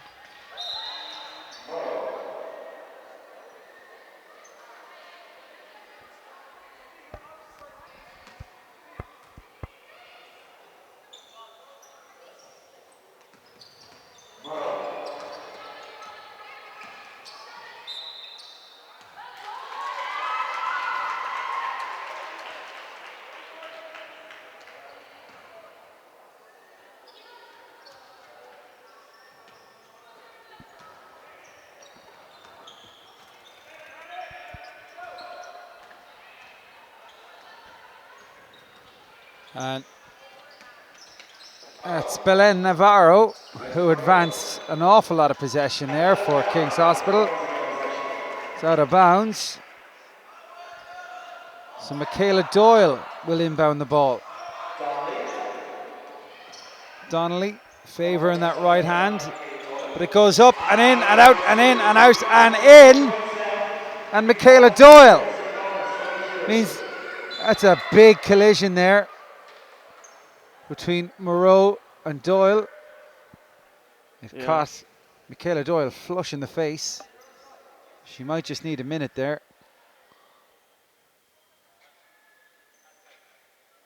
Yeah, knocking the gums. So she'll just take a minute to sort herself out there. So I think by the looks of it, she'd need to be a blood substitution anyway. So this zone defence we're looking at now from St. Ronans, and is that what permitted that little bit of extra time and space? If you look at the baskets that King's Hospital got to open the quarter. So because they're playing a zone, there's, as opposed to playing man, there's specific space to be exploited. So if you get the right players moving the ball the right way, there's areas in the court where there's just going to be a disadvantage. That's just how it works. And if King's Hospital can get into those spaces and knock down their shots, then they can extend their lead. But at the moment, since that 6-0 run, St. Ronans have seemed to have picked up the defence a little bit and really contesting everything on offence. As you can see again, just getting those offensive rebounds and making King's Hospital work hard to get them. Coleman with the rebound. Gets past Amaqueta. Might go inside. Tao and Donnelly arriving. Just popping in there was Katie McConville. She nearly made Kings Hill pay.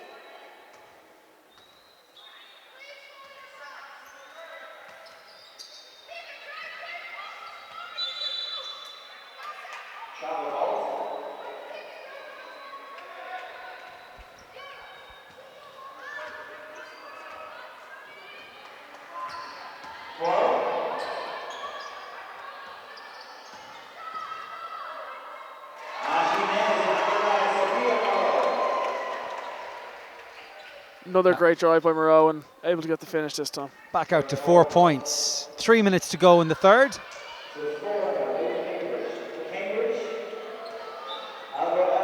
And Tao tried to grab onto McCambridge's effort from the 3-point line.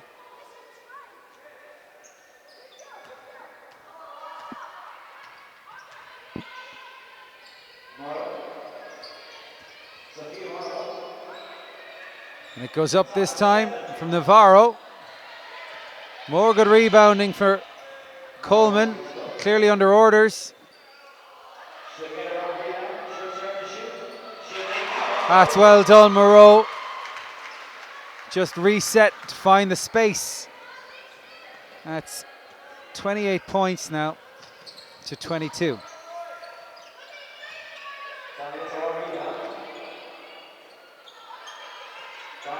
And they're queuing up to shoot, but each time it comes back down, it gives King's Hospital a little more hope. And you can see the frustration on Moreau's face when they make that turnover. I mean, they're playing defense for 20 seconds and offense for 1 second, so she's every right to be frustrated, and I'm sure Coach White will be too.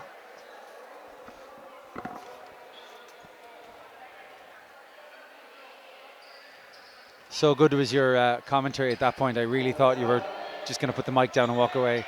Don't drop them, they're expensive. Nobody drops mics, that doesn't actually happen. Moreau for 2. She is dominating this game right now. An 8-point lead for King's Hospital. There's less than 2 minutes to go in the third quarter. Good outlet, inbound pass from Donnelly. It's set up Coleman, who goes herself. And that drops down the other side.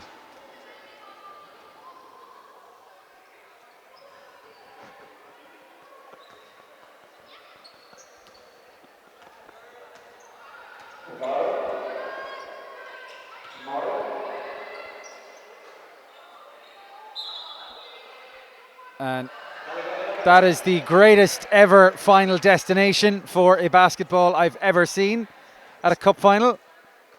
Somebody pressure, Jason Killeen. No pressure, but everyone's looking at the ref to make this one count. Can't get it with the first one, can't get it with the second one.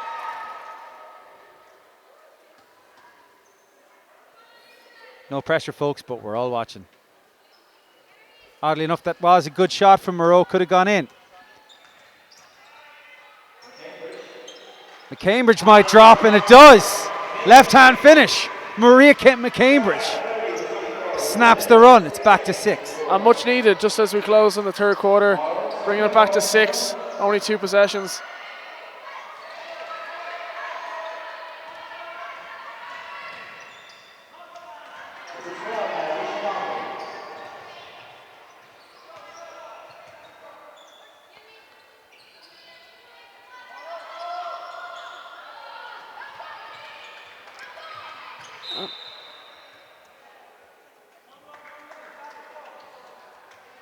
St. Ronans really crashing the offensive glass well. The 2 offensive rebounds again there.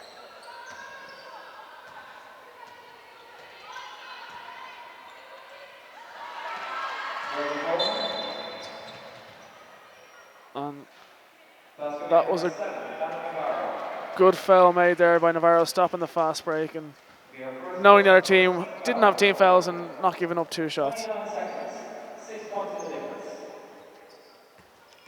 McCambridge.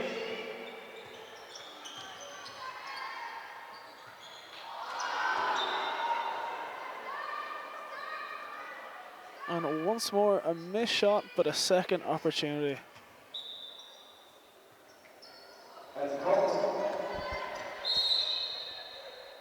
18 seconds to go in the quarter. A 6-point lead for King's Hospital. Recovering from a 5-point deficit in the first half. Another big throw. It's for Coleman at the elbow. And this time nails it. So for all of the efficiency in scoring for King's Hospital and the dominance of the player you see in front of you, they lead by just 4 points. And the buzzer beats the player on this occasion. End of the third, it's King's Hospital 30, St. Ronans 26.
So some early pressure at the start of this fourth quarter from St. Ronans, gives them the ball back.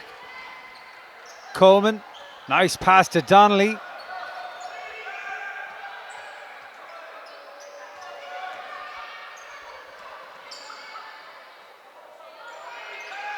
Falls to the falling Michaela Doyle, but it's turned over. Eve Dowling got it going. Navarro's on the left, she goes right to Amaqueta. Donnelly steps into the passing lane. That was a super block from Murrow. And Ross checks to see if it's clean, and it is, and it really is.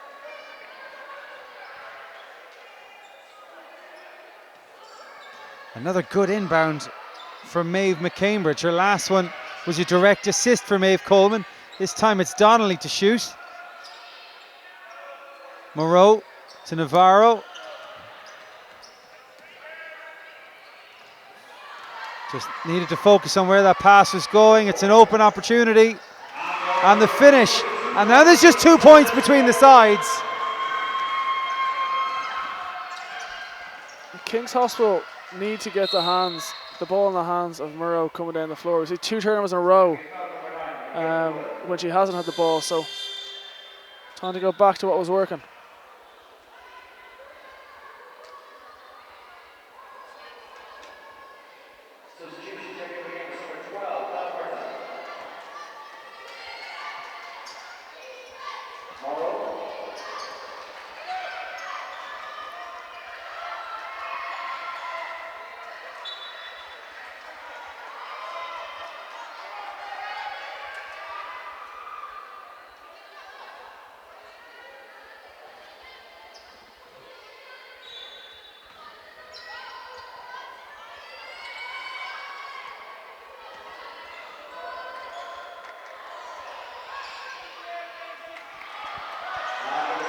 Well, there's not, it may not be of any benefit to either of the teams on the floor, but for the neutrals and those of you watching the stream, there's not much you can ask for other than 2 points between the sides with 6 minutes and 12 seconds to go in this All-Ireland Schools League final. It's the under-16C girls. It's the Dubliners in front.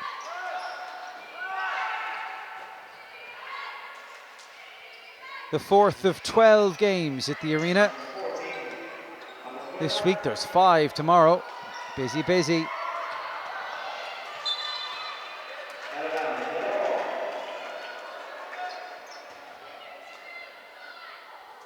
And McQuetta steps out and allows Maeve Mackin to work the inbound. It inevitably finds its way to Moreau, who was fouled in the act of shooting and will be given 2 free throws to make amends. Ronan's really cluing in on Moreau at the moment, putting 2 men on her every time she gets the ball. Timeout called with 5:55 to go in the 4th. It's 30-28 in favour of King's Hospital.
King.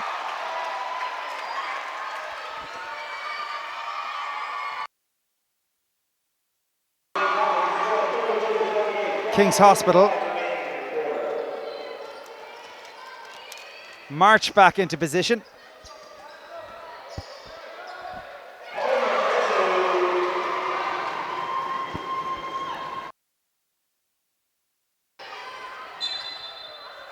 And stretch their lead.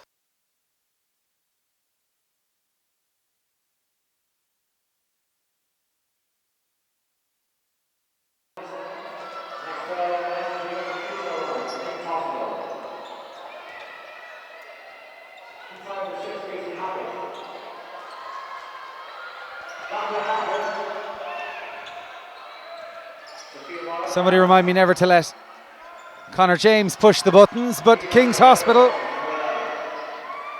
can't pull clear. Coleman's 6th point of the game has brought it back to 32-20.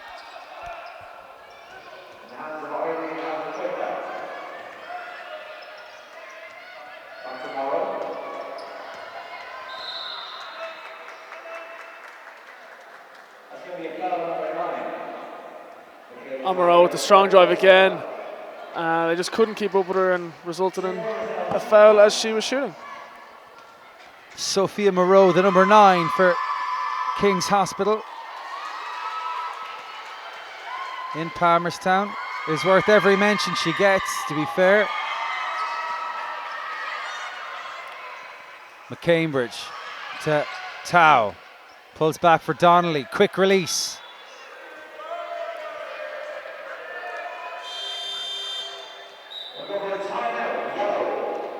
Another timeout called, it's yellow this time. King's Hospital with a 2-point lead to protect.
And Moreau faces a wall of players, and Coleman has a chance to level the game with the layup. She does.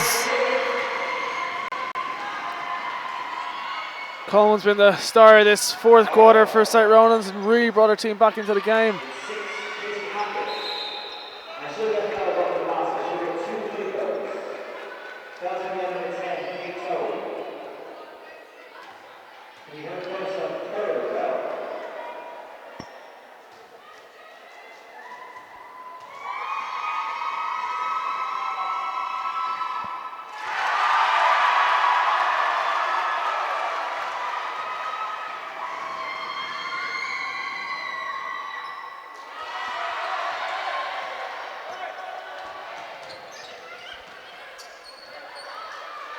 And Ronan's tactic has also meant that they're already on team fouls, and there's more than half of this quarter remaining. But it has put them in contention.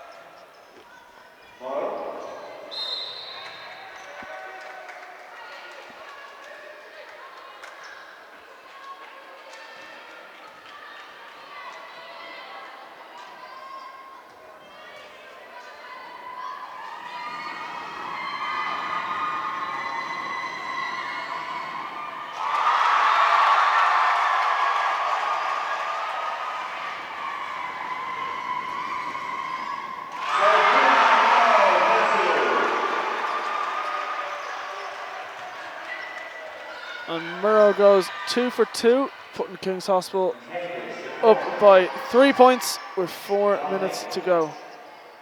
I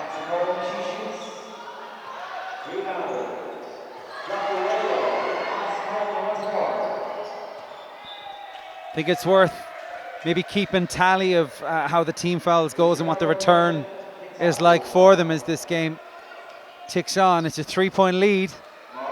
Yeah, and especially if they start chasing the game and putting on this full court pressure, they're bound to pick up a few fouls. And if that's going to be the case, you've got to try your best to keep the ball out of Moreau's hands and try and let someone else shoot the free throws.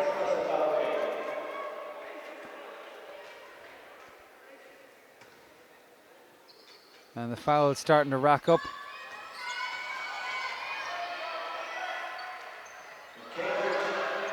Michaela Doyle's on 4 fouls for St. Ronans.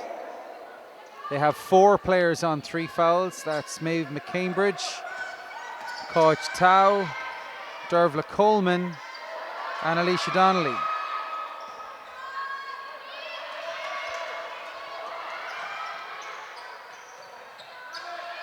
That's a good basket for Tau on the run and under pressure. A point between the sides. Yeah, great finish under pressure. Unlucky maybe not to get the foul as well. All credit to Moreau there. That's a stunning drive. And a great response. And now she's defending hard on Coleman, but it's opened it up for Maeve McCambridge. McCambridge grabs her own rebound, can't finish.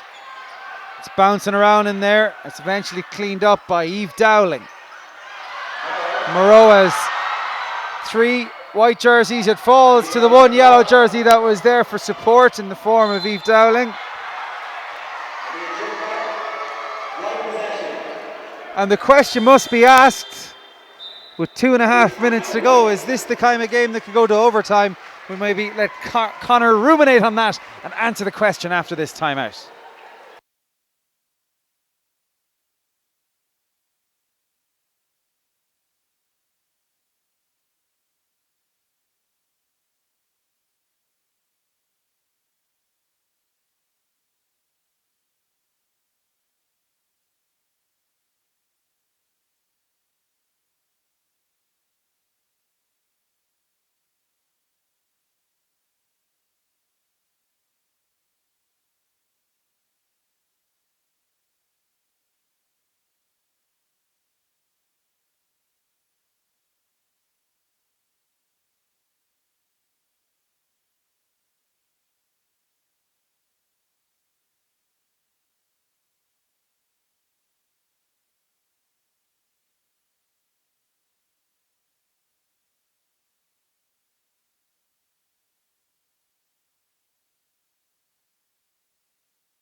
We return to the action with 2.5 minutes remaining.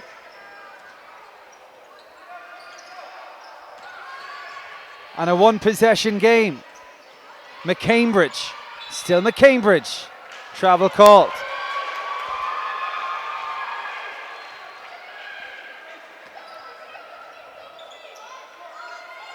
Double team, the shout from St. Ronan's coach Caroline McGrath.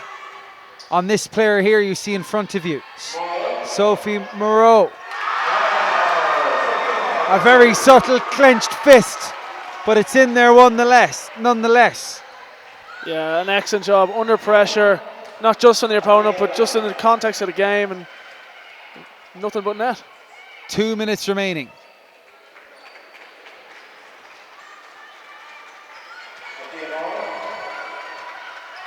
This time she turns provider. Hackett had the opportunity. It's back to Eve Dowling. Too much to do for Alamerta.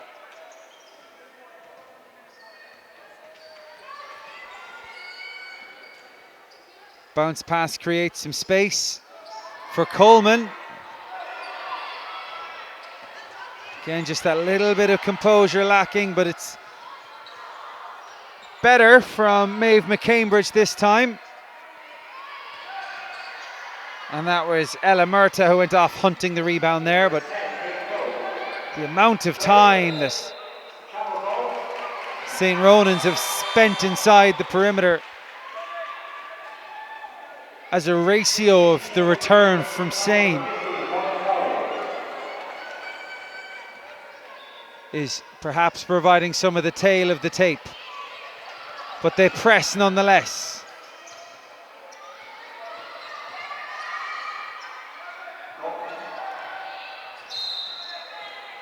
Eve Dowling under pressure.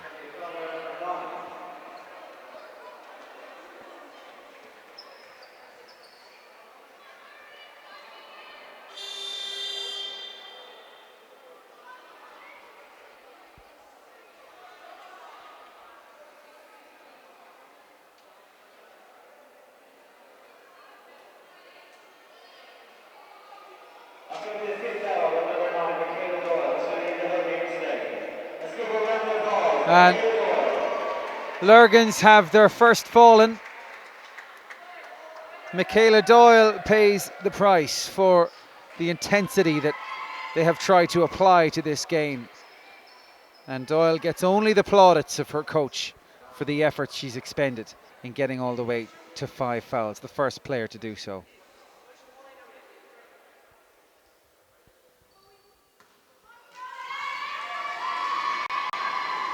And Eve Dowling forgot momentarily that she was the foulee and not the fouler.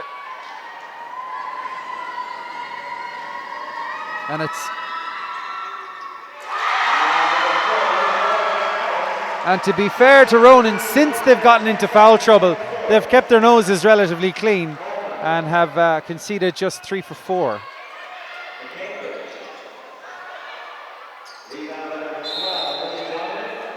And there was a foul in there on Alicia Donnelly.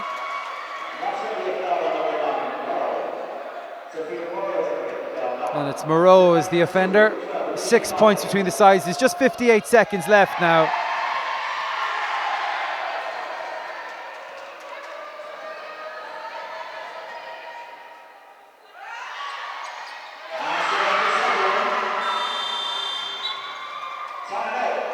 Timeout. 5 points between the sides. Still 58 seconds left.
King's Hospital's crowd are on their feet. They think this one is over, but a lot can happen in 50 seconds of basketball when there's just 5 points between the sides. That is just sublime from Moreau, but the ball's eventually turned over. It's Coleman now. Coleman pulls up. And it's getting more and more desperate for St. Ronans, but they have their third shooting opportunity of the possession.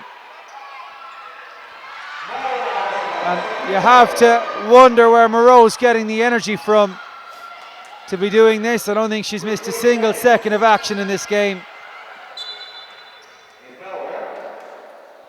And dribbled long enough and hard enough to earn herself a trip to the line. Can we talk first of all about MVP nominees? And I think, is it be fair to say we have our MVP regardless of the outcome in this game? Yeah, I think it's fair. I mean, she's been constant throughout the game. She's been the one player who's always been on the ball and always trying to take to the basket. In times where it got close, she took over. And it's Sophia Moreau who's just been phenomenal throughout this game.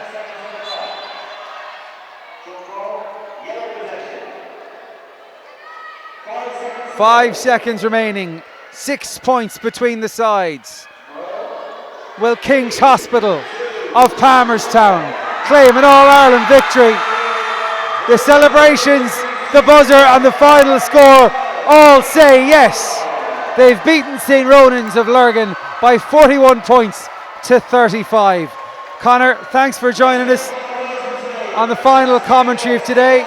We'll leave you to enjoy the presentations, unfortunately without any sound, before YouTube go charging us for putting on a Justin Bieber concert just because our DJ plays him in the background. But thank you indeed for joining us. We look forward for you to having you with us again from 10:30 in the morning tomorrow. Final score in the All-Ireland Under-16C Girls League Final: King's Hospital of Palmertown 41, St. Ronans of Lurgan 35.